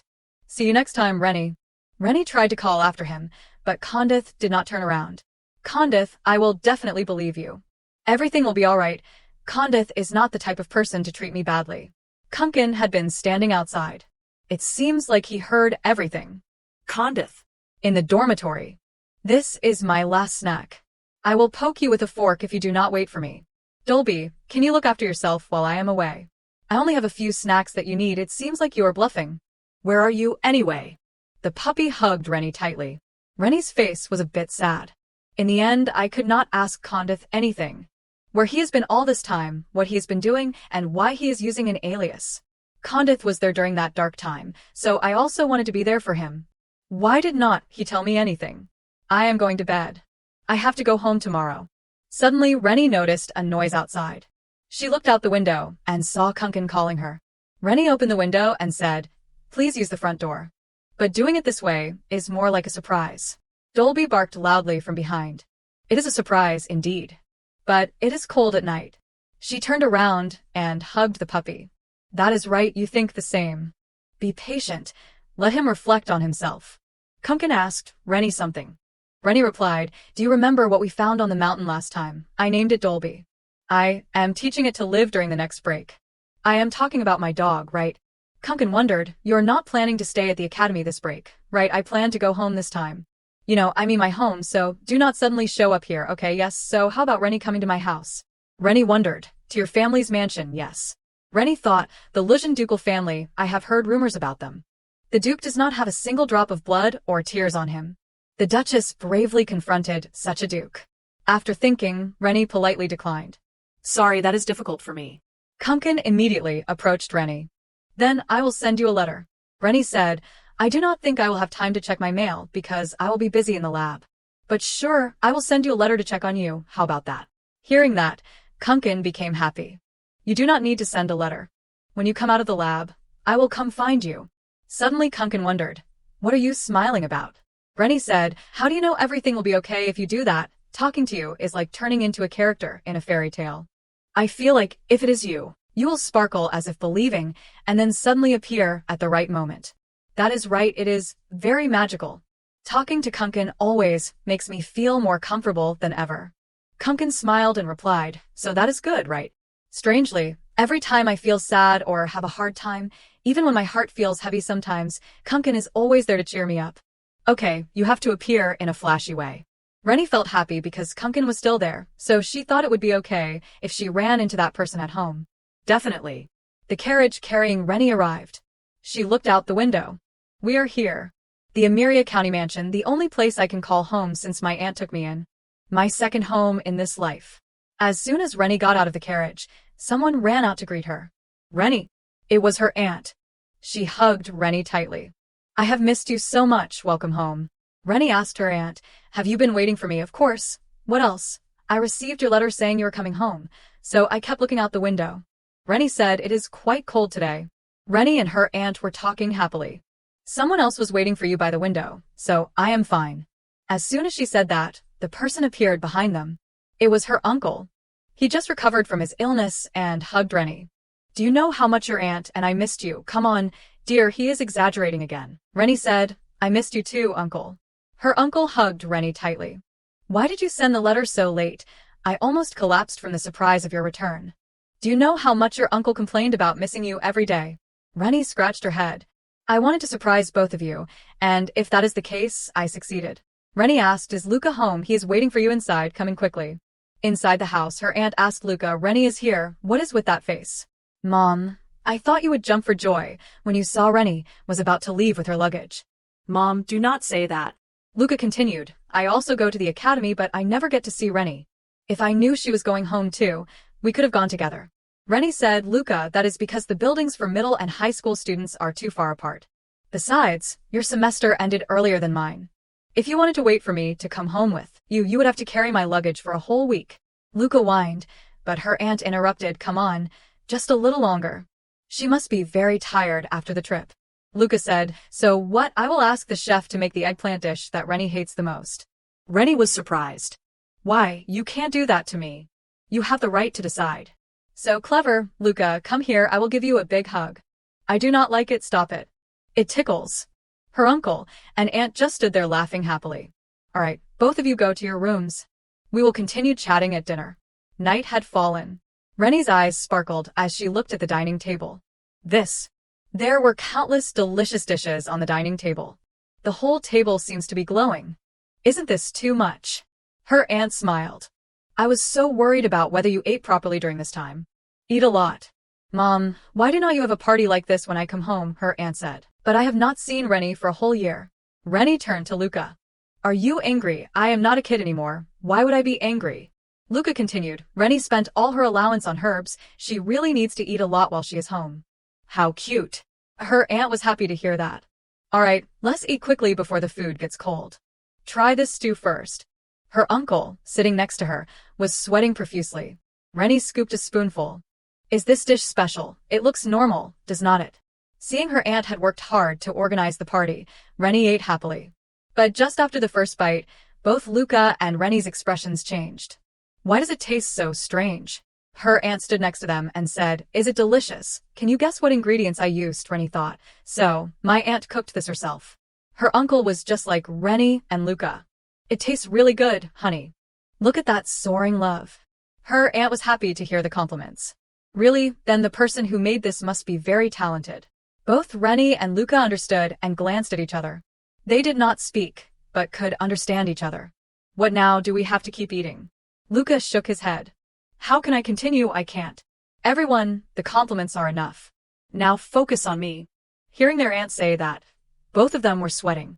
But after tasting the first bite, their aunt's expression also changed. She immediately started crying. Butler, throw this away. Her uncle was still trying to comfort his wife. It is really delicious, trust me. Rennie smiled seeing them like that. It is embarrassing, honey. Do not say anything more. I am finally home. Late at night, while everyone was sleeping.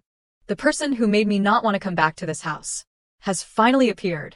Rennie was sleeping. She was startled awake by a noise. The person Rennie did not want to see had returned home. Damn it, if you wanted to come back, at least let me know beforehand. Send a letter or something. Rennie got out of bed. She grabbed the blanket to keep herself warm. The person outside was still banging on the door. Rennie, open the door immediately. How dare you sleep while your brother is here? Come out now. Rennie inside. Her eyes clearly show disgust. Rennie thought, brother, that is funny. The person was about to continue banging on the door when Rennie opened it. He lost his balance and fell to the ground. Rennie looked at him. Hello, what is the matter? Are you not feeling very well, Han? Han got up and said, Rennie, damn it. He reached out towards Rennie. You really do not know your place. He grabbed Rennie's hands tightly. How dare you look me in the eye? You should be kneeling before. Rennie looked at him with a scornful smile. Where did you throw away your good boy mask? Are you tired of it now? Or has your personality become worse than when I first met you? Rennie pushed him away. Just tell me why you are here. He said irritably, why, dear sister, I came to see my sister who messed everything up and ran away to the academy and then came back here after a year. Do I still need a reason to see my sister? Rennie said, you are the one who ruined everything you had because of your own greed. If there is nothing else here, get out. I am tired. Rennie was about to turn away when Han said, those letters. His question made Rennie stop. For a whole year, you received them, right? You know who sent them, right? I came here to talk about those letters. You know who sent those letters to you, right? Over the years, I have sent so many letters that I can't even count them all. I did not expect to receive a reply from someone who ran away. You read them, right, Rennie? Ren New York replied, annoyed. Do you think I actually read your letters? Han, angry, retorted, that is what you think. Those letters were from Rook. Only the poems inside were mine. Han clutched his head. Damn it, how could you ignore something like that? And Rook's letters, too. In the end, Ren New York still had to face the truth. The lavender scent that person sprayed on the letters felt like a forced reminder of their first meeting. Every time Ren New York held a lavender-scented letter, she felt like falling into a black hole. Ren New York, you remember, do not you, the day it all began. The day you gave me that sprig of lavender. I fell in love with you then. Ren New York did not want to remember. She reassured herself. Han Si was still clutching his head.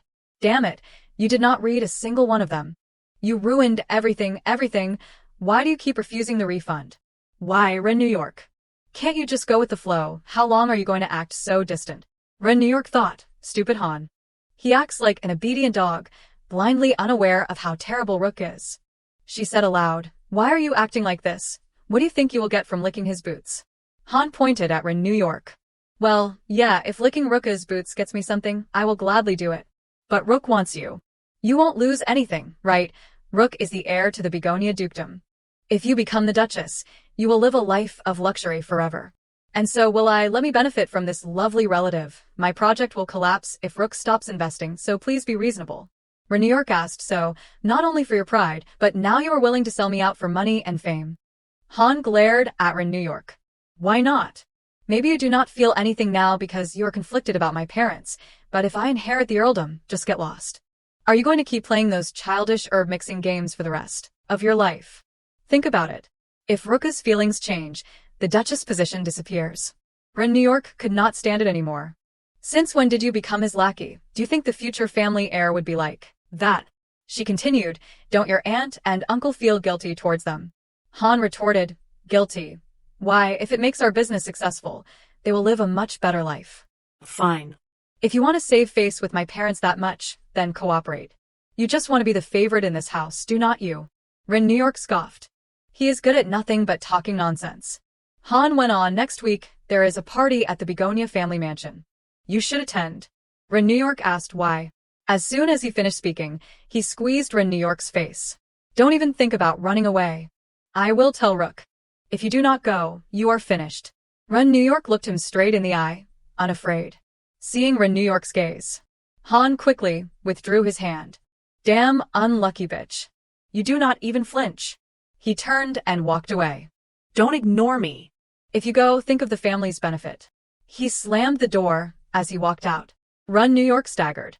She collapsed onto the bed. It seemed like Ren New York was feeling very uncomfortable. She started to remember her uncle and aunt. Family, hello, Ren New York. We are your family now. What are you talking about? We are already family. That is right. Ren New York remembered her aunt's smile, identical to her mother's. Of course. She is my mother's younger sister. That might be why everything is so difficult. Aunt's family, I owe them so much that I can never repay them. After my parents died, I closed my heart. But this family did not give up on me. I refused to see anyone who came to visit, because no words could reach my heart. But day after day, month after month, they did not give up. They kept trying to reach my heart, day after day.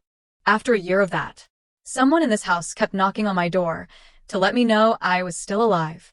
Ren New York was sleeping when she heard the servant's voice. Young Master Luca, what are you doing here? The floor is cold. Please go back to your room. Luca replied to the servant. No. What if Sister in New York goes out while I am gone?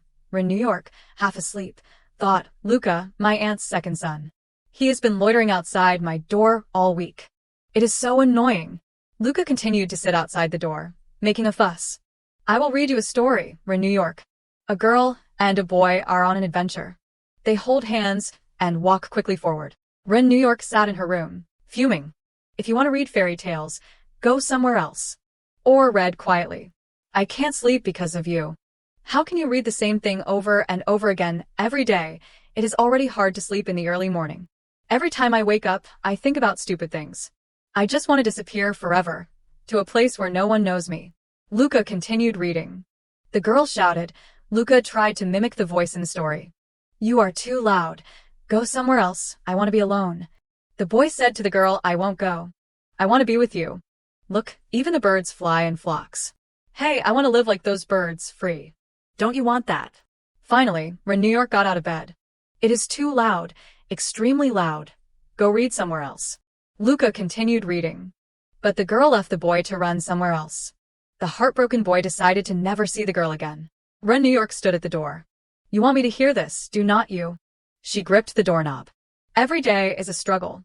I can't even cry. Are you saying I am wrong? At that moment, anger and emotion Ren New York had not felt in a long time was something she did not recognize at the time. Ren New York stood before the door for a long while. It is not like I am always in my room. It seemed Ren New York was still hesitant to open the door. She lowered her head in thought. But then she released the doorknob. I do not want to be alone in my room. Who would want that? But if I go out, my parents won't be there. Luca continued reading. At that moment, the girl suddenly, a sullen voice came from inside the room. If you keep making noise out there. Luca brightened when he heard Ren New York's voice. Ren New York continued, read a herbal guide instead of fairy tales. Luca's reply made Ren New York deflate. Who would read such boring stuff? She thought angrily. I am kidding myself. What did I expect from him? You do not understand what I am going through. If you want someone to play with, go find your own family. Ren New York yelled, then do not come here anymore. Luca remained cheerful. I won't. I will come here every day. Ren New York stood at the door. How annoying. Then one day, Luca did not come. Ren New York finally found peace, though the feeling was strange. The boy's words about coming every day echoed in her mind. Ren New York wrestled with her thoughts. I did not expect much. It was just a lie anyway. Before I knew it, I was blaming him. And then, Ren New York gritted her teeth. Don't come near me again. Finally, Ren New York blamed herself. You were the one who said that, Ren New York. That is why he is not coming anymore. You said that and still expected him to come. The liar is not Luca. It is you, Ren New York. These voices continued to ring in Ren New York's head. She covered her ears. No, that is not true. I do not want that. As Ren New York sank into darkness, a voice dispelled her thoughts. Sister in New York, I am here. Hearing that voice, Ren New York bolted upright in bed. She stared at the door. Delusions and things like that. Luca sat in front of the door and said loudly, Finally, winter break has started. I found this book at the academy last semester, and it is so interesting. Do you want to see it? I am sure you will like it. It is much more interesting than those boring dictionaries. Ren New York sat on her bed, head bowed.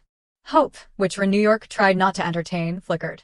She thought he did not leave because of what I said. Thankfully, only then could Ren New York realize that the more she lashed out at Luca, the more she would lash out at herself. In her bleak, gray world, a single spark of light appeared. After the anger subsided, Ren New York felt deeply guilty. After the regret, she felt relief. After the relief, she even felt a touch of approaching joy. The fairy tales Luca told always ended with happily ever after. Ren New York sat by the door, thinking, I do not believe in stories like that anymore. But now I understand that I need something like that. Seeing Luca sitting in front of Ren New York's room, I approached and asked, What are you doing? Han said, You idiot, what are you doing out here in the cold? You should at least bring a blanket. You will catch a cold.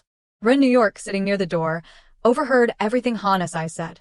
She thought, come to think of it, my room is a bit cold. Luca replied to Han, I am talking to Sister Ren New York. Han retorted, even if you do that, she won't answer. Luca said, no, she is listening. Didn't you know, she even answered me once during summer vacation. Han replied, surprised, really, you are not lying. Ren New York listened silently to their conversation. She has not come out once in a whole year. Maybe she hates us. Luca immediately refuted. No way, she does not hate us. Ren New York said she likes books about herbs. But I can't read any of them because they are too difficult. So instead, I found a fairy tale that I thought she would like. Han said to Luca, all right, I believe you. It is better to be together than alone, right? I am excited. Let us read it together, big brother. Luca now had someone else to read with. You read it, Ren New York might like it more. Just then, Han's eye sneezed. Achoo, my snot went everywhere, gross. Hey, what is so gross about my snot? It is so cold. The floor's colder than inside, so let us bring something to cover it. Should I get a blanket? Ren New York slowly stood up. But it is so thick and heavy, and it would be hard for the maids to wash. Suddenly, Ren New York's door opened. Both Hanasai and Luca were surprised. So, Ren New York opened the door. Alone inside, she spoke. Instead of sitting out there, come inside. It is cold out here. Han and Luca were stunned. But soon, Luca jumped up happily. Let's go inside. Inside, Luca hugged Ren New York tightly. A difficult start, the preparation is like a battle, there is a saying like that. Ren New York felt the same way. It was hard to open the door at first, but the second time was much easier. Her aunt and uncle also came and hugged Ren New York tightly. Starting with the two brothers, then her aunt and uncle entered one after another. A maid, who said she had been worried about Ren New York for a year, also came in. Ren New York had never met her, but she had been crying ever since she first saw her. Ren New York's cold room received warm milk. One day, she realized she finally had a new family. Ren New York stood before the wide open window. Ren New York looked up at the sky happily. I have gotten out of my room. Ren New York slowly stepped out of the circle, as if on a journey. It was amusing how just leaving her room felt like a big gamble, but that amusement made her feel more comfortable than ever before. Ren New York walked and thought, this must be the living room. Should I surprise Luca? As she walked, she overheard a conversation. Father, please reconsider. Ren New York quickly hid around a corner. That is Han's voice. Everyone seems to be in the living room. I was just going to see Luca, but I should go back. As she was about to leave, she heard, adding Ren New York to the family register. Ren New York peeked through the crack in the door. She saw Han Si angrily saying, I do not want that. She is not even a real member of our family. Hearing this, Ren New York thought, what? adding me to the family register, but Rin New York looked at Hanasai. She is not even a real member of our family. Her aunt said, calm down and listen. Rin New York is a member of our family now. If we adopt her, you will become real siblings. In contrast to Han's disapproval, Luca was delighted. Yay. Hans stormed out of the room. No, we're the only family. If you're going to do that, I will make her go back to her old house. Her uncle stood up angrily. How dare you say that? Come back here. Her aunt stopped her uncle. Calm down. Anger won't solve anything. But since when did he become like this? He must be confused. If we persuade him slowly, he will understand. It would be good if that happened. Run New York, listening outside, clenched her fists. Her eyes showed sadness, mixed with a little happiness. They think that way. I am so happy. But I do not want to see my aunt's family fight because of me. Rin New York turned to go back to her room. Even though I am sad, I do not want to lose the relationship we have just formed. There is no need to add me to the family register. I am fine. But her aunt and uncle did not give up. The next day, they came to Rin New York and offered to adopt her. After listening, she felt their deep sincerity. That is why Rin New York declined the offer. Persuading Hanasai would take a lot of reasoning, and she did not want to see them troubled because of her. Both her aunt and uncle understood. They hugged Rin New York tightly. Rin New York did not tell them the reason, but they respected her decision. They hugged her and told her to tell them anytime if she changed her mind. Everything worked out well. That is what she thought at the time. After Rin New York left the room, time passed quickly. Her aunt and uncle did not mention the adoption again. Hanasai also smiled at her again. Perhaps he was relieved. Sometimes she rode horses with Han. Rin New York often spent time in the herbal laboratory provided by her uncle. She also had a tutor who helped her catch up on what she had missed in her education. As Rin New York found love and happiness with her family, her pain gradually subsided. She had not completely forgotten it, but she was able to live a life doing what she loved. Rin New York went to a flower shop. Holding a bouquet, she thought, should I choose a bouquet as a gift? In the carriage, Rin New York was still pondering. I heard that flowers are the best gifts, so I chose them, but I am still a bit awkward. I do not know what Hanasai likes. This bouquet is pretty, so it should be fine. I will just have to find out. Seeing Rin New York, the servant greeted her. Hello, Rin New York. Where are you going? Rin New York replied. Where's Hanasai? The servant answered. The young master is in the living room. Rin New York walked towards the living room, still anxious. I am so nervous. This is my first gift. I hope he will at least be happy. Rin New York opened the door and entered. Hanasai, guess what? But Rin New York froze, seeing Han-si talking to someone. She suddenly remembered, oh no, being in the living room means there is a guest. Rin New York bowed. Excuse me, I was in a hurry and did not notice the guest visiting you, Han. The guest looked puzzled. Who? Hanasai quickly replied, yes, my cousin who lives with us. Rin New York looked at them and thought, is this okay? Who is that person? Hanasai looks so flustered. It seems like he is an important guest. Rin New York slowly walked towards that person. All right, since this situation is my fault, I should take responsibility. She held out the bouquet she had just bought in front of the person, sincerely apologizing once again. Standing before him, she pleaded, please accept these flowers. Could you forgive my rudeness? Seeing this, the guest froze. It seemed like he was stunned by Rin New York's beauty. He asked, your name? Rin New York wondered, excuse me. The person clarified, what is your name? Reinu replied, my name is Reinu. He accepted the bouquet, Rin New York. Such a beautiful name. I will remember it. Looking at his expression and hearing his tone, Rin New York felt slightly uncomfortable. What was that about? What just happened? With that, Rin New York turned to leave. Well then, if you will excuse me. The person asked, can I see you again?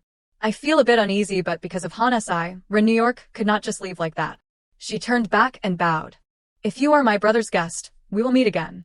The person remained arrogantly seated. All right, see you again. Rin New York woke up with a start. She lay in bed, her face showing clear worry. Looking out the window, she saw it was already morning. When Rin New York decided to return to visit her uncle and aunt, she had already prepared herself for Han's arrogance and nightmares. Rook Begonia. So, the nightmare was about the first day Rin New York met that jerk. However, she recalled Hansi's words, my project will collapse if I stop receiving investment from Rook, so please cooperate, okay. Rin New York angrily thought, that idiot, doesn't he have any other way to get money? What was he thinking, trusting that investment? Lying in bed, Renuyurk pondered. He must have thought I would obediently listen. After all, my name is not in the family register. What does he plan to do if I abandon everything and run away? His project will end right there too. The problem is, both he and I cherish this family. Renuyurk lay silently in bed for a moment. Then she suddenly sat up. I have had enough. Walking over to the desk, she declared, I won't suffer like before anymore. I have found the perfect method for myself at the academy. Picking up a pen, Renuyurk stated, just you wait and see. It seemed like she was about to write a letter to someone. Even if I have to sell my herbal formula, I won't obediently let myself be treated like this. To highlight the young lady's jet black hair and stunning eyes, please have her wear this red dress. What are you talking about? To accentuate her fair skin. She should obviously wear the blue one. No. We must ensure he looks elegant and fresh with this high-quality periwinkle dress. It turned out the servants were arguing about choosing Renuyurk's outfit. Everyone calm down. Did someone choose the wrong color, Miss Renuyurk? Sky blue, red, periwinkle no. Wait, how about green? Chan and I began applying makeup and styling Renuyurk's hair. Renuyurk, I can finally do your makeup, please give me a chance. I told you to calm down, Chan and I. Hearing the commotion from outside, Luca said, since Renuyurk's friend has arrived, I wanted to come and say hello, but it seems like I can't. I thought, I was worried she would be scared and run away, but she is actually getting ready for the party. Han started walking. I will be home late today, mother. Are you also going to a party? Come home early. Han pondered if she really cares about this family, she will obediently become someone who just listens. Otherwise, it will be troublesome. My dear sister Renuyurk. It seemed like Hanasai was also going to a party, with someone following behind him. Young Master Hanasai, is it true? What is? The person behind him said, that you are attending a party with a girl. Did you receive a prank invitation or something? Hearing this, Hanasai turned around in surprise. I am going for work. Work, since you are carrying an invitation, it seems quite grand. Has the carriage arrived? Hanasai looked inside the carriage. Renuyurk, I am truly grateful you are coming with me. As he looked inside the carriage, Han-si blushed and froze. A servant pushed Han-si inside. What are you standing there for? Hurry up and get in, have a safe journey. Chan and I tapped the invitation, saying listen carefully since Count Natalie sweats a lot, he might be interested in antiperspirant. You must approach him. He is considered a warm, calm gentleman with a large mole under his lip. Also, be careful with Baron Akato. He likes to gossip, but even a slight mistake can leave a bad impression. Countess Lomenta has extensive knowledge of cosmetics, so she would be a good business partner. Han-si sat beside Chan and I, his face flushed. Seeing this, Renuyurk asked Han-si, are you even listening? I am listening, but why is it so hot? Renuyurk explained, since this is your first time stepping into high society, I found you an instructor. Learn from her and use it for your business. Chan and I chimed in, but that helper is me. Chan and I continued, oh, Viscount Artemir is also on the guest list. He is a close aide to Marquis Lysianthus but has OCD. He is also worth paying attention to. Suddenly, Renuyurk's eyes widened. Duke Lucian thus Han-si muttered, that violent guy, yes, that violent guy. Renuyurk clarified, that bald, violent guy, what are you talking about? There is a famous story about a man who used violence against a chef at a restaurant, forcing them to refund almost the entire bill. Renuyurk was surprised. Why would he do that? Chan and I explained, I heard it was because there was a hair in the food and the chef claimed it belonged to the customer. The problem is, the Viscount is bald and suffers from severe hair loss. Hearing this, Renuyurk was speechless. Renuyurk questioned, but is that really a reason to assault someone? Chan and I continued, I bet it is because the chef was a commoner. What, there are nobles like that?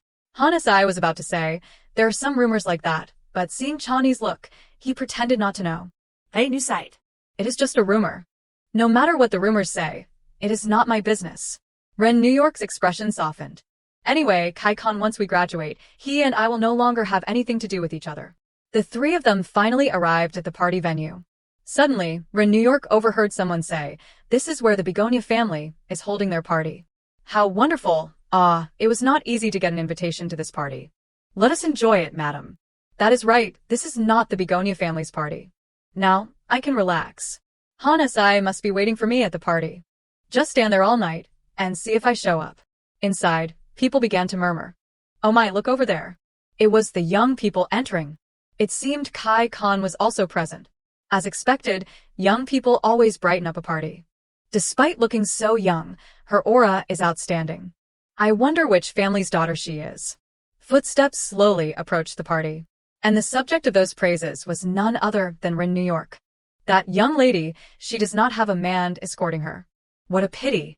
If my son were here, I would have him ask her to dance right away. Chan and I whispered, Hanasai, that is Count Natalie over there. Hanasai replied, warm face, large mole under the lip. Confirmed. Chan and I said, thank you so much, I will be back soon. Count Natalie prefers white wine, right? Chan and I nudged Hanasai. That is right, you have a good memory. You are such a clever person. Seeing Hanasai like that, Rin New York thought there was a time when I tried to separate those two. You really never know what the future holds. But Hanasai, you idiot, you should have asked her to dance first. Rin New York approached Chan and I. Chan and I, are not you thinking about dancing, are you asking me? Chan and I replied, shouldn't you be the one more worried about that than me, why me? Rin New York continued, I really have not thought about it at all. What is the reason behind that suspicious smile, Chan and I? Condet suggested, look behind you. Rin New York turned around. Behind me? As she turned, Rin New York's eyes sparkled. That familiar figure was none other than Kai Khan. Seeing Rin New York looking so beautiful in her dress, Kuin Khan shyly covered his face. Seeing this, Rin New York approached. Kai Khan. Seeing Rin New York, Kai Khan stammered, unable to call her name. Rin New York thought, I can't even be surprised by his handsomeness. Oh, wait, I am surprised. If Kai Khan was not so flustered first, would I be the same?